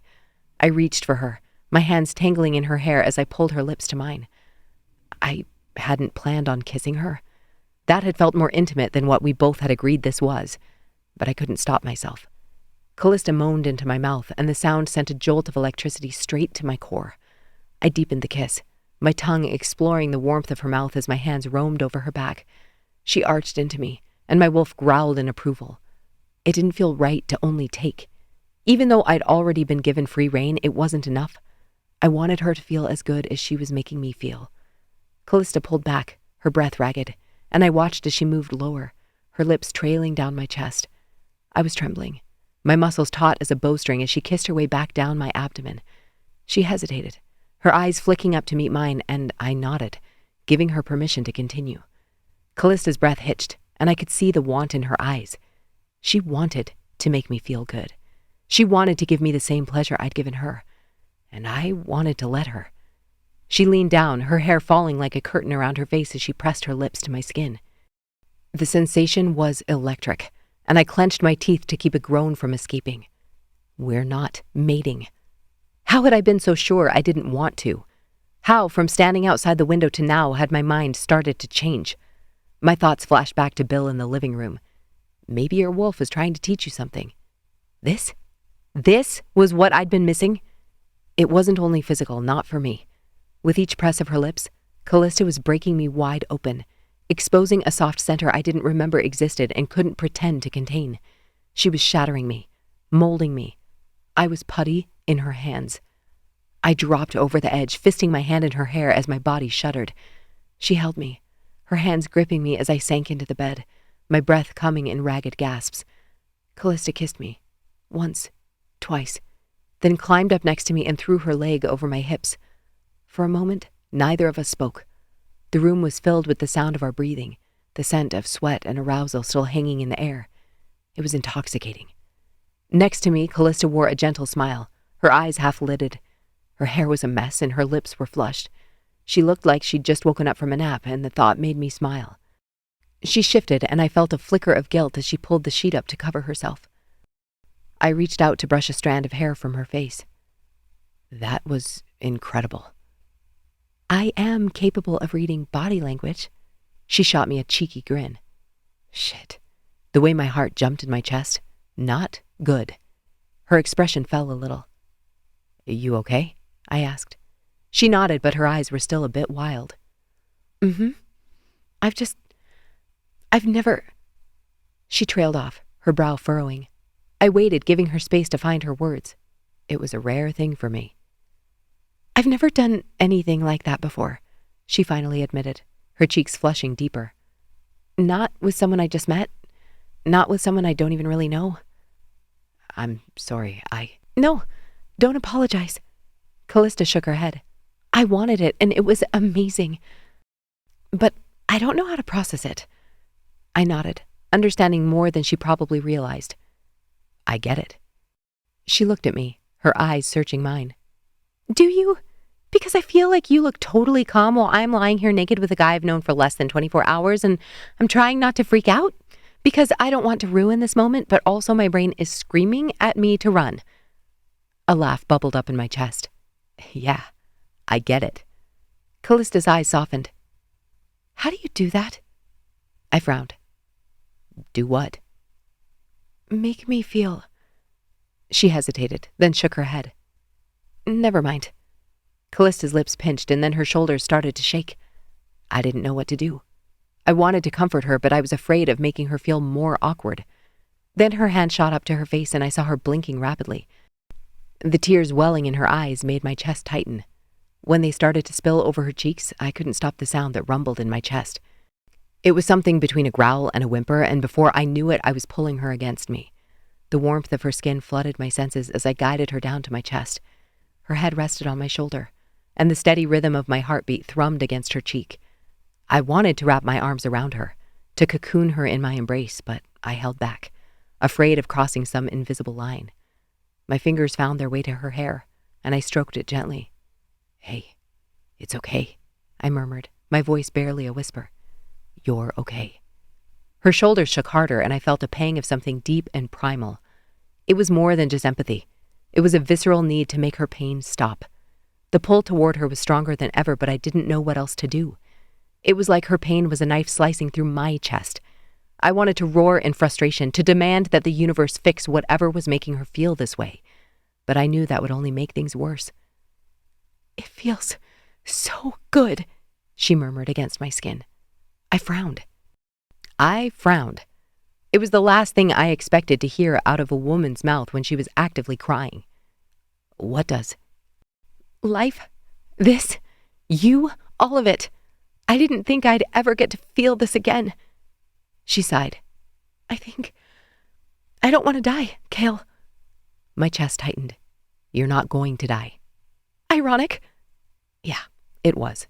But it was true. I had no idea what the hell was going on or how to fix it, but I knew one thing for sure. I couldn't stand the thought of her being in pain. She tilted her chin and her eyes searched mine. I hoped she could see the resolve there. "You can't control this." I saw the silent question there. Did I want to control it? "I can try." Callista's lips twitched. "I'm going to take a shower." She pushed up from my chest, then stopped. She considered her words, then said, "Stay." So I did. All night. Or what was left of it anyway. I hadn't meant to stay until morning, and when I woke with her in my arms, I was horrified at how right it felt. I couldn't have a mate. I couldn't get used to this. She moved as if sensing I was no longer sleeping, her cheek nuzzling against my chest.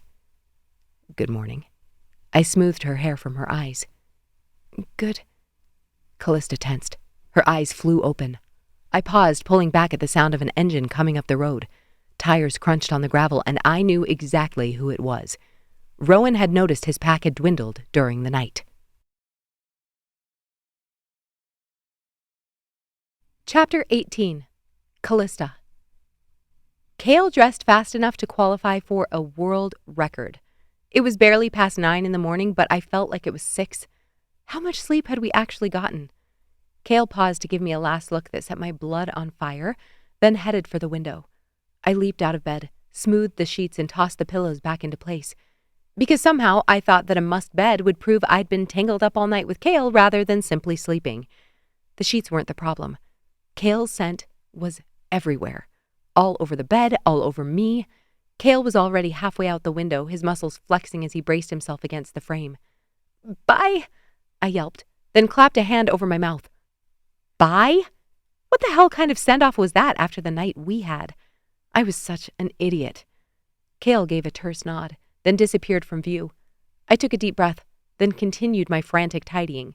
Clothes scattered, sheets in a tangle, and my adrenaline spiking higher than a CPU clocking into overdrive right before a system crash. I froze mid-swipe when a sharp knock sounded at the door. My heart pounded in my chest. I couldn't open that door, not smelling like him. "Hey, I was just getting in the shower." Lana pushed the door open and I skittered back behind the bed. Her eyes immediately narrowed as she took in the scene. I forced a smile. "Good morning." She didn't answer immediately, her eyes scanning the room one more time. "Rowan and Jasper are here." My heart skipped a beat. Rowan and Jasper? I immediately panicked. "I'll be right out, but I'm a mess. I need to put myself together and take care of things down there." I waved my hands over my crotch. Lana frowned, but she moved out of the way as I grabbed my clothes and toiletry bag, then rushed past her into the washroom. I threw a quick, horrified glance in the mirror. My face was flushed, my hair a mess. I looked like I'd just had sex. A lot of it. Excellent. I stripped off my clothes, tossing them into a heap on the floor, then turned on the shower. The water cascaded down and I jumped in, scrubbing furiously. I needed to get rid of Kael's scent, to erase any evidence of what had happened between us, even though I didn't want to. Not yet, anyway. All morning I'd waited for the embarrassment and self-loathing to hit, but it was disturbingly absent. After washing my hair and rinsing, I stepped out of the tub. Realizing I'd left my towel in the other room, I used the hand towel to dry myself, then wrapped it around my hair as best I could and got dressed.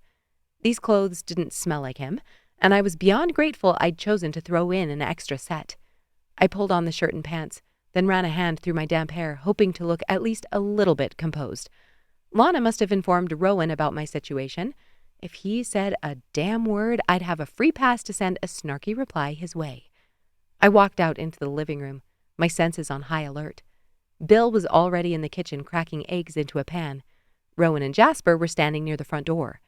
It only took a second for them to pick up on my scent, and the shift in their demeanor was immediate. Rowan's piercing eyes locked onto me, and I could see the storm brewing behind them. Jasper's usually relaxed posture went stiff, his gaze darting between the room and me. "Where is he?" Rowan's voice was low, his anger barely contained. I swallowed hard, my mind racing. "I don't know what you're talking about." Jasper's eyes narrowed. "Kael, where is he?" I forced myself to meet their gazes, even though every instinct told me to back down, to look away. "I haven't seen him." Lies. I never lied to my alpha. The words twisted in my gut. Rowan took a step closer and the air seemed to thicken. "Callista." "I said I haven't seen him." Am I the one on trial? I planted my hands on my hips. Rowan's nostrils flared. No, I'm sorry. For everything. We need to get you out of here, away from— With all due respect, that's not happening. Lana stepped forward. Not for at least another day. Rowan's eyes flicked between the two of us. Why not? It's not safe for you here. We can protect you better at the pack house. I know, but— I avoided his gaze, my mind a whirlwind of thoughts. I didn't want to go. Why didn't I want to go? I didn't relish staying here at Bill's, but the idea of returning to our pack made me cringe. Not yet. We need to figure out how to break the bond. We can do that at home. We can go to Lyra. When I was a pup, I heard legends about the Shadowpack relics, stories that most dismissed as fairy tales. Bill stalked out of the kitchen. Rowan exhaled sharply. Who is this? Bill put out a hand and Rowan shook it. The name's Bill. He adjusted the waistline of his pants. That dagger is growing stronger. You can't just pluck her out of here and hope for the best. It will fight back. If it's growing in power, it won't let her go without a fight. Rowan looked to Lana. You said you had it under control. She nodded once. I do. For now. Her eyes dropped. There's no precedence for this. We don't know why it's responding to me, and we don't know what to expect. Bill nodded. The stories say that it will work on any soul it comes in contact with. He stopped, glancing up as Kael sauntered down the hall. He stopped when he saw all of us gathered ahead of him. His hair was damp, and he wore a clean t-shirt and jeans. My heart skipped a beat at the sight of him. Rowan ground his teeth. Bill seemed oblivious to the tension between them. Kael, you're taking the wind out of my story. Which one? He leaned against the wall, and my ovaries twitched. Bill cleared his throat. I was working up to it, giving a little mystery before I gave the full meat of it. Kael grinned, then glanced up at me before stealing his expression. Can we get on with this, please? Jasper snapped, and Kael looked like he'd be glad to put a fist to his throat. Jasper? Lana shook her head. Bill motioned for them to take a seat. They reluctantly took off their shoes and moved into the living room. When they were settled, Bill dropped into his chair and started with a deep breath, his chest expanding under his flannel shirt. All right, here's the gist.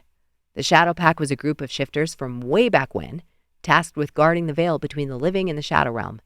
They were descended from a forbidden union, giving them unique spiritual and shadow abilities. They were entrusted with powerful relics, but internal conflicts led to their downfall. Despite their end, their legacy and the relics they guarded became the stuff of legend. Rowan nodded. I've heard the stories. There was a twinkle in Bill's eye. Good, good. Then you know that if the relics reappear, it means something. Something big. Lana frowned. Big how? Big as in restoring the Shadowpack? Or destroying it for good, depending on who gets their hands on him. Bill replied, his voice low and grave. The Shadowpack doesn't exist now, I said. Bill raised an eyebrow. They surely do. He turned to look at Lana. They're hidden among us, descended from that ancient line. Sometimes we know who they are before they do. Chapter 19. Kael. I pretended to be distracted by breakfast as Lana paced back and forth across the worn wooden floor of Bill's living room. Her jaw was tight. This is ridiculous. Shadowpack? Those are just stories we heard as pups. Bill blew out a breath. Well, if you have a better explanation for why that dagger's behaving like a docile pup when you touch it, I'm all ears. Lana's jaw clenched. I don't know. Maybe it's broken. She traced the edge of the blade. Or maybe it's reacting to my natural charm. Jasper grunted. Sure, Lana. Your charm. That's definitely it. Bill's eyes met hers. Then he leaned forward, planting his elbows on the armrests. Believe what you want, but the relics don't lie. That dagger didn't still for you because it was feeling generous. He pointed at her. You're related to the pack where Seraphina's mate ruled. Her power recognizes you. That's all fine and well, but what do we have to do to destroy it? Rowan asked. Well, that's the tricky part, isn't it? Bill sighed. The relics were created for a purpose, and until that purpose is fulfilled, they can't be destroyed. At least that's what the legends say. Lana scoffed. So we're stuck with this cursed dagger until the end of time? Fantastic. I scooped eggs onto my plate. then almost dropped the spoon when I heard Callista's voice. "No, I think Bill's exactly right." Bill chuckled. "Of course I'm right." "Do you have a computer?" Callista asked. I waited with bated breath for that answer. The last time I talked with Bill about technology, he was convinced radio waves gave us cancer. "In here." Bill led Callista down the hall, and the others followed. I carried my plate to the hall. Bill's house was small, and I wasn't going to be caught dead in close proximity to Rowan or his second. I could hear just fine from where I was. I closed my eyes as Callista's scent hit me. It was still strong. She was probably still uncomfortable. Probably still needed easing. I shook my head, trying to clear the image of her eyes fluttering shut, her body arching under my touch. "What are you looking at?" Rowan asked. I took a few steps further down the hall. Callista answered. "I found this online. Before we went camping, I didn't have time to read all of it, but..." She paused a moment, then said, "Yes, here, look at this." It was silent too long. I was about to turn the corner when I finally heard her voice again. "It says here that the relics were always meant to protect the Shadow Pack, so what if..." I couldn't help myself. I shoved the last spoonful of eggs into my mouth and stalked forward. What if what? Rowan, Jasper, and Lana turned to me with scowls.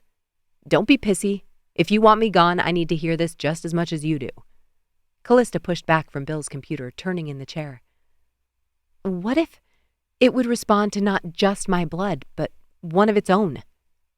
Lana's expression flickered, and Callista stood, her brow pinching. "I don't mean a full sacrifice. I would never ask you to give your life for mine. But I wonder if it would be satisfied with less? If it was the blood it was made for in the first place?"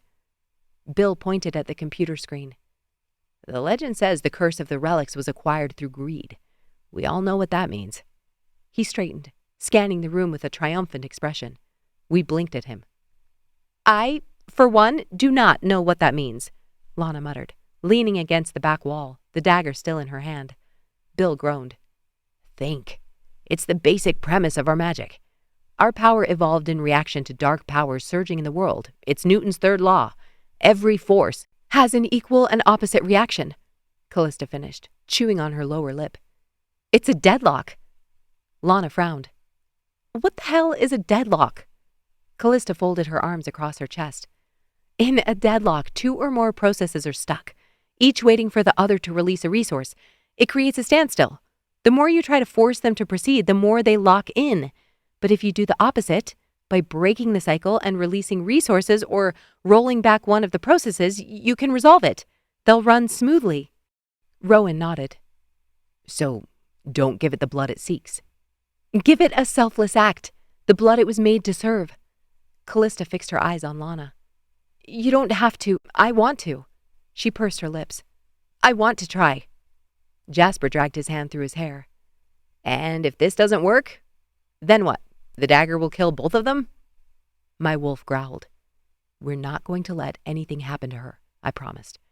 I still didn't know how to reconcile the last 24 hours. I couldn't take a mate. It wasn't my nature. But holding her in my arms had sparked a desire for that life. I turned and stalked back to the kitchen and rinsed my plate. What the hell was I thinking? The Alphas still held Destin, and I had a contract to complete. Of course it sounded fun to play house. To ignore my real life and drown in pleasure for a night? Why the hell wouldn't that be fun? And now I had a bigger problem on my hands. They wanted to try neutralizing the dagger with Lana's blood. If it worked, Callista would be free. But I would never get my hands on that dagger again. Hell, it might not even work the way it was supposed to. I had to use the dagger to save Destin's life. I had to give up the dagger to save Callista's. Destin was like a father to me. Lana paced into the kitchen. "So, I just what? Dragged the blade across my wrist?"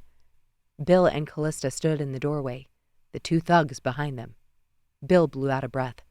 "Whatever you do, it should be at a place where the veil is thin. Give it the best chance of satisfying the magic." Callista shuddered. "Please don't say Swan Lake." Bill frowned at the expression on her face. My nostrils flared. She didn't like that answer. Why? My wolf stood at attention, just as curious as I was. "I need to call Evelyn. Let her know I won't be coming back as planned." Rowan pushed to his feet. Lana frowned and glanced at Jasper. "Rowan, we can't all be here." I liked Catwoman better and better. The faster these two left bills, the happier I'd be. I don't think we have a choice. I'm the one with the connection to these relics, and I'm more than capable of taking care of this. Lana crossed her arms. Rowan glared at Kael. If I go, he goes too. The dagger is mine, I growled. It's a relic. It doesn't belong to anyone, Rowan snapped. I straightened. I was at least half an inch taller than him, and I wanted him to know it. It's in my charge. The only reason your third has it in her possession is because I'm not a sadist. Callista's cheeks flushed pink, and my skin tingled. Where the dagger goes, I go. Rowan ground his teeth. Then I'm staying. Fine by me. I leaned back against the counter. Callista put her hands on her hips. Can we all take a breath, please? It's a gorgeous morning. For the first time in weeks, I have hope that I won't be condemned to a lifetime of pain, and we've been with Kael for the last 15 hours? Her eyes flicked to mine, and I could have sworn her breath caught. He's done nothing to harm. He took you from your damn tent. He tried to kill you.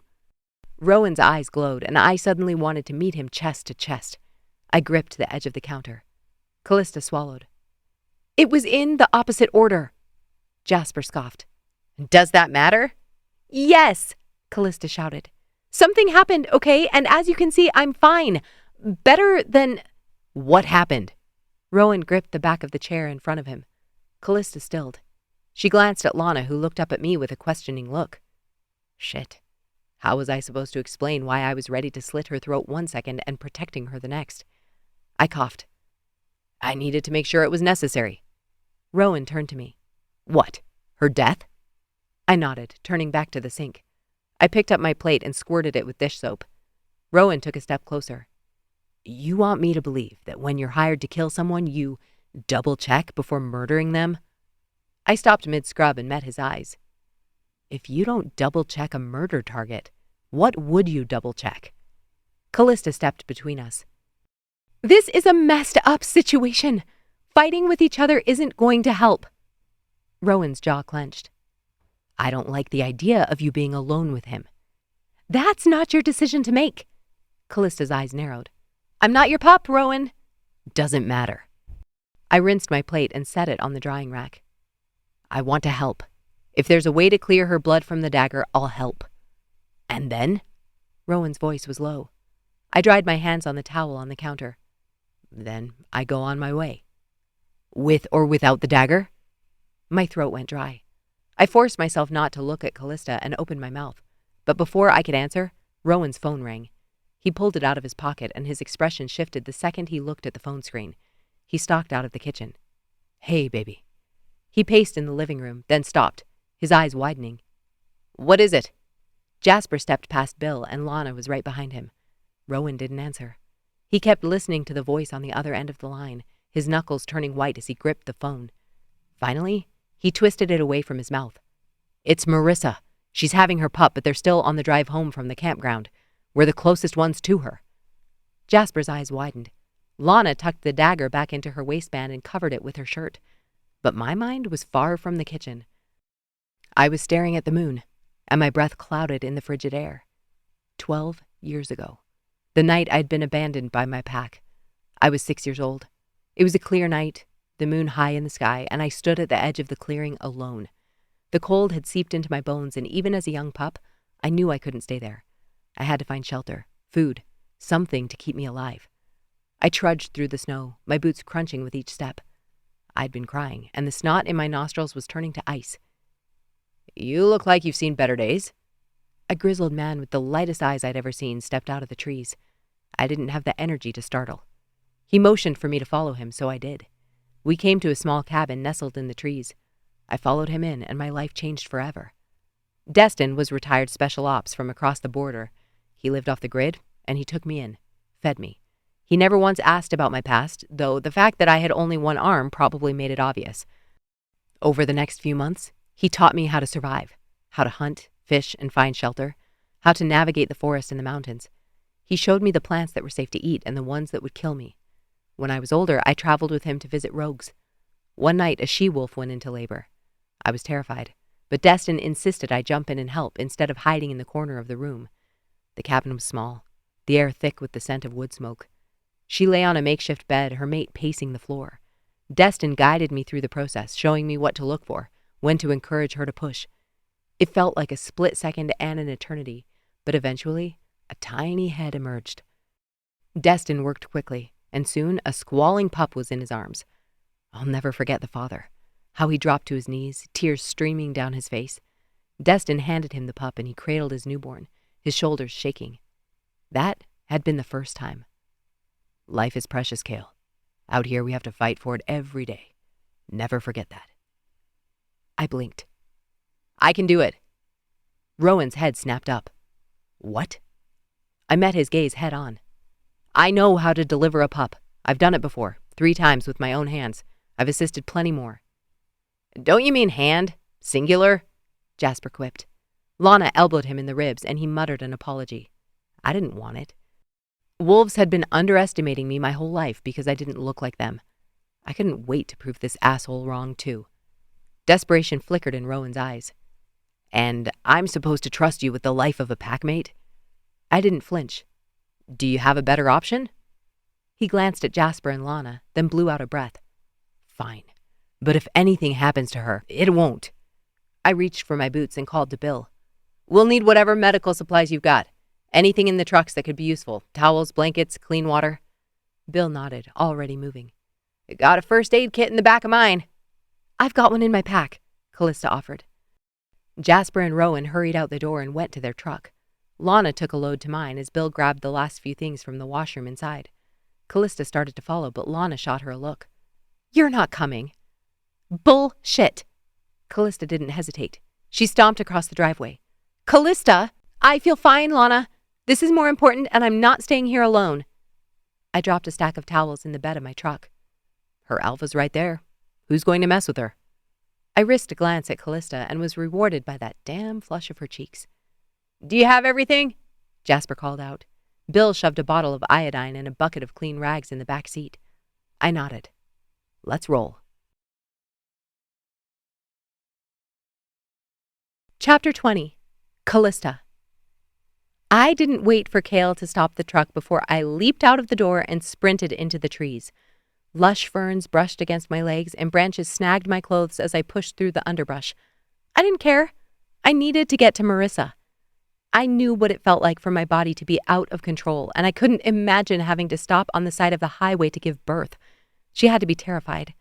My ears strained for any sound of the others. Rowan and Jasper had gotten ahead of us by a few minutes. This way, Lana called. I shifted direction, my boots struggling for traction on the moss-covered logs. If I slipped, I was going to bite it hard. My arms were filled with supplies, and there was no way I'd be able to catch myself. Somehow, I stayed upright, and a few seconds later we saw them. Marissa on her hands and knees on a quilt, Evelyn and Will by her side. She wore an oversized t-shirt and socks, but her pants were already off.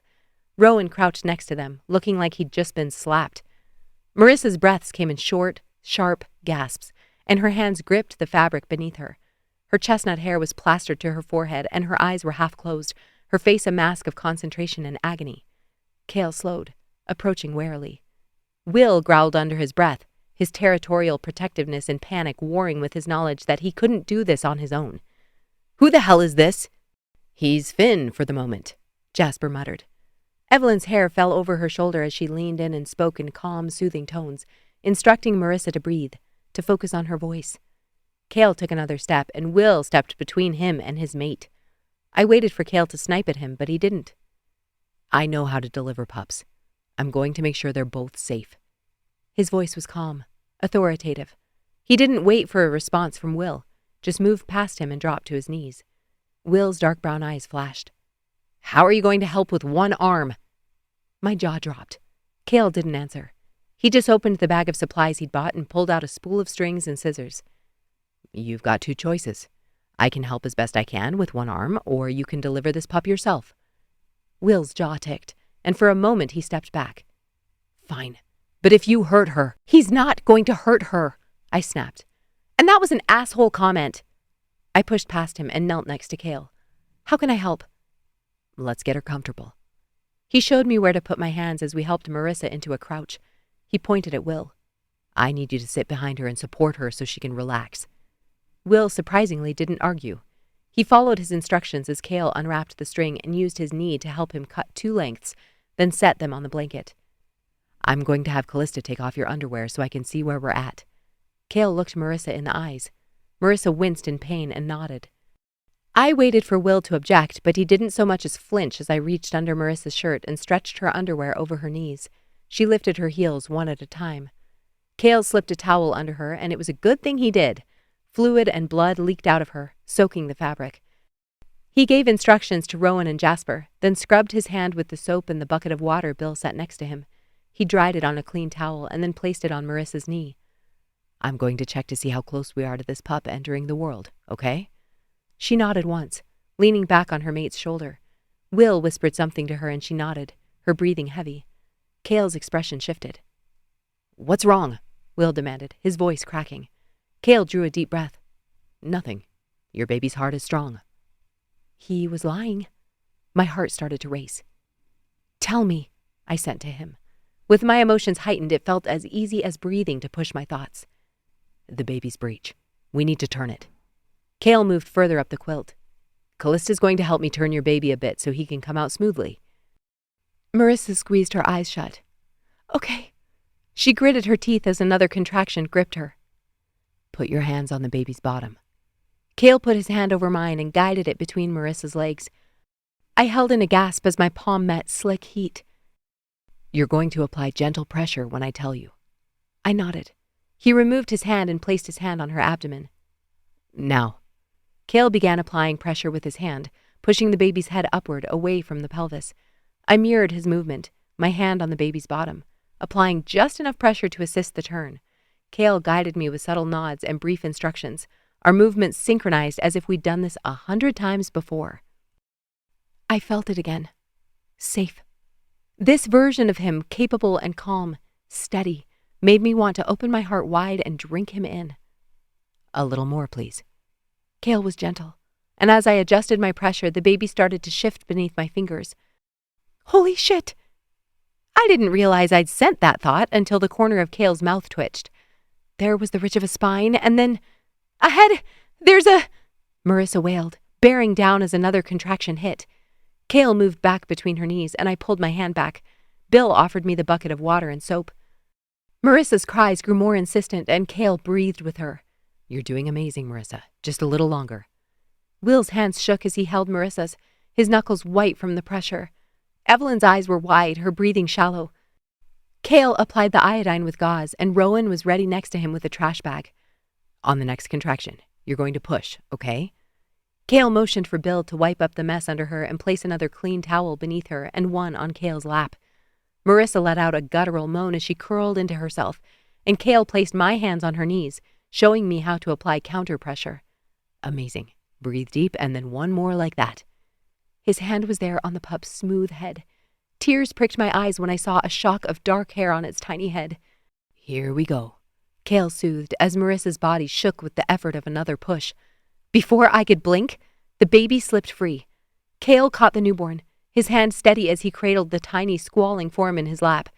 Will's eyes filled with tears, and he reached out, his hands shaking. Is it? She's perfect. Kael smiled. He gently wiped the mucus from the baby's face and turned her on her stomach. He didn't have to do anything else. She sucked in a breath and cried, a strong, healthy wail.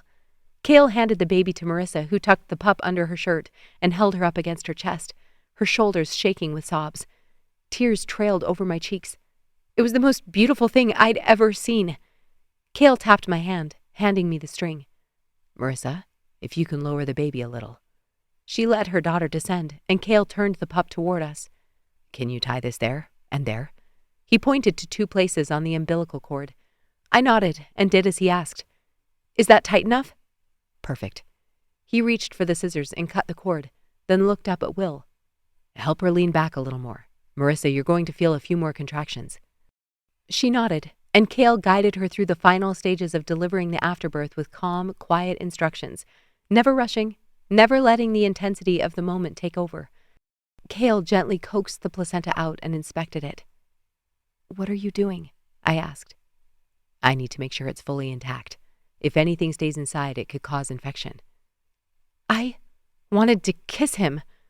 When he was satisfied, Kael moved back off the quilt. He looked up at Will.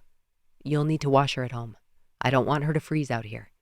He turned back to Marissa. You both did great.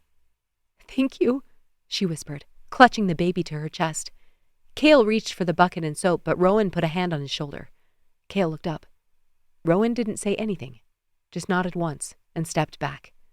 I helped clean up, making sure Marissa was comfortable while Kael tended to the final details, saving the afterbirth so she could take it home and dry it. I'd heard in recent years that mundanes had started following our traditions of eating our afterbirth. Odd, since their bodies didn't need the added nutrition of supporting pups who grew at twice the rate of normal humans. Kael and Bill started packing away the supplies. All of us jumped in to help as Jasper helped Marissa stand. He and Will took a few towels and began to carry her and the pup to their car. We'll wash this back at the house, Bill said, telling Evelyn to just toss everything in a trash bag. Once we'd gathered everything together, we made the trek back to our trucks. Rowan and Jasper wouldn't let Kael do any of the work. They loaded the supplies and then looked around for anything else that needed doing. I got in the truck with Lana. Kael walked to the passenger side of Bill's truck, and Rowan strode over to Lana's window. She rolled it down. Satisfied? Rowan lowered his eyes. Just be safe. Lana wrapped her hand around the wheel and grinned. I'm always safe. Rowan rolled his eyes. He patted the side of the truck, then looked up at me. You and Kael were quite the team. I wet my lips. He gave good instructions. Rowan nodded. That's the funny thing. I didn't hear half of them. He met my eyes.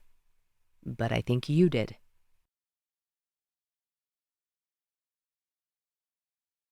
Chapter 21. Kael. Bill shoved the plate of sandwiches across the table. Eat. I already had one. He raised an eyebrow. Have another. I grunted and took one from the plate. Remember that time we found that abandoned cabin up near the Skeena River? Bill's voice rasped. Thought we'd struck gold with that stash of canned goods. I leaned back in my chair. Until we realized half of them were expired. Bill chuckled, a deep rumbling sound that echoed off the walls. Couldn't tell if it was the spices or the botulism that gave it that kick. He rapped his knuckles on the table. I don't know why, but being out in the woods today got me thinking about that day.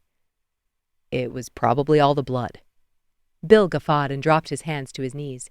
He let out a long breath. We may not have been a pack, but we were a family, weren't we? I nodded, my throat tightening. We were a family. But it was a family built on a foundation of survival and necessity, not on the bonds of pack or blood. We were all unanchored. Bill scratched his beard. You ever think about it? Think about what? Joining a pack. I scoffed. Why would I do that? Bill shrugged. Just a thought. I gave him a skeptical look. I knew where this was going. You know why I can't do that, even if I wanted to. Bill nodded slowly. Just because you weren't accepted as a pup doesn't mean you wouldn't be now. Drop it, Bill. His eyes narrowed. You think you have nothing to offer a mate or a pack? That's a load of shit. I stood abruptly, the wooden chair scraping across the floor. I said, drop it, Bill. I took the last bite of my sandwich and walked to the sink to fill a glass with water. I caught movement at the door and turned. Lana looked between the two of us, and Bill pointed to the plate. Lunch. She nodded gratefully and took a seat at the table. How's your friend? Bill asked, and my stomach clenched. Callista had gone straight to her room after we returned to the house. She's sleeping. Lana shook her head. She's dead. It's like she didn't get any sleep last night. I choked on my water and leaned over the sink. I coughed, trying to clear my lungs. When I recovered, both of them were staring at me. Wrong tube? Bill raised an eyebrow. My phone buzzed in my pocket and I pulled it out. My heart sank. Saved by the literal devil. I need to take this. I strode out the back door, pulling my leather jacket tighter around myself against the chill. The sun was out, but a cold front was blowing in. It would probably storm overnight. I tensed as I raised the phone to my ear. Hey, Kael. I breathed a sigh of relief. Destin. The last time I'd gotten a call like this, it was from one of the alphas. It was just a call. Destin was just checking in. I shoved my free hand into the pocket of my jacket. The Alliance had been silent for weeks, and now they wanted an update. It was normal. They were just being cautious. That didn't stop the worry from gnawing at my insides. I knew what they were asking of him. They wanted information, updates, proof that I was still under their thumbs. And if he couldn't provide that, there would be consequences. "You haven't reported in a while?" Destin's breath crackled the speaker. I walked further into the trees and stopped in front of an oak. "I've had some complications." Destin lowered his voice as if that would keep them from listening. "They're not patient, Kael. You know that." I did, all too well. I should be on to the next target in a couple of days. Let them know if they wanted things to run smoothly, they never should have given the dagger to Nathan Black. Right. Destin exhaled. Okay, I'll pass that on. The line went dead, and I lowered the phone, my pulse pounding in my ears. I stood there for a moment, staring at the trees, then started back toward the house. After a couple of steps, I froze. There was a flicker of something through the trees. I walked faster, my wolf pushing to the surface at the hint of danger. But as I reached Bill's backyard, I didn't catch another glimpse of anything unusual. With a final look at the trees, I stepped inside and closed the door behind me.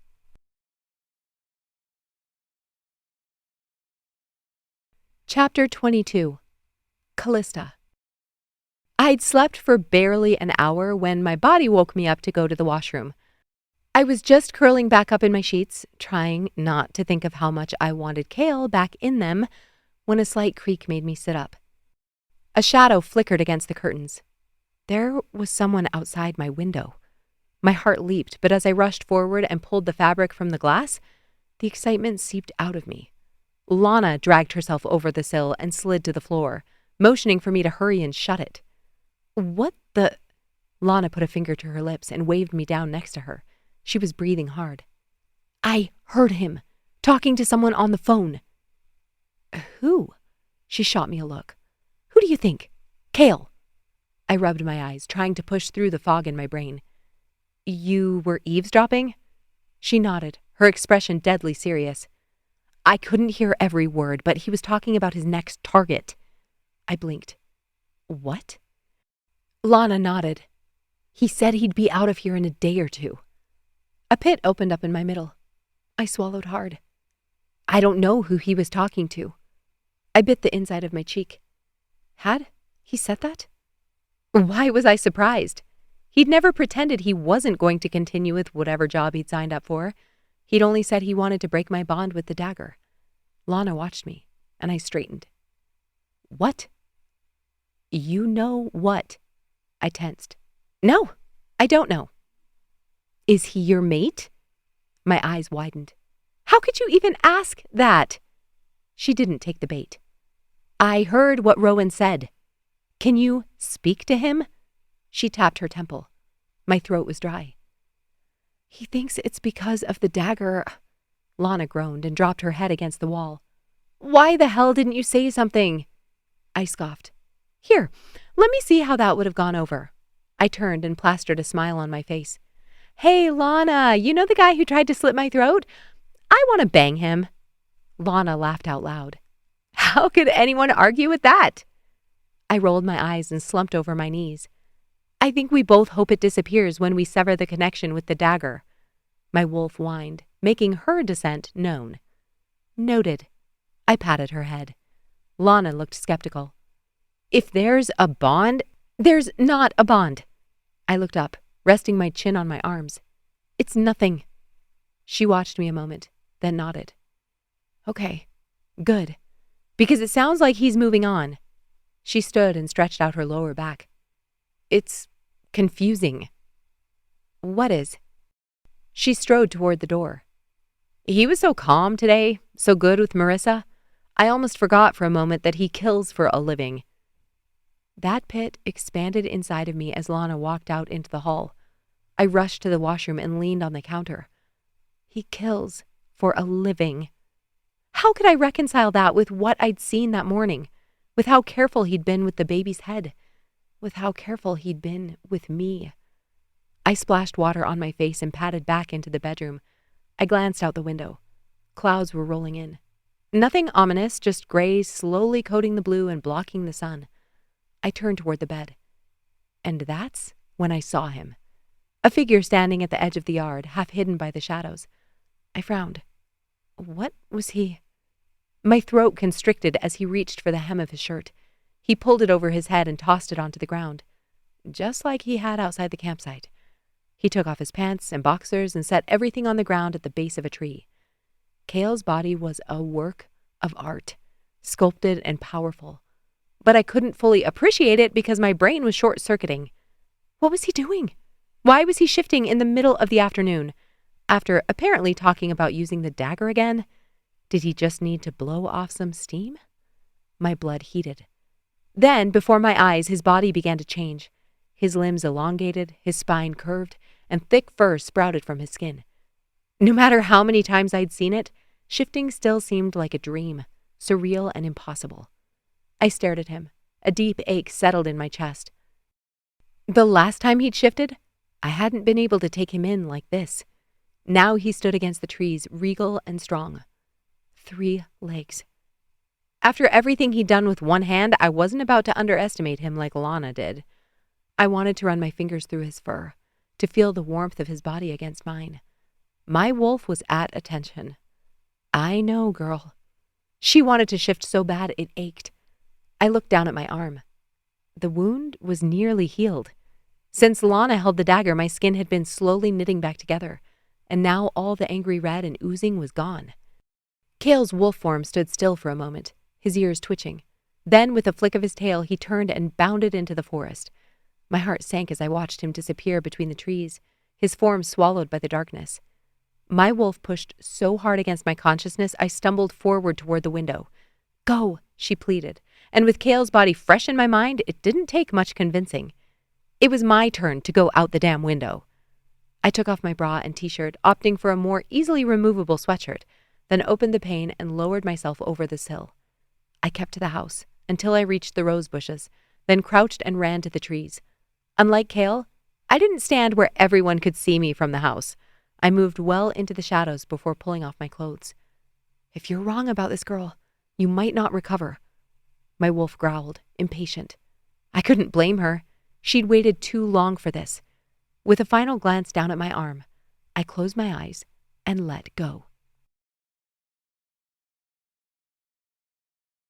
Chapter 23. Kael. I sprinted through the forest, my paws pounding the uneven ground, dodging roots and rocks. The air was cool and crisp, hinting at the rain building in the clouds overhead.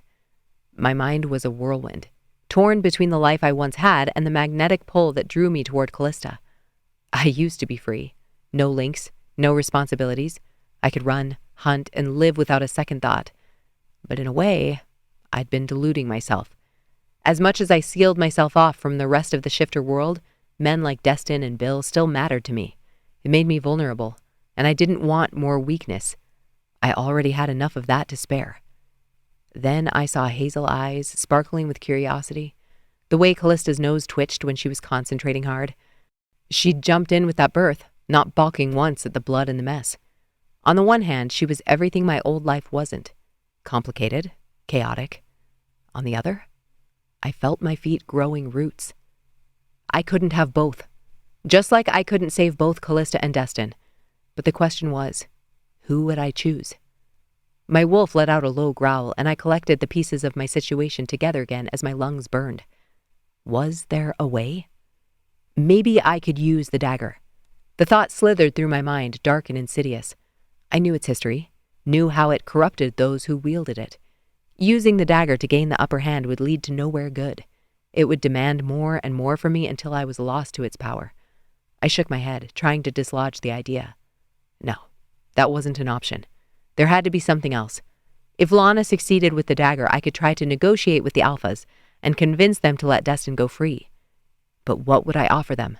My loyalty? No. They already had that on paper. They wouldn't be interested in a token gesture. If anything, they'd want more power, more influence, and I couldn't give them that. Not anymore. The thought of trying to reason with them made my stomach churn. They were wolves, predators, and anyone who stood in their way was prey. They'd already shown they were willing to use any means necessary to get what they wanted, and I had no reason to believe they'd suddenly play fair. But what if I could appeal to their sense of self-preservation? Could I convince them that keeping Destin alive and happy would be in their best interest? I could argue that a contented survivalist was more valuable than a resentful one, not more valuable than a dead one. I had no leverage. The irony wasn't lost on me. I'd spent years distancing myself from Destin, building a life separate from everyone, proving I could survive on my own. Now I was faced with the possibility of losing him for good. But we didn't know how the magic would work, how it would respond to Lana's offering. I hadn't promised the Alphas power. I'd only promised them death. That sent a shiver down my spine. The idea of slamming down that steel floor, of closing off my humanity like I always did to complete the task in front of me, felt like shackling my feet to the floor. I'd felt too much these past days. How could I go back to feeling nothing? I slowed as I neared a clearing, the gray sky making the river look like liquid silver. I paced forward and lowered my head, lapping up the ice-cold water. I'd come here as a kid, fished it with Bill. Being around him flooded my head with memories I thought I'd buried. Before Friday night, I was one thing. I was strength and reliability, a get-out-of-jail-free card for the people who hired me. Now? Was I a killer? Or was I that 6-year-old boy shivering in the trees? Was I a young wolf trying to please whoever he could to make sure he wasn't left out in the cold again? Was I the arrogant asshole that didn't call Destin after he'd left 3 messages? Or was I the man who flew across the world to come home and set him free? Allowing my wolf to take the lead gave me too much time to think. I was a pressure cooker, with the images of those alphas sitting with their smug faces. A week ago, I didn't care what they wanted as long as Destin walked free. Now, if I was going to kill anyone... My muscles twitched, and I shook out my fur. I lowered my head for another drink and froze at the snap of a branch. I held perfectly still as the wolf emerged from the tree line.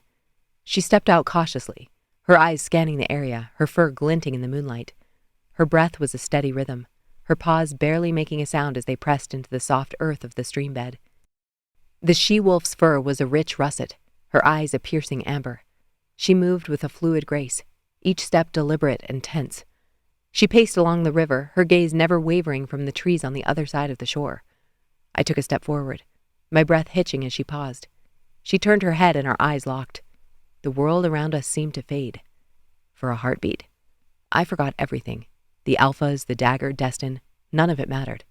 I could only focus on the wolf before me and the fire she ignited in my veins. Chapter 24. Callista. My mind raced as I paced along the river. Kael. Where the hell was he? Blake would have been yelling at me for running off into the woods without a plan. He probably wanted to yell at me about 1,000 things this weekend. 1,000,000 more if he knew what Kael and I had been up to in my bedroom. Especially if he knew how much I wanted a repeat performance. But following him here was more than that. Kael was 2 opposites in my head, and I needed to know which one was real. How I was going to discover that? I had no idea. But I couldn't sit in my room after what Lana told me. He was running his wolf for a reason, and I wanted to hear it. My wolf whined in frustration, watching the river gurgle past under the gray sky. Then the wind shifted and she instantly turned her head. I smelled it too, girl. My heart started to race. There he was, his coat thick and full, standing next to the river. His eyes locked onto mine as he lowered his head and padded over the soft grass and wildflowers toward me. I waited for him to say something, but when he was a few meters in front of me, he cocked his head to the side, then started to shift. My wolf seemed confused, but I couldn't look away. The fur on his back rippled, and his eyes, those piercing eyes, stayed locked on mine as his snout shortened and his fur receded. His limbs elongated, and his spine straightened. And then, there he was, standing in front of me in all his naked glory. I should have given him some privacy, but I couldn't. I was mesmerized by the transformation, the raw power and grace of it. Why had he done that in front of me? Why was he still standing there? Kael didn't seem to mind my staring. He didn't move to cover himself. Was he waiting for me? As if reading my thoughts, a slow smile lifted his mouth. Then he turned and strode to the water's edge. As soon as his back was to me, I shifted. My wolf wasn't happy. She'd just gotten to stretch her legs, and there I was sending her back again. I mentally inspected her as she settled into my head. She wasn't hurt. I rubbed a hand over the still raw skin on my arm and breathed a sigh of relief. Kael waded into the water, and I took a step closer. The clouds were growing darker, making the water nearly black. He walked in up to his waist. I curled my toes in the grass. "Where are you going?" He turned back, his eyes traveling up my body. I resisted the urge to wrap my arms around my chest. He'd already seen it. This wasn't anything new. My body wasn't convinced. "Going for a swim." "Of course. As you do on a Saturday afternoon after delivering slow pleasure to the woman standing in front of you and, a baby." My pulse quickened as I stepped closer to the water. It was going to be freezing, and the water was already up to his waist. I dipped my toes in and winced. Ice cold. "Kael." He turned back, grinning. "What?" I gave him a look. "You know what? You're going to get hypothermia in 30 seconds. "I'll be on the other side in 30 seconds. He watched me. He hadn't asked why I was there or what I wanted, so I didn't question him. I exhaled and sat down on the bank. "Fine. I'll wait for you." He smirked and dragged himself back through the water. "Come here." I pulled my knees closer to my chest. "I don't want to get in." "I'm aware." He rose out of the water and stood in front of me. My eyes were at waist level, and even though the water was cold, "My eyes are up here." I jolted, heat staining my cheeks. Kael laughed as he reached down and tugged on my hand, lifting me from the grass. He squatted, and in one motion wrapped his arm around my back and scooped my legs from the ground. I gasped and threw my arms around his neck. He exhaled. "Thanks. That's helpful." Without another word, Kael turned back to the river and walked in. My eyes widened. How deep does it get? "Not deep enough for you to worry." I clung to him, watching like a crazy person for any hazards under the surface. If a rock or log popped up, I wouldn't be able to dodge it. "Why do we need to cross this? Couldn't we have talked on the other side?" "Is that why you're here? To talk?" I swallowed hard. I didn't know why I was there exactly, only that it felt like I needed to be. "Yes?" "Talk about what?" "About Lana overhearing your phone conversation, about who you really are and what you want, about this thing between us that I can't stop thinking about.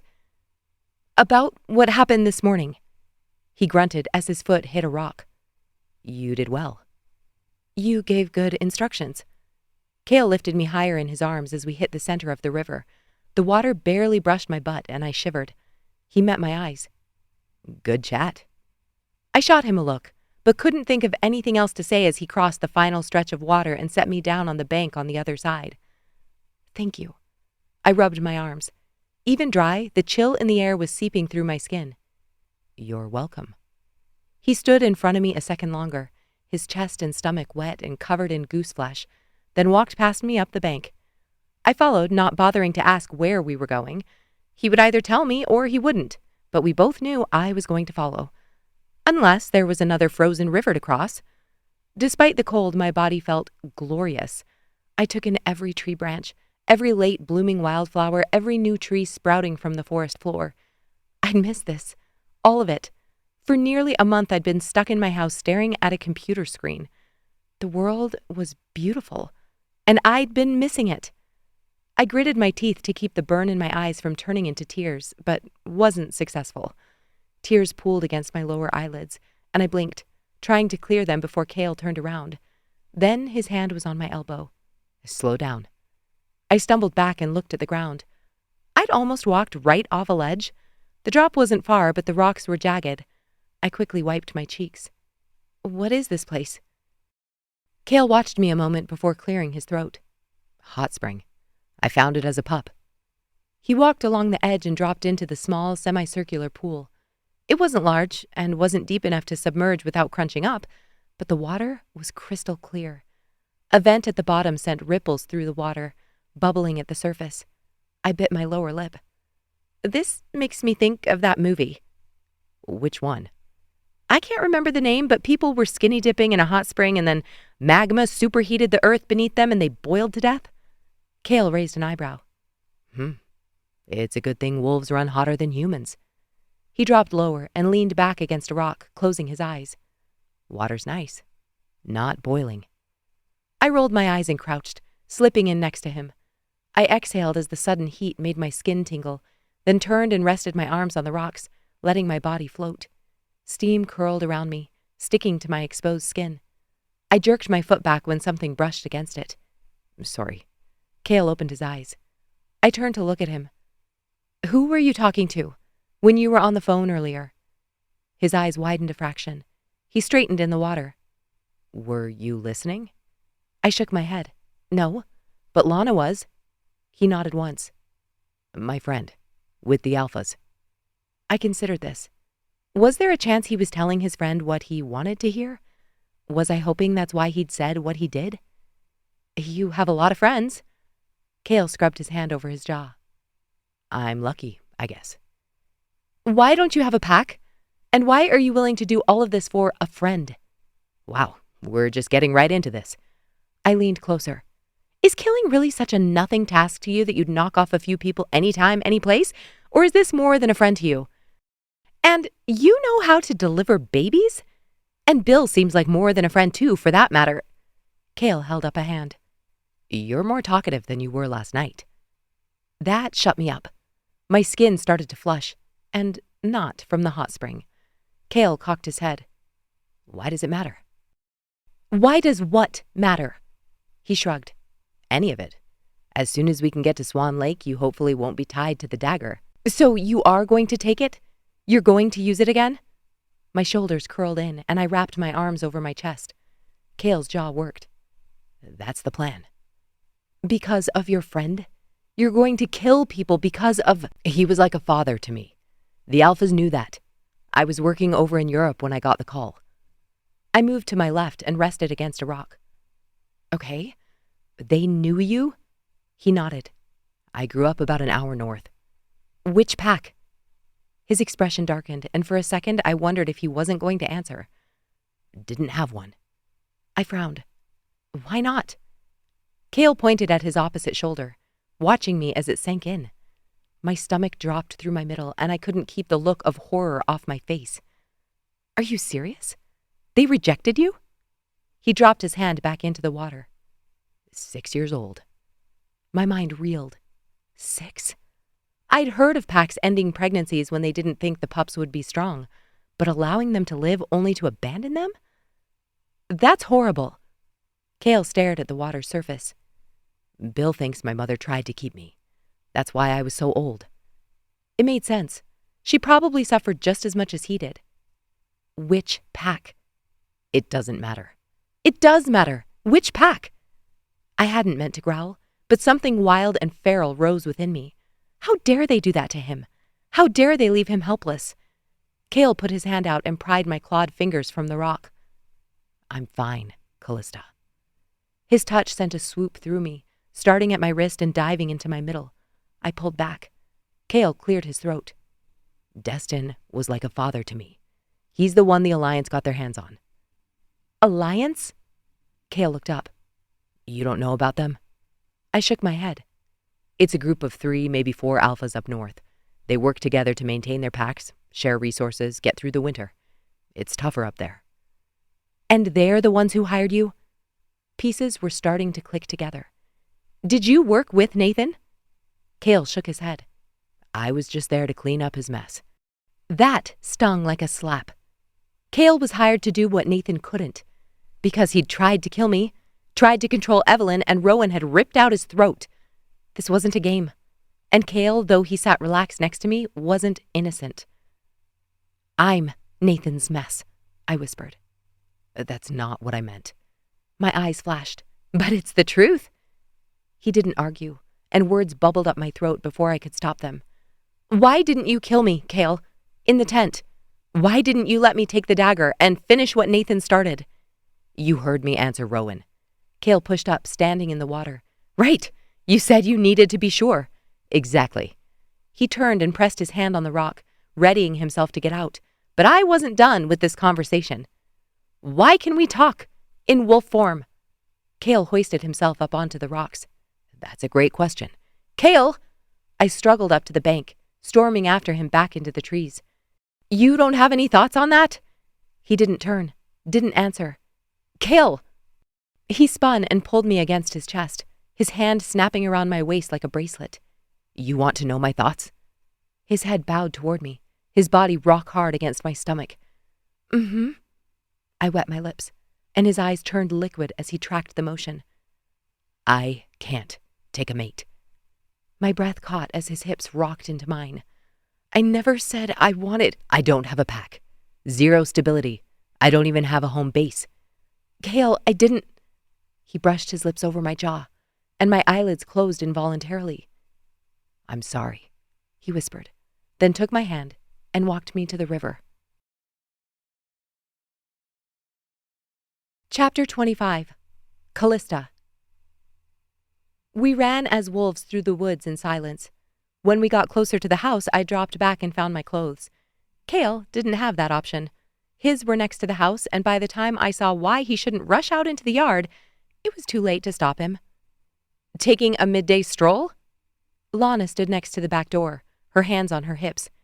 Kael hesitated, then walked to his clothes and started dressing. Where is she?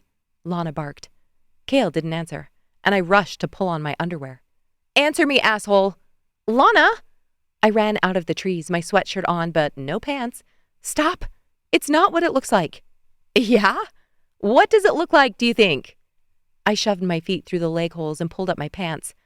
It looks like we were mating in the trees? I panted. But we weren't.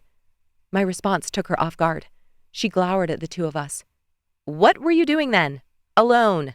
And naked. I shifted, Lana. I straightened, tossing my hair behind my shoulder. My wolf was fine. Lana ground her teeth. And you expect me to believe he just stood there? Didn't even notice you were still in heat? Kael's jaw tightened. I don't give a shit what you believe. Lana's eyes flashed. You think you can just do whatever you want, don't you? She took a step closer to him, her arms tensing.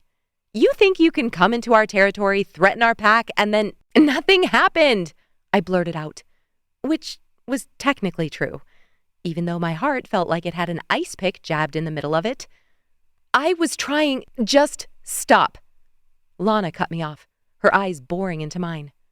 I don't care what you were or weren't doing. What I care about is that he thinks he can waltz in here and disrupt everything. She turned back to Kael, her voice dripping with disdain. You're not even part of a pack. You don't get to break our rules. Kael's eyes darkened, and my stomach twisted. Lana, stop. You're trying to what? Prove something? Lana scoffed. You've already proven you can't be trusted, that you're a threat. I gaped at her. What was she talking about? She hadn't said a word of this to me, and now she was acting like this? Lana pointed a finger at him, her eyes blazing. And if you think for 1 second that I'm going to let you— Enough! Kael's voice thundered against the house, and I jumped. He took a step forward. Kael straightened his t-shirt. You don't get to tell me what I can and can't do. Lana's eyes narrowed. This is our territory, like hell it is. This is neutral land. Lana ground her teeth. We're only here because you forced us. I forced her. Kael pointed at me. You're here by choice. Lana's hands shook with rage. I'm third in command of the Black Lake Pack. I can tell you whatever the hell I want. Kael's eyes darkened, his breath coming in shallow bursts.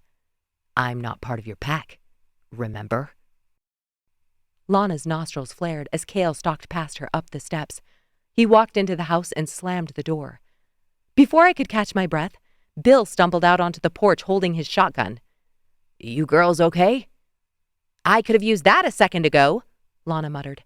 Bill looked back at the house. For what? Lana huffed a breath.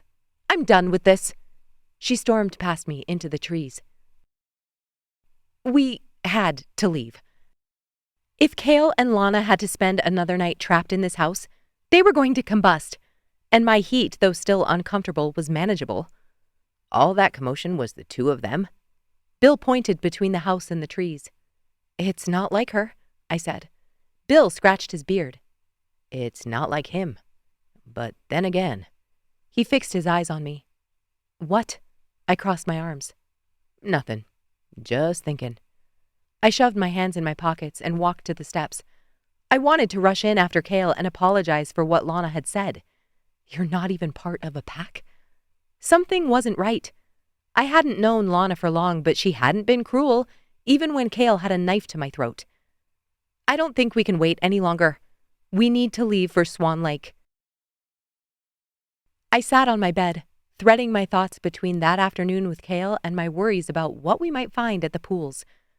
I wanted him. I wanted to be safe. I wanted him to give up the dagger. I wanted to go back to my normal life. There was no easy answer. After tonight, I would hopefully be free of my wound, but despite all the reasons why I should want to be free of Kael, I couldn't make it sink into my heart. I ran my hands through my hair, then padded down the hall to the bathroom. I washed my face and brushed my teeth, then walked into the hall. The door to Lana's room was open. She was stuffing her duffel bag. I leaned against the doorframe. Hey. She looked up, her eyes rimmed with red. Hey. We should probably get moving. Bill said it was a bit of a drive to the lake. Lana nodded. I'll be ready in a minute. I left her to it and headed back to my room to grab my own things. When I was packed, I walked out to the living room where Kael and Bill were waiting. Ready to go? Bill asked. I nodded, trying to keep my eyes from sliding to Kael. Yeah, just waiting for Lana. Bill grunted. She's probably packing up her emotions. Those are harder to fold. Kael's lips twitched. I turned toward the door. She's fine, just tired. Seems to be going around. Bill gave Kael a sidelong glance. I searched for my boots. Lana emerged from the hall with her bag slung over her shoulder. Ready. We all filed out the door and got into the trucks, Bill and Kael in one and Lana and I in the other. I buckled my seatbelt and glanced at Lana. You good to drive? She nodded. Yeah, I'm good. I settled back in my seat. My thoughts were so thick I couldn't wade through them to find a superficial bit of conversation. Instead, I wandered through everything I'd learned over the past 2 days. One weekend. It was laughable how different it had been compared to how I'd envisioned it. How much better. Thank you, I whispered. Lana scoffed. For what? For holding the dagger? For making me feel so much better? Lana clenched the wheel. It wasn't hard. Well, I'm grateful. She nodded once and we slipped back into silence. The trees blurred by. The drive to Swan Lake was winding, and I had to train my eyes straight out the windshield to keep from getting woozy. After we passed a small sign that announced 10 kilometers to Swan Lake, I turned to Lana. My mouth opened and closed. Her fingers were clenched on the steering wheel, her hands at 10 and 2. Her eyes were glassy, and she gritted her teeth. Lana? I don't feel well. I searched for the water bottle I'd put on the floor. Here, let me... No, Callista, I think something's wrong. I held out the water. Are you sick? Lana didn't answer. She followed Kael's truck onto a narrow road that led up a hill through dense forest. The trees were so thick, they created a canopy over the gravel road. It's hard to breathe in here. I frowned. Do you want to pull over and get some fresh air? No, I want to get to the lake. She shot me an irritated look. My heart started to pound. This wasn't like her. My eyes dropped to her waist where the dagger sat. I think we should pull over. Lana's breathing grew more labored. No, I don't want to stop. I just need to... She winced, and I reached for her arm. Lana, what? She gasped, and her hand wrapped around the dagger's hilt through her shirt. I don't know. Let's pull over, Lana. Put your foot on the brake. Lana's voice shook. We're almost there. I reached out, but before I could touch her, she let out a guttural growl, and the car swerved off the road. Chapter 26. Kael. Everything happened in a split second. One moment, Callista and Lana's truck was behind us. At the next, it was screeching off the road, tires skidding on gravel. What the hell? My words were drowned out by the hiss of brakes. The truck plowed into the underbrush, kicking up a cloud of dust and needles. Kael, watch out! Bill gripped the dash. I swerved, barely avoiding a collision with a motorbike in the opposite lane, and slammed on the brakes. My heartbeat thundered in my ears, my breath catching in my throat. Bill sat next to me, his eyes wide. "What in the name of—" I didn't wait for him to finish. My door was open before the truck had fully stopped, and I was out, sprinting back down the road. My eyes scanned the scene, my brain trying to make sense of what I was seeing. The truck was half buried in the underbrush. "Kael, wait!" Bill's voice was a distant echo. I didn't wait. I couldn't. Callista. My thoughts were a jumbled mess, but one thing was clear. I had to get to her. Had to make sure she was okay. The smell of burning rubber filled my nostrils as I ran. Bill's boots pounded behind me. Shit. I sprinted as soon as I saw black fur against the driver's window. "She shifted!" I called out to Bill. How had Lana shifted while driving? My hand was on the door handle when I heard the screams. The dagger. Lana had been holding the dagger. If she shifted, it would have dropped. I rounded the front of the truck. "Open the door for her!" I made it before he did. I yanked the door open and Lana snapped at me, her nails digging into the console as she tried to force me back. "Lana, it's me." I held up my hands. "I'm trying to help her." Lana's wolf growled low in her throat. I moved forward, reaching for Callista, but as soon as I got close, Lana lunged, her teeth snapping inches from my hand. I stumbled back, my heart racing. Shit! Okay. I held up my hands, trying to show I wasn't a threat. "I'm not going to hurt her." Bill finally did as I asked, giving Lana's wolf an easy path off the driver's seat. Her seat was torn up, and Callista was curled under her seatbelt, moaning. Bill whistled, finally getting Lana's attention. As soon as she turned, I leaned in. "Hey." I cupped her jaw in my hand and lifted her head. Her eyes were squeezed shut, and she gasped for breath. I saw the blood next. Not on her head, but soaking the arm of her shirt. "Kael, a little help!" Bill yelled and stumbled back from the door.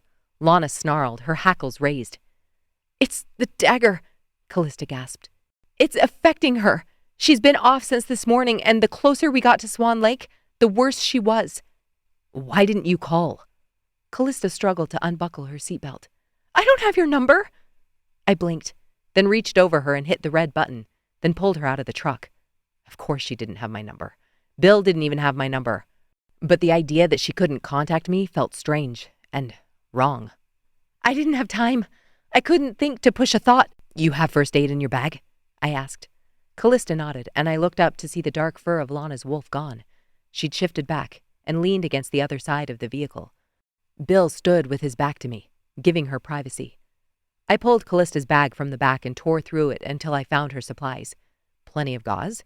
She'd come prepared. I helped her take off her shirt and wrapped the wound to keep the blood from soaking anything else. It wasn't proper wound care, but it would do for now. "Shh." I ran my hand over her hair and pulled her to my chest. "I'm so sorry." I wanted to scream at Lana to hurry the hell up, but I kept my mouth shut. Lana's hands trembled as she searched in the bed of the truck. She dragged a tub over the corrugated metal and pulled out an extra pair of clothes. As soon as she was dressed, she scrambled into the cab and found the dagger on the floor. Callista's body drooped as she caught her breath. Lana stood in the brush. Her face was pale, her lips bloodless. "I don't know what happened. I didn't mean to shift. It's the curse." Callista's voice was hoarse. "I think it's affecting you. We have to get to the pools." Lana shook her head, her hands shaking. "No, we need to go back. We need to get you to a healer." Callista's grip on my arm tightened. "No, I don't give a shit what you want," Lana said, then turned on me, her eyes blazing. "You just want your boyfriend to get to the pool so he can complete his mission." I frowned. "Lana, that's not—" "Don't lie to me. I heard everything." Anger flared in my chest. She leaned into the truck. "You're just using us. Using Callista to get to your precious relic and finish your mission." She took a step closer. "You think I can't see what you're doing? Trying to endear yourself so you have easier access to kill? To go after whoever you think deserves it?" "It's the dagger," Callista hissed. "This isn't Lana talking." My fists clenched, and I had to force myself to stay still. "Get in the truck." Lana nodded to Callista. I scoffed. "Hell no." Lana's eyes flashed, but I didn't give her the chance to get in another dig. "Callista's driving with us. If you want to help your friend, you'll have to get this hunk of metal out of the mud and follow." Chapter 27. Callista. I gripped the truck seat, not sure if I was trying to ground myself or keep from jumping out of the moving vehicle. Beside me, Bill leaned against the door, his grizzled beard brushing his chest. Kael sat on the other side of the bench seat. The sides of our thighs touched, and as much as I tried to tell myself it meant nothing, my heart still beat faster. I can't take a mate. He'd made himself extremely clear, but he still came for me. He still took care of me. He hadn't gone to Lana first. Lana. I couldn't stop thinking about her. She'd been there with me through everything, and now she was in her truck by herself, alone and dealing with, well, whatever this was. Kael had been smart to force her hand. Lana wasn't in her right mind, and I couldn't predict what she would have done. Taken me back to Bill's? Back to Black Lake? The truck hit a pothole, and I bounced in my seat, my hip pressing against Kael's. I sucked in a breath and pulled away, but my wolf didn't. She whined, wanting to press closer. She was confused, frustrated. It had only taken a few minutes in the truck with Kael for her to start running circles in my head. I couldn't pretend this was just heat or lust or dark magic from the dagger anymore. Yes, Kael was dangerously hot, and it was normal to have a physical reaction to someone like him. I'd heard enough stories about mating bonds to understand how they could skew your perspective. But what I felt around Kael wasn't that either. It was his heart, his energy. There was no other way to describe it. It was like being on the beach, closing my eyes and feeling the power of the waves as they crashed against the shore. I couldn't see the force of them, but I could feel it, like a pulse, a heartbeat. I was attuned to his scent. Even when he masked it, I noticed. I was tuned to his frequency.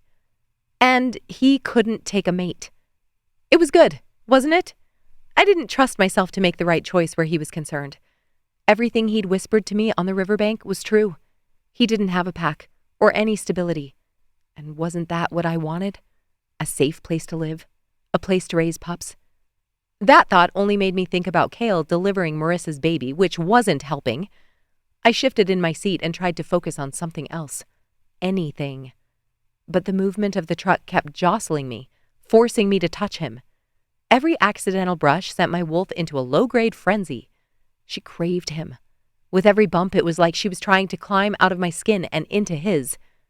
It's not going to happen, I soothed, trying to help her settle. When she insisted that Kael was our home, I sent a picture of our house, my bedroom. When she said that Kael was safety, I brought to mind my alpha, my brother and Jasper. She growled, stamping her paws. What was she trying to tell me? Kael was a rogue wolf. Why was she... I jolted, as if someone had thrown a bucket of ice water over my head. You're an alpha, I blurted. Kael's eyes snapped to mine. What? I sucked in a breath, then exhaled with a laugh. You're a damn alpha. That... I pressed my hands on the dash. That made so much sense. No wonder my wolf was so drawn to him. It was his energy, just not in the way I thought. Hot damn. She figured it out before you did. Bill's eyes glinted with amusement. I turned to him. Did you know? Kael sat back in his seat, shifting his eyes out the window. There's nothing to figure out. It doesn't matter. Bill scoffed. It matters. You just don't want it to. Kael's jaw tensed. I don't have a pack. I don't want a pack. That's not what I asked. I leaned forward. Kael looked over at me, his eyes dark. I wondered if I was. I thought about him standing up to Rowan in the woods, then again in Bill's living room. He'd held his own with Lana and Jasper, which was no small feat. When? How did you find out? Kael shrugged. When I was young. How young? I couldn't pull my eyes away from his. I don't know, 10, 11. And you just ignored it? I asked. You felt the draw to lead and you walked away from it? Kael's eyes narrowed. I never said I felt the draw to lead. Then what? I don't want to lead anyone. Kael's voice was low and rough. I'm not fit to lead anyone. Bill grunted. You know, the ones who think that are usually the best leaders. Kael's eyes snapped to the road, his hands tightening on the wheel. Not interested. Destin would be proud, Bill murmured. Kael's nostrils flared. Destin taught me to survive on my own. Bill stroked his beard. Parents always teach what they know. It doesn't mean they want you to stop there. Still not good enough then? Kael's expression was hard. There was a long silence, the only sound the rumble of the truck's engine and the crunch of gravel under the tires. Bill finally broke the silence as we slowed, closing in on the turn-off for the pools. You think leading is about being good enough? About not making mistakes? Kael didn't respond, his eyes fixed on the road. Bill shook his head. Leading is about caring, about putting others first. You know how to do that. You always have. Kael's jaw clenched. Packs are focused on strength and safety, and they'll do whatever it takes to get it. You think that's all packs are about? I asked, my voice barely above a whisper. Sacrifice? And power? Kael's eyes flicked to mine, and I looked down at my hands. Maybe it is for some, but the pack I grew up in, it was about family, about loyalty, protection, not just for ourselves, for the wolves and humans. That's a nice dream. I pursed my lips. It suddenly felt imperative that he understand there were other options. It's not just a dream. You find what you look for. We turned off the main road and onto a narrow path. The truck bounced as Kael navigated the rough terrain. We passed through a dense stand of trees, their branches unkempt. Kael pulled into a makeshift parking spot at the end of the path. We got out of the truck as Lana pulled in next to us. I waited in front of the truck, watching as she opened her door, not sure which Lana she'd be this close to the pools. I pressed a hand over my arm. It had stopped bleeding the second Lana picked the dagger back up, but who knew if she was going to keep it? She walked past us, not saying a word as she headed toward the pools. Steam rose in curling tendrils, just like it had the other night next to the river. Unlike the woods near Bill's house, though, this air felt thick, heavy, magic. The word whispered through my mind and my skin prickled. I took a few more steps until I was fully in the clearing. This place was alive.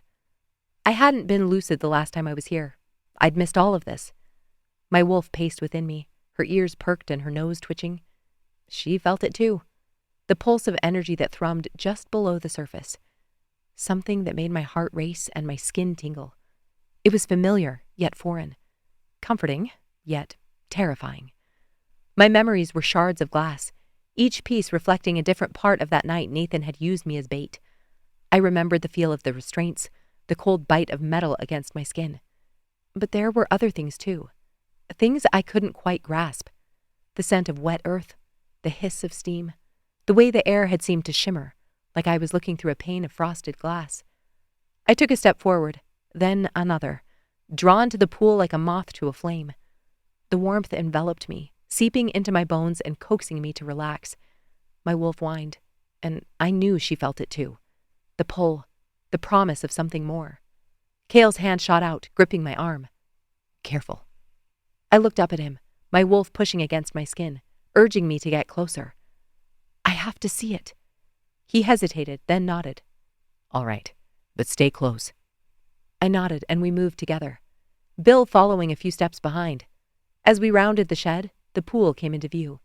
It was larger than I'd imagined, the water a deep, clear blue that seemed to glow in the dim light.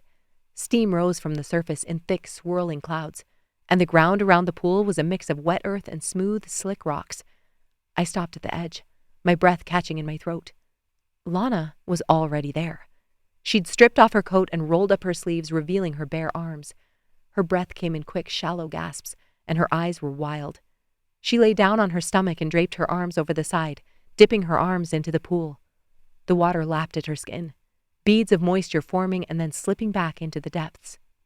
Lana, I called out. I wanted her to look at me, to let me know that she knew what she was doing. She didn't respond, her focus entirely on the water that now covered her elbows. The heat was oppressive, the steam making it hard to breathe. I took a step closer, but Kael's hand shot out, grabbing my arm. Wait. Lana moved, and I snapped back to reality. She pulled her arms out of the water, her skin glistening, and reached for the dagger. My breath caught in my throat as she gripped the hilt, her knuckles white. Lana, you don't have to... I started, but the words died in my throat as she raised the dagger. Time seemed to slow. The metal blade gleamed in the dim light, and I could see the intricate designs etched into the hilt. Symbols I didn't recognize, but that felt ancient and powerful. Lana's hand shook as she held the dagger over her arm, the tip hovering just above her skin. I wanted to look away, but I couldn't. Her eyes finally met mine, and in that instant I saw her. The real her. Not the desperate woman in the truck, but the strong, determined wolf who'd launched at Kael in the tent. She looked down, and with a swift motion, she drew the blade across her forearm. Blood welled up, dark and crimson, and dripped into the pool. The water hissed as it made contact, steam rising in thick plumes. Lana's breath hitched, and she bit her lip, her face contorting in pain. But she didn't stop. She drew the blade across her other arm, then thrust both forearms back into the water. The air seemed to hum with energy, the steam swirling in frantic patterns. I took a step forward, but Kael's grip tightened. "Wait," he repeated, his voice a low growl. The power built, a pressure against my skin that made my ears ring. The water in the pool started to bubble, the surface churning as if something massive moved beneath it. Lana's eyes widened, and she let out a strangled gasp. Her back arched, and the dagger slipped from her grasp, clattering to the rocks. She tried to pull her arms out of the water, but they were stuck, her muscles straining against an invisible force. The ground trembled, and I stumbled. Kael's arm the only thing keeping me upright. The steam thickened, and the air grew so hot it was hard to breathe. My blood pounded in my ears, and my wolf howled within me, urging me to bolt. "Lana!" I shouted, but my voice was swallowed by the roar of the water. Then it happened. The pressure reached a breaking point, and with a deafening crack, energy exploded. I was thrown backward as the shockwave hit me. The world spun, and I landed hard on my back. The air knocked from my lungs. When my vision cleared, I immediately looked for Kael. What I found made the blood in my veins turn to ice. Lana strode toward me, her eyes wild, her hand gripping the dagger. The runes on the hilt glowed a ghostly white. This wasn't my friend anymore. This was my executioner. Chapter 28. Kael. I barely had time to process Lana's movement before I was sprinting. When she lunged for Callista, every thought in my head disappeared. Protect. Nothing else mattered. Not Bill, not the dagger, not Destin or the Alphas. What had gone wrong? One moment Lana was making the blood sacrifice, and the next, she was hunting Callista down. I was a blur, moving almost faster than I could process. My vision narrowed to a pinpoint focus on my target. I slammed into Lana, and we both went down. Lana hit the ground hard, and the dagger slipped from her grasp. It dropped to the grass. "Ah!" Callista doubled over, clutching her arm. The dagger. My muscles tensed, and I shoved off the floor. I had to get to it before Lana. Even Bill's voice yelling at me to stop was only a buzz in the background. I didn't care what it did to me, or what had happened in that pool. My fingers were inches away when Lana swooped to grab it. I collided with her, sending her sprawling, but she gripped the hilt in her fingers. "Lana, look at me! Look at me!" I tightened my grip on her leg as she writhed beneath me, her eyes wild. She thrashed, her foot connecting with my chest. I grunted but held firm. "Lana!" Her eyes flicked to mine, and there was a glimmer of recognition. Then her expression hardened, cold and detached. I knew that feeling well. "Kael!" Bill called out. "She can't fight it!" "No shit!" I growled as Lana twisted, catching my jaw with her boot. She was stronger than she should have been. I scrambled to get a hold on her, but the fabric of her pants tore as she ripped herself out of my grip. She rose, spinning, and as she lifted her hand above her head, I caught the shift of her grip on the dagger. Lana was going to throw it. This time, I didn't bolt for her. I lunged for Callista. "Get down!" She turned to me with wide eyes, her lips parted in surprise. There wasn't time. The dagger left Lana's hand, and I dove in front of Callista. I threw my arms around her, curling her into my chest and bracing for the blade to sink into the muscles of my back. But it never came. Something hard knocked into me, and Callista and I were falling. Chapter 29. Callista. My head was spinning. I blinked, trying to piece together what had just happened. I was sprawled on the ground with Kael caging me against the ground. The cool, damp earth pressed against my back. Where was Lana? She was there, the dagger in her hand. Kael? I struggled to push myself up onto my elbows, and he lifted his weight from my chest, still positioning himself between me and any oncoming danger. I gasped when I saw him. Bill. His grizzled form was crumpled on the forest floor. No. Kael was already moving, whirling and grabbing onto Bill's shoulders. Bill. His voice cracked, and my heart wrenched in my chest. The hilt of the dagger protruded from his chest, directly over his heart. I searched for Lana and found her a few feet away, her face in the dirt. What the hell had happened? Bill. Kael pleaded, lifting the man's head and shoulders into his lap. I didn't know what to do. This wasn't like the birth where I could just jump in and take direction. Bill's face was ashen, his chest spasming. A tingling sensation started at my core and spread outward, like sinking into a hot bath after a winter hike. My hand flew to my arm, feeling for my wound. But there was nothing. Just smooth, unbroken skin. My hand trembled as I ran my fingers over the spot, disbelief warring with relief. All of it was followed by a pit opening up in my stomach. If my wound was gone, that meant... A gurgling sound pulled my attention back to Bill. Blood pooled around him, soaking into the forest floor. Kael's hands pressed uselessly against the wound. Lana pushed up from the ground, wiping the dirt from her cheeks. Blood. The dagger had taken his blood. But how was it possible? Kael pressed his hand against Bill's cheek. Why did you do this? He knelt in the pooling blood, his hands trembling. Why would you? Bill's eyes flicked to his, and he smiled. Kael. His voice was barely a whisper. You know why. The forest seemed to hold its breath. The dappled sunlight filtering through the trees cast a warm, golden glow on Bill's face, making him look like an angel. Kael shook his head, and Bill's hand reached up to rest on Kael's arm. It's okay, pup. It's okay. His eyes closed for a moment. Lana watched on in disbelief. She was shaking, tears streaming down her face. It accepted him, but not me. I shook my head, confused. What do you mean? Lana squeezed her eyes shut. Something went wrong. When it touched my blood, it didn't accept it. The dark power surged through me. It surged into me. I swallowed hard, my throat dry. Lana's blood was supposed to satiate the dagger, not provide a more deadly vehicle. But what did we know?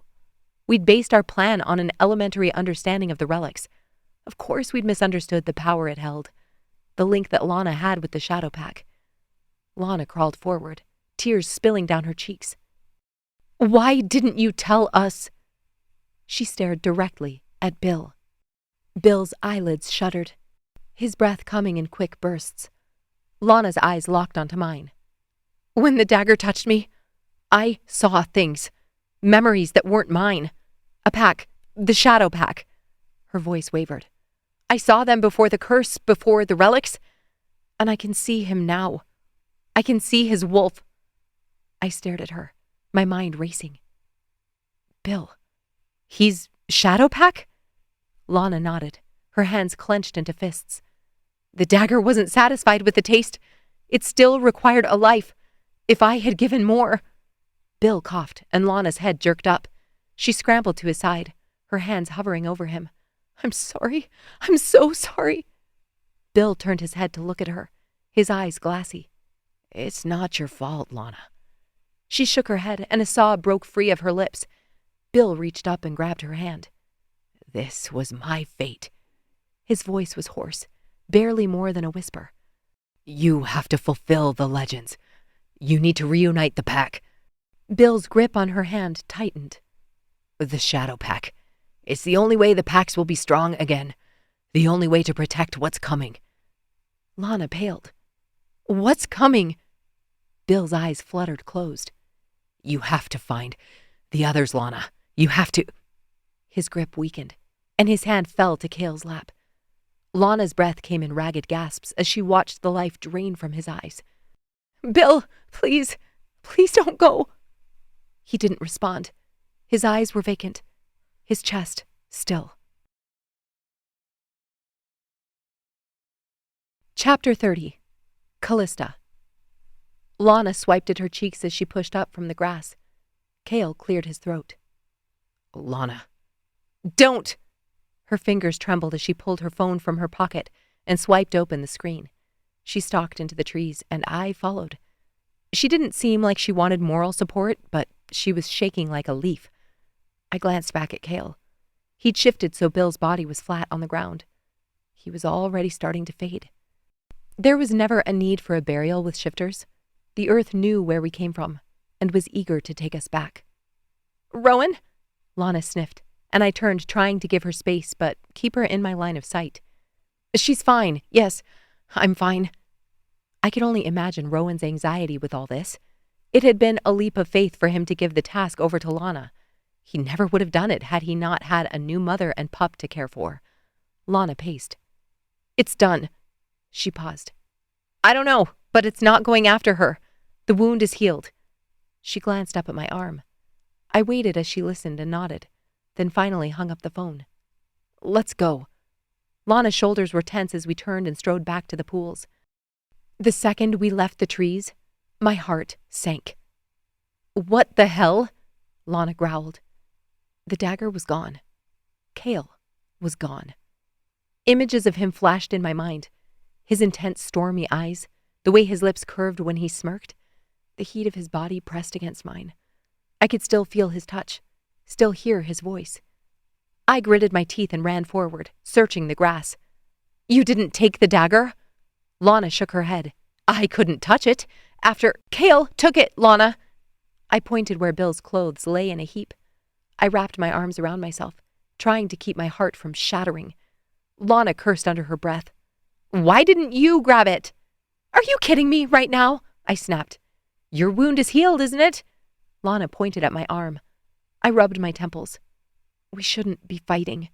It wasn't either of our fault that Kael had done what he'd said he was going to do all along. He said he wanted to break the bond. We did. Of course he left. Lana watched me, and I worked to keep tears from filling my eyes. I'd been so stupid. Of course Kael had left. He didn't want me. He didn't want anyone. He worked alone, and no flash of a mating bond was going to change that. Lana's expression hardened. We have to get back to Black Lake. Rowan will need to put out a warning to the other pack. About Kael? My throat burned. Lana's eyes flared.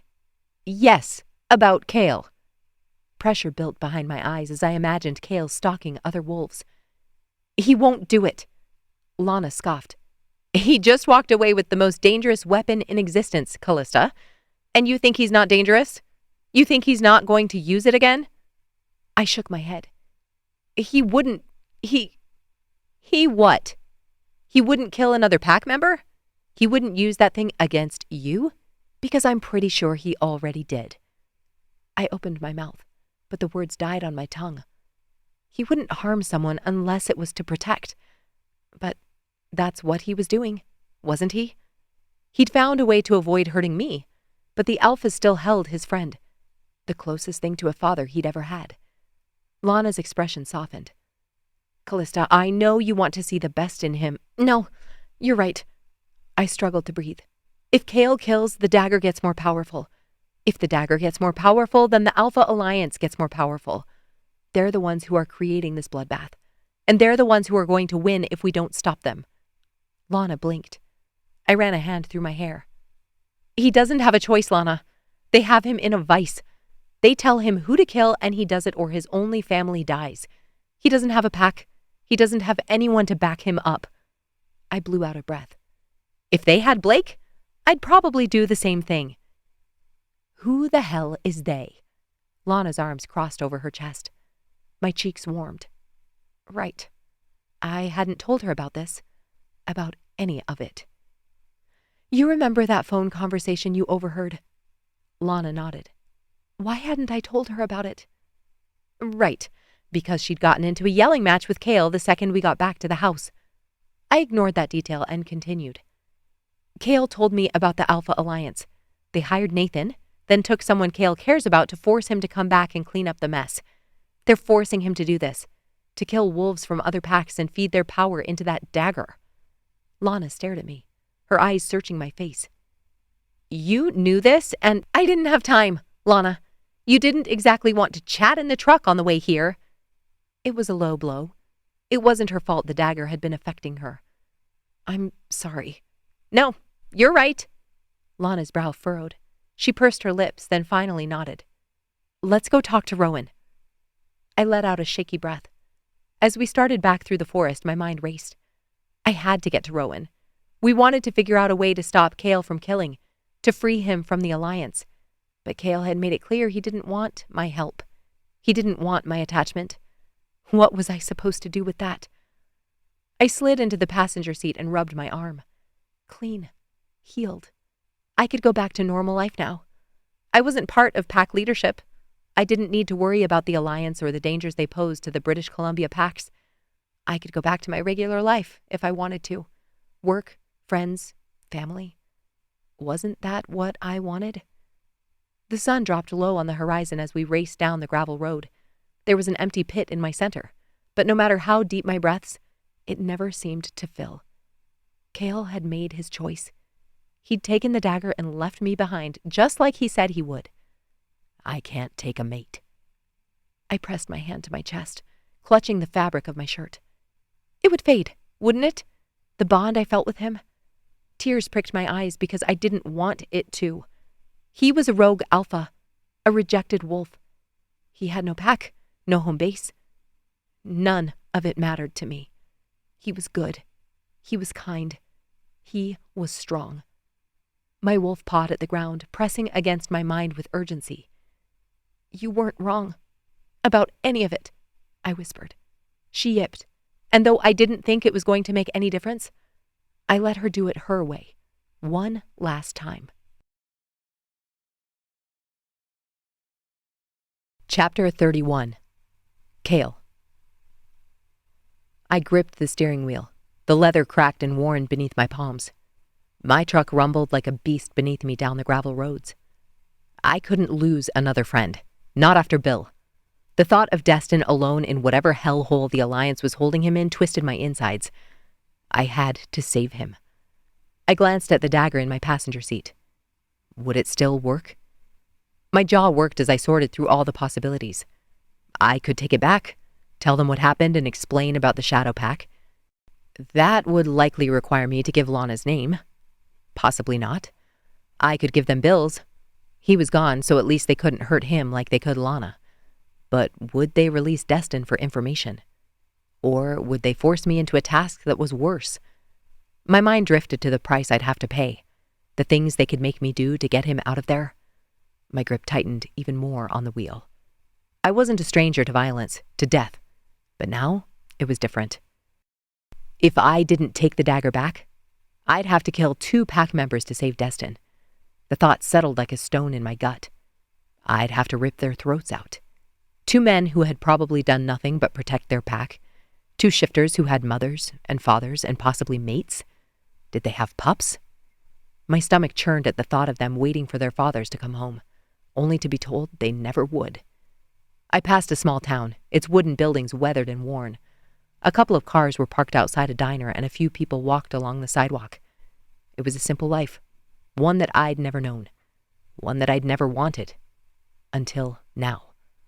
I shook my head, trying to clear my thoughts, but my mind wandered back to holding Callista against my chest, to feeling her lips on my skin, to the sound of her quickened breathing as I touched her.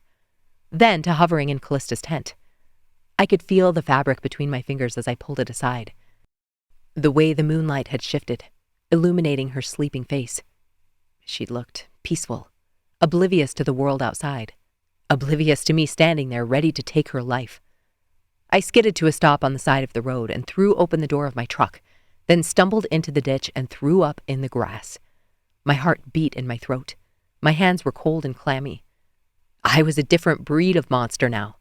Try as I might, I couldn't get myself to that cold, dead place I used to go to.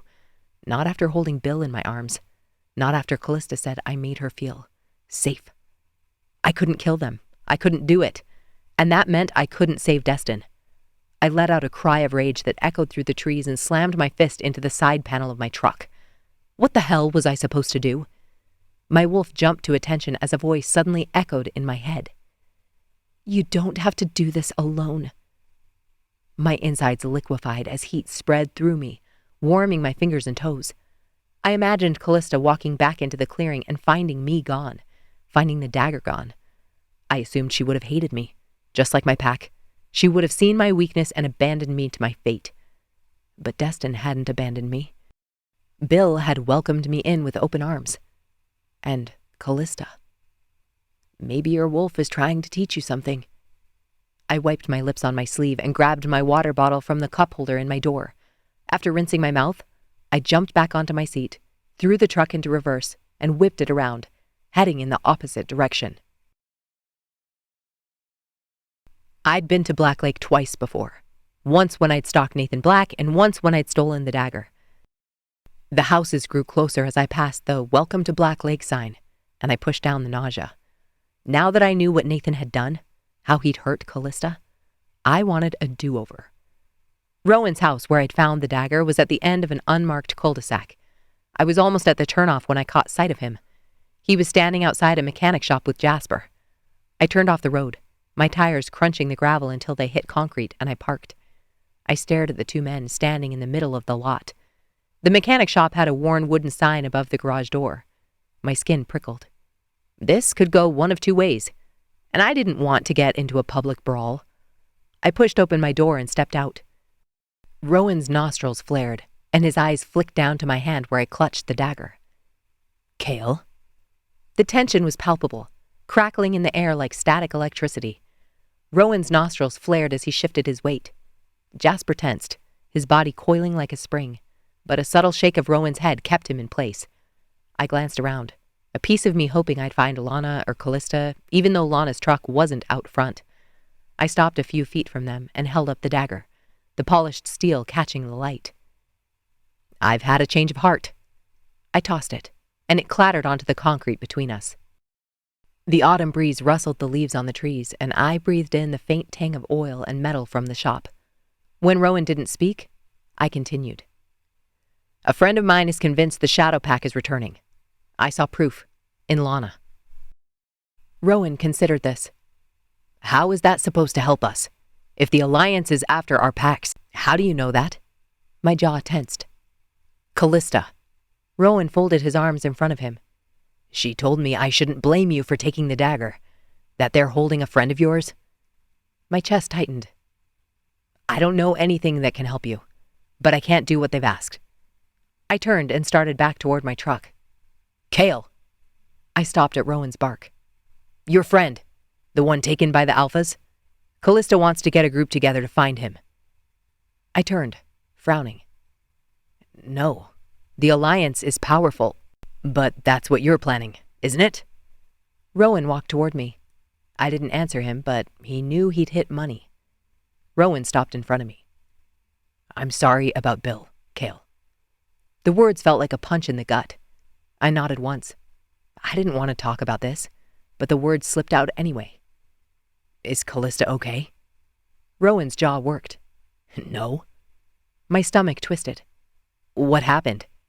What the hell do you think happened?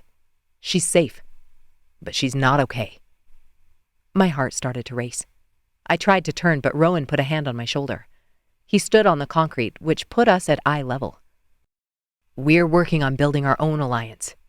I know you're not a fan of packs. I'm fine on my own. Rowan nodded once. Yeah, I'm aware. He dropped his arm and took a step back. But maybe a pack needs you. Chapter 32. Callista. Lana drove, her hand resting on the gear shift. I sat in the passenger seat, still buzzing with adrenaline and exhaustion. I glanced down at the torn upholstery. The leather was shredded, claw marks raking across the dashboard and tufts of fur were scattered between the seats. I turned to look back at Evelyn and noticed a piece of my coat stuck to the seatbelt. She smiled at me, her eyes filled with tears. She reached out and touched my arm. Why didn't you tell me? She mouthed, and I shrugged. What was there to say? She grabbed my hand and held it tightly as she leaned forward. I'm so glad you're okay, she whispered, and I nodded, my throat too tight to speak. As we drove, I couldn't help but think about the chaos of the meeting, the disbelief on everyone's faces when Lana and I spilled everything. I was grateful for Evelyn's presence, for the way she'd walked into the room with me, her hand in mine. Lana's eyes flicked to the two of us. She smirked. Think we should stop for a milkshake? We pulled into the parking lot of Burger Blast, the neon sign flickering against the night sky. It was the only place in town open past 11, and it showed. The parking lot was packed. Lana grabbed the keys from the ignition, and Evelyn and I slid out of the passenger side. We walked in and found the last open booth in the back by the washrooms. The vinyl seats were cracked, and a waitress with graying hair and a name tag that read, Bill, shuffled over to take our order. My stomach clenched. Evelyn grinned. Is that your real name, or did you steal someone else's pin? Lana met my eyes. My name won't fit on the tag, so I took an old one. The waitress didn't even look up from her order pad. What can I get you? We ordered our milkshakes, then sank into the seats. Well, that meeting was something. I drew a deep breath, trying to think of anything other than the dagger protruding from Bill's chest. Lana scoffed. I've seen less chaos at a Black Lake initiation ceremony. Kootenai, Evelyn corrected. If we don't even use the new pack name, we can't expect everyone else to. I raised an eyebrow. You do initiations? Evelyn smirked. Don't worry, nobody's going to ask Kitimat to walk over hot coals or anything. Yet. It was funny, but I couldn't laugh. Instead, I let out a long breath, turning to look out the window. I can't believe Lyra was there. The witch hadn't been surprised at all to hear about how the Alliance was trying to use the dagger. She had to know more than she'd given Rowan and Evelyn when they'd talked with her last. Lana's expression turned serious. I know. That was a shock. I traced a crack in the vinyl with my finger. Do you think the prophecy is real? Evelyn sighed. Lyra seems to think it is. Lana's eyes dropped. I didn't need to ask what she believed. She'd seen proof of the Shadow Pack. It wasn't a stretch to believe the rest of the legends. Evelyn tapped her fingers on the table. If the dagger's here, the rest of the relics could be out there somewhere too. What if we're already too late? That's why we're warning the other packs, right? Lana looked back at the counter. She was antsy. I smiled at Evelyn. Rowan did well, starting to build the Alliance here. Now that we have Tori and Mara, it won't be long before the other packs join us. Evelyn nodded. But the Alpha Alliance up north, I don't know. Her lips twitched.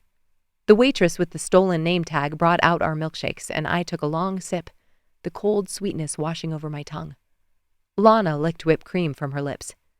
We have to find a way to challenge them. They're not invincible. But they have the dagger, I muttered. And Kael. My heart felt like it was in a vacuum-sealed bag. Evelyn frowned. No, they don't. I stared at the swirl of vanilla in my glass. Kael took it. When Lana and I came back to the clearing... No, he didn't. Evelyn pulled her phone from her pocket. She scrolled, then turned her screen to face us. Rowan has it. I blinked and read the message. Rowan had texted saying he would be late because he needed to store the dagger. Was he talking about the same one? That's not possible. Evelyn shrugged and set her phone on the seat. You can call him yourself if you want. She slid out of the booth. I'll be right back. I have to use the washroom. Lana leaned in the second she was gone. Kael took the dagger. I know. So if Rowan has it... Stop, Lana. I clenched my hand around my milkshake glass. I needed to think. Why would Kael take the dagger to Rowan? Why wouldn't he tell us? Wait for us? My wolf had pushed a message to his, and I'd heard nothing back. Thank you, by the way. Lana's voice was low. I looked up. For what? For not telling Rowan. She didn't have to say anything else. Rowan had heard Bill talk about the legends. He may have his suspicions, but he didn't see what had happened at the pools. Lana had been quiet the whole drive. I had no idea what was swirling through her head, especially after what Bill had said to her as he died. I leaned forward, taking another sip and using my straw to mix the ice cream into the milk. I figured you had a reason. Lana nodded. When Evelyn returned, we finished our milkshakes, paid, and went back to the truck. The drive back to the house was quiet. The only sound the hum of the engine and the crunch of gravel under the tires. The excitement from the meeting had faded, and all three of us had sunk back into our own thoughts, our own worries. I stared out the window, wondering where Kael was at that moment. My ribs felt too tight for my lungs. Had he brought the dagger back? I was simultaneously relieved and broken by that news. Yes, the dagger was safe. But that meant he hadn't left the clearing to fulfill his contract. He hadn't left me behind to protect his friend. He'd left because he didn't want a mate. He'd left because he didn't want me. I thanked Lana and Evelyn as I dropped from the truck and stalked up my drive. My home. It felt like an eternity since I'd been here.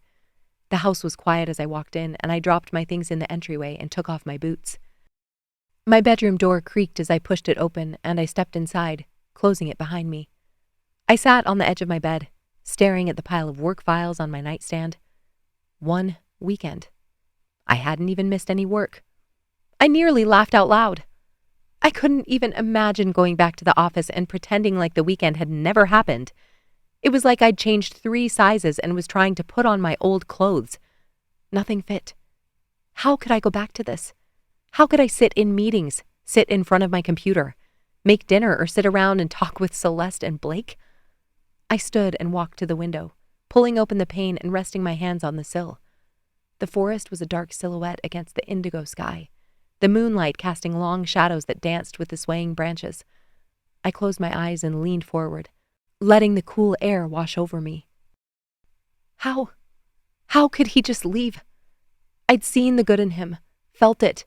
I'd seen the way he looked at me, the way he fought to protect me, and then he just walked away. All the work I'd done to keep myself whole that evening crumbled. I broke. Tears streamed down my cheeks as I turned and slumped to the floor, dropping my head to my knees.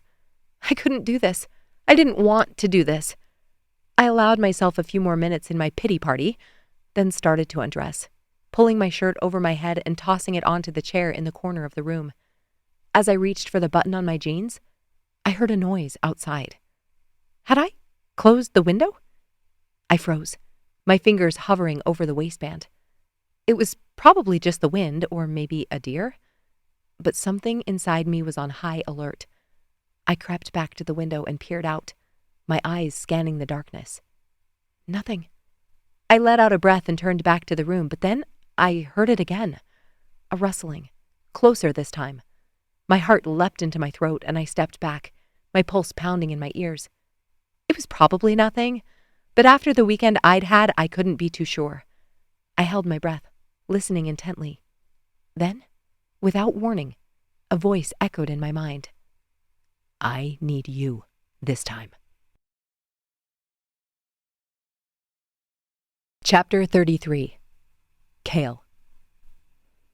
I stood outside her window. I'd driven out of town and come back twice before finally going to the address Rowan gave me. My hair was mussed, my eyes bleary from lack of sleep, but once I'd made the decision, I couldn't wait a second longer to see her. My wolf prowled. Finally, he and I were both on the same page, but ironically, that didn't matter much. Callista had the final say in whether we got it. I hadn't been able to stop thinking about her since I'd left her in the woods, and now that I was standing here, I wasn't sure what I'd been expecting. That she would be grateful? That she would throw her arms around me and tell me I was absolved of all the pain my actions had caused? Callista didn't move. She was in a bra and jeans, and my eyes tracked over her skin. I wanted to touch her, wanted to taste her. My hand started to shake. She pressed her hands into the sill. Why did you run? She knew I'd taken the dagger and left. Since she and Lana hadn't been at the garage, I doubted she knew I'd changed my mind and returned the relic to Rowan. None of that made her question easy to answer. I was afraid. Her lip twitched. You kill people for a living. So people keep reminding me. She didn't blink. I have a hard time believing Lana or I had you shaking in your boots. I chuckled darkly. You've had me shaking in my boots since the first moment I saw you in your tent. I took a step closer to the window. It's never been easy to do what I do, but it was manageable. On my own, I could compartmentalize my life. It wasn't who I was, it was what I did. To survive. Always to survive. I took another step. The problem is, it doesn't seem manageable anymore. Why not? Callista's eyes shone. Her wolf was close to the surface, pushing toward mine. I'd already laid my life out for her at the river, so I didn't understand why it was so hard to say it this time. My tongue felt thick, my throat dry. I have nothing to offer. I didn't ask what you have to offer. I asked why your life isn't manageable anymore. I struggled to hold back the tidal wave of arguments that screamed at me to run back into the trees, to get as far from Black Lake as possible because I couldn't handle it if she turned me away. I'd survived the rejection of my pack, but I couldn't survive a rejection from her. I swallowed my fear. Because I didn't need anything before. And now? I need you, I rasped. My body felt like it was going to cleave in two as I searched her face for any sign that she didn't hate what she was hearing. Callista's lips pursed. You've known me for 3 days, Kael. 3 days of me being terrified and in pain. That's not who I am. If that's who you are at your worst, then I can't imagine the best. I strode forward until I had to crane my neck to meet her eyes. You're curious, calm under pressure, smart and willing to get your hands dirty. A lump formed in my throat. You see me. Her cool facade cracked at that. She drew a breath and exhaled. Inside. What?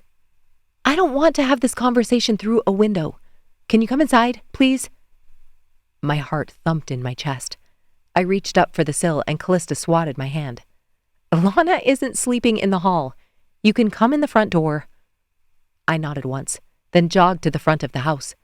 I scanned for a vehicle but only saw a car that I assumed was hers.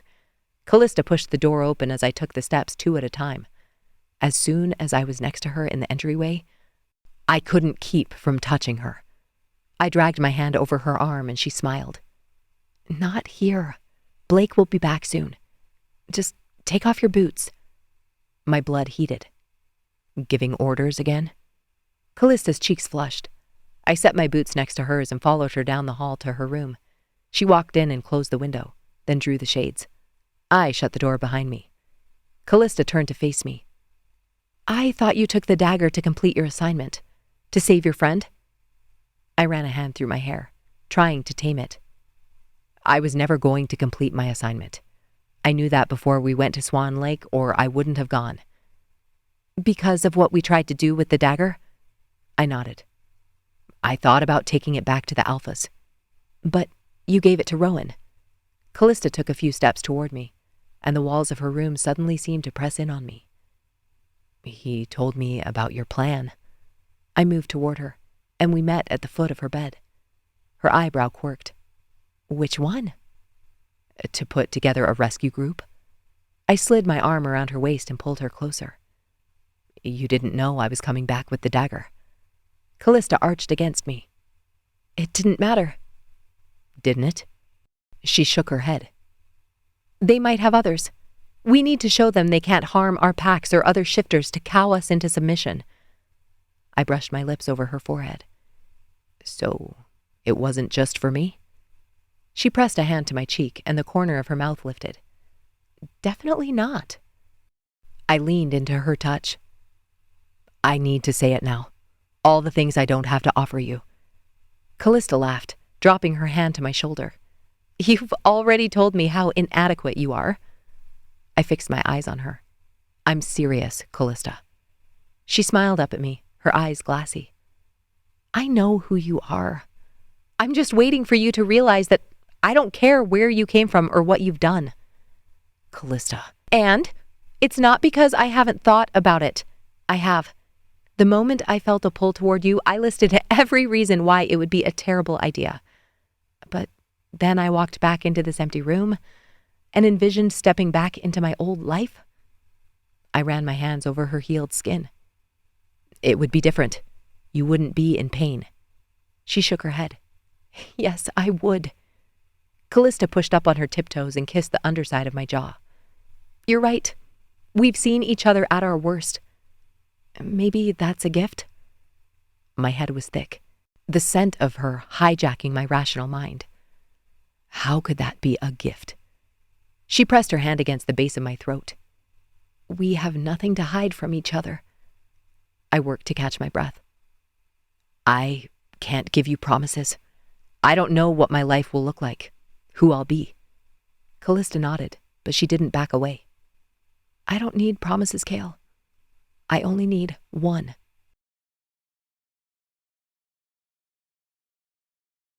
Chapter 34. Callista. Blake's truck sounded in the drive and we stood there silent, staring at each other. My wolf paced, ready to leap out of my skin. She needed him the way plants needed water. It was primal, carnal, spiritual. The thrill of it sent shivers down my spine. The front door opened. Callista? Yeah, I called out, never breaking my gaze. Blake tromped down the hall. Are you okay? Mm-hmm. Just going to bed. Blake shuffled his weight and the floorboards creaked. There's an extra set of boots at the front door. They're mine, Blake. He was silent a moment. They're huge. Kael raised an eyebrow and I stifled a laugh. Yep. A friend of mine left them in Lana's truck. Got it. Blake sighed. Do you need anything? Go to sleep, Blake. He walked back down the hall. Good night. Night. Kael waited until he heard dishes clattering in the sink before lifting me off the floor and throwing me on the bed. Shh, I laughed, but Kael's hand was already at the waistband of my jeans. Off, he whispered. He flicked open the button and I yanked them over my hips. He pulled them off and threw them on the floor. Kael stripped off his shirt and lay down next to me, pulling me against him. My body responded like a magnet, pressing against the hard planes of his chest. I wanted to drown in his scent as he lowered his head and pressed his lips against the nape of my neck. His lips were everywhere, dragging over my collarbone, my jaw, then finally over my mouth. He tasted of mint as his tongue teased mine, and I moaned. His grip on my hips tightened as he rolled his hips against mine. The urge to tear off his clothes, to feel his bare skin against mine, warred with my desire to savor every second. I let my hands wander, exploring the muscles of his back as he moved against me. Kael's hand slid under my shirt, his fingers grazing the sensitive skin just below my ribs. I arched into him, and he groaned. His breath was hot against my ear as he whispered, I need you. I nodded, unable to form words.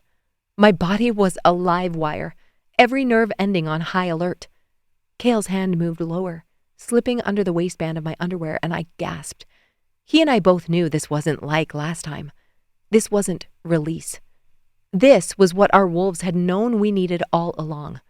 A physical and spiritual bond. A melding of our souls and our magic. You're my mate, I whispered. I want you as my mate. I'm yours, he growled. His damn fingers worked me into a frenzy and I teetered on the edge, on the brink of oblivion. I grasped his hand and opened my eyes, my breath coming in ragged gasps. Kael's eyes were dark, his pupils dilated.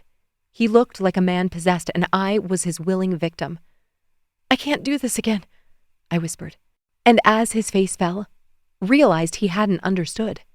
I wrapped my hand around his neck and pulled him closer. When I bond with you, I can't be quiet.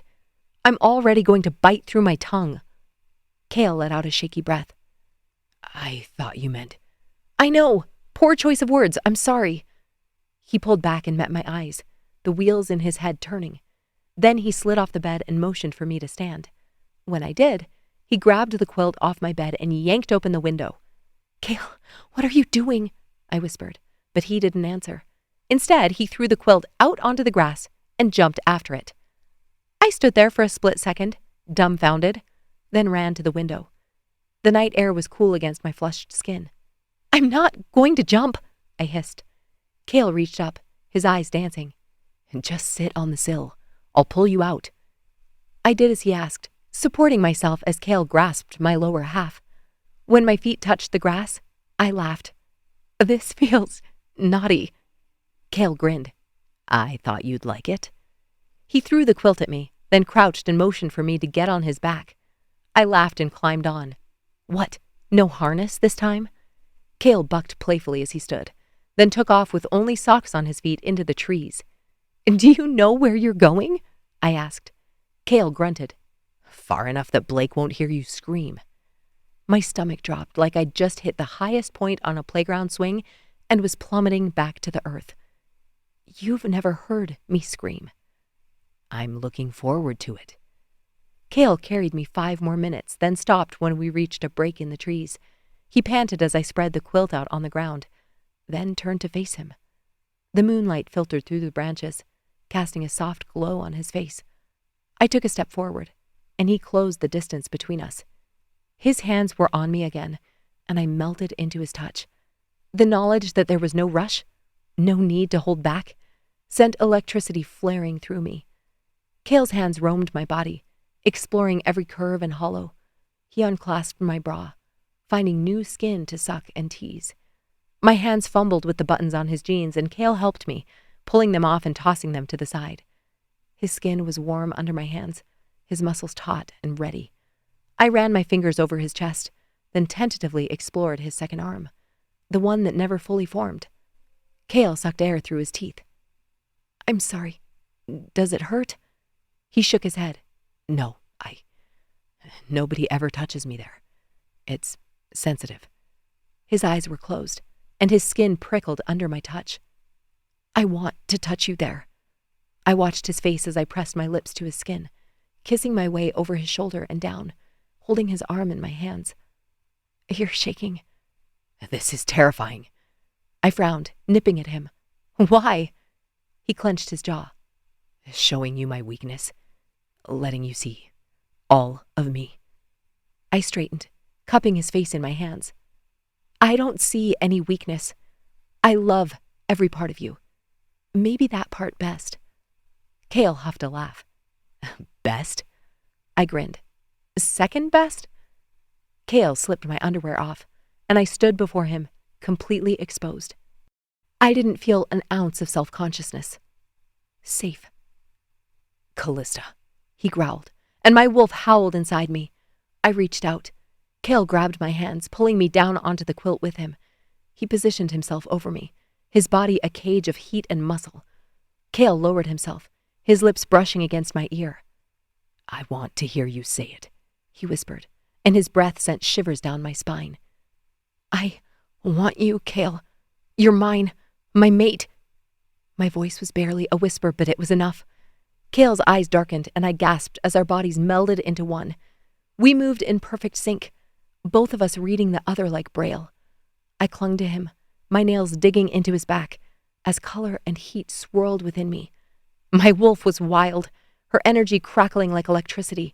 She wanted to claim him, to mark him as ours. My heartbeat quickened, and I knew Kael could hear it, could feel my pulse under his fingertips. I'll take care of you. I'll protect you, always.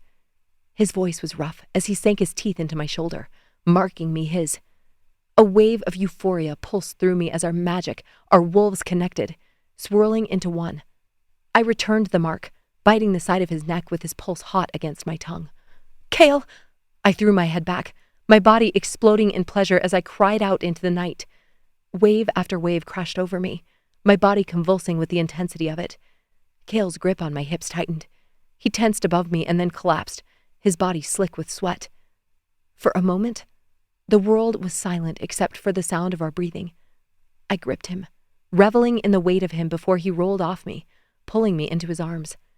The night air was cool against my skin, but his body was a furnace, keeping me warm. We lay there in silence, our bodies entwined. The steady beat of Kael's heart against my back was the most comforting sensation in the world. Finally, Kael spoke. Well, that was a first. I laughed, the sound muffled against his chest. What? You don't usually drag women off into the woods? Kael's chest rumbled with laughter. Not usually, no. I turned in his arms, my head resting on his shoulder. Thank you, I whispered. Kael's brow furrowed. For what? For making it perfect.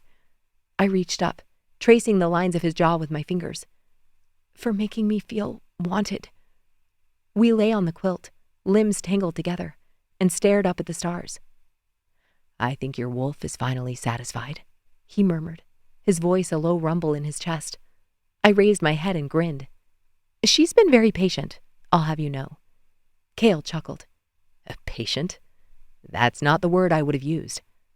I kissed his shoulder, my skin buzzing. Alphas, always so stubborn. I pushed up on my elbows. You realize you do have a pack now? He raised an eyebrow. A pack of 2? I nodded. I'll follow you anywhere, Kael. He brushed a tendril of hair from my cheek. What if I lead you astray? I turned my cheek into the palm of his hand. Oh, I'm counting on it. Epilogue. Lana. I paced back and forth in my room, unable to find a moment of peace. The door was locked, and I couldn't help but glance out the window at the lush northern forest that surrounded the small town of Black Lake. The redwood trees stood tall and silent, a stark contrast to the turmoil raging inside me. I couldn't stay there. I knew that. I'd gotten the messages from Rowan and Jasper. The dagger was safe, locked up. It should have been enough. But it wasn't. I felt like something was pulling me, tethering me to something I couldn't see. I couldn't explain it, but I knew it had everything to do with the dagger, the relic. A sudden knock at the door made me jump. I quickly composed myself, trying to mask the storm inside as I opened it. Rowan stood there, his eyes searching mine. Lana, are you okay? I forced a smile. Yeah, I'm fine. Just a bit restless, I guess. My answer was superficial, and we both knew it. Rowan didn't buy it. Lana, I need to know what's going on. I swallowed hard, then turned, pretending to straighten my coat hanging on the hooks. I heard the dagger is safe. He nodded. Not convinced? I opened my mouth to argue, but the words caught in my throat. I couldn't keep up the charade any longer. I don't know, Rowan. Something about it. I can't explain. Rowan's expression softened. You don't have to explain. Just tell me what you need. His voice was gentle, a stark contrast to the commanding tone he usually used. I hesitated, then shook my head. I don't know what I need. I just feel like I'm being pulled in a million different directions, and I can't control it. Rowan reached out and took my hand, his touch grounding me. Lana, you don't have to do this alone. You have the pack. You have me. My heart ached at his words. I wanted to believe him, but the truth was, I didn't feel like I belonged anywhere. Not with the pack, not with myself. I'm not sure about that.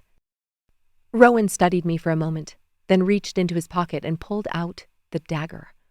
My eyes widened and I stepped back. I know what you are, Lana. His voice was calm. I swallowed hard. Rowan, He held up a hand. You don't have to explain. I understand more than you think. He placed the dagger in my hand, and I gasped as the contact sent a jolt of energy through me. How did you? Rowan stepped back. I don't need you to explain, Lana. I know about the Shadow Pack. My heart pounded in my chest. Rowan, I can't. He shook his head. Lana, I've already talked to Blake. He's ready to step in as my third. You can go. My breath caught in my throat. What? Rowan's eyes softened. You don't have to stay. I'm not going to hold you to that. You can do what you need to do. Tears prickled at the corners of my eyes. He was giving me an out, and I didn't know whether to be grateful or devastated. I nodded, unable to find the words to express the whirlwind of emotions inside me. Instead, I stepped forward and wrapped my arms around him, holding on for a moment longer than I should have. When I finally pulled away, Rowan looked at me with an intensity that made my knees weak. Thank you, Lana, for everything. I opened my mouth to respond, but the words caught in my throat. He turned and walked down the steps. I watched until he pulled out of the driveway, then snatched my jacket from the hooks and slid on my shoes. I wasn't clear what I was going to do, but one thing was clear. I couldn't stay in Black Lake. It was late, I walked quickly, nearly jogging as I got to Callista's drive. The light in her room was on. I knocked softly on the door, but there was no answer. I tried the handle, but it was locked. Frustration bubbled up inside me as I ran around the side of the house and found her window at the back. It was open. "Callista?" "Lana?" Callista squeaked. There was a thump. Then 2 very guilty faces peered over the sill. Why wasn't I the least bit surprised? I held out the dagger. "If you want to get dressed, I have a proposition you might be interested in." We hope you enjoyed this production of Soul Fated, written by Luna M. Rose and read for you by Cynthia Gunderson. Find the next book in this series, Wild Fated,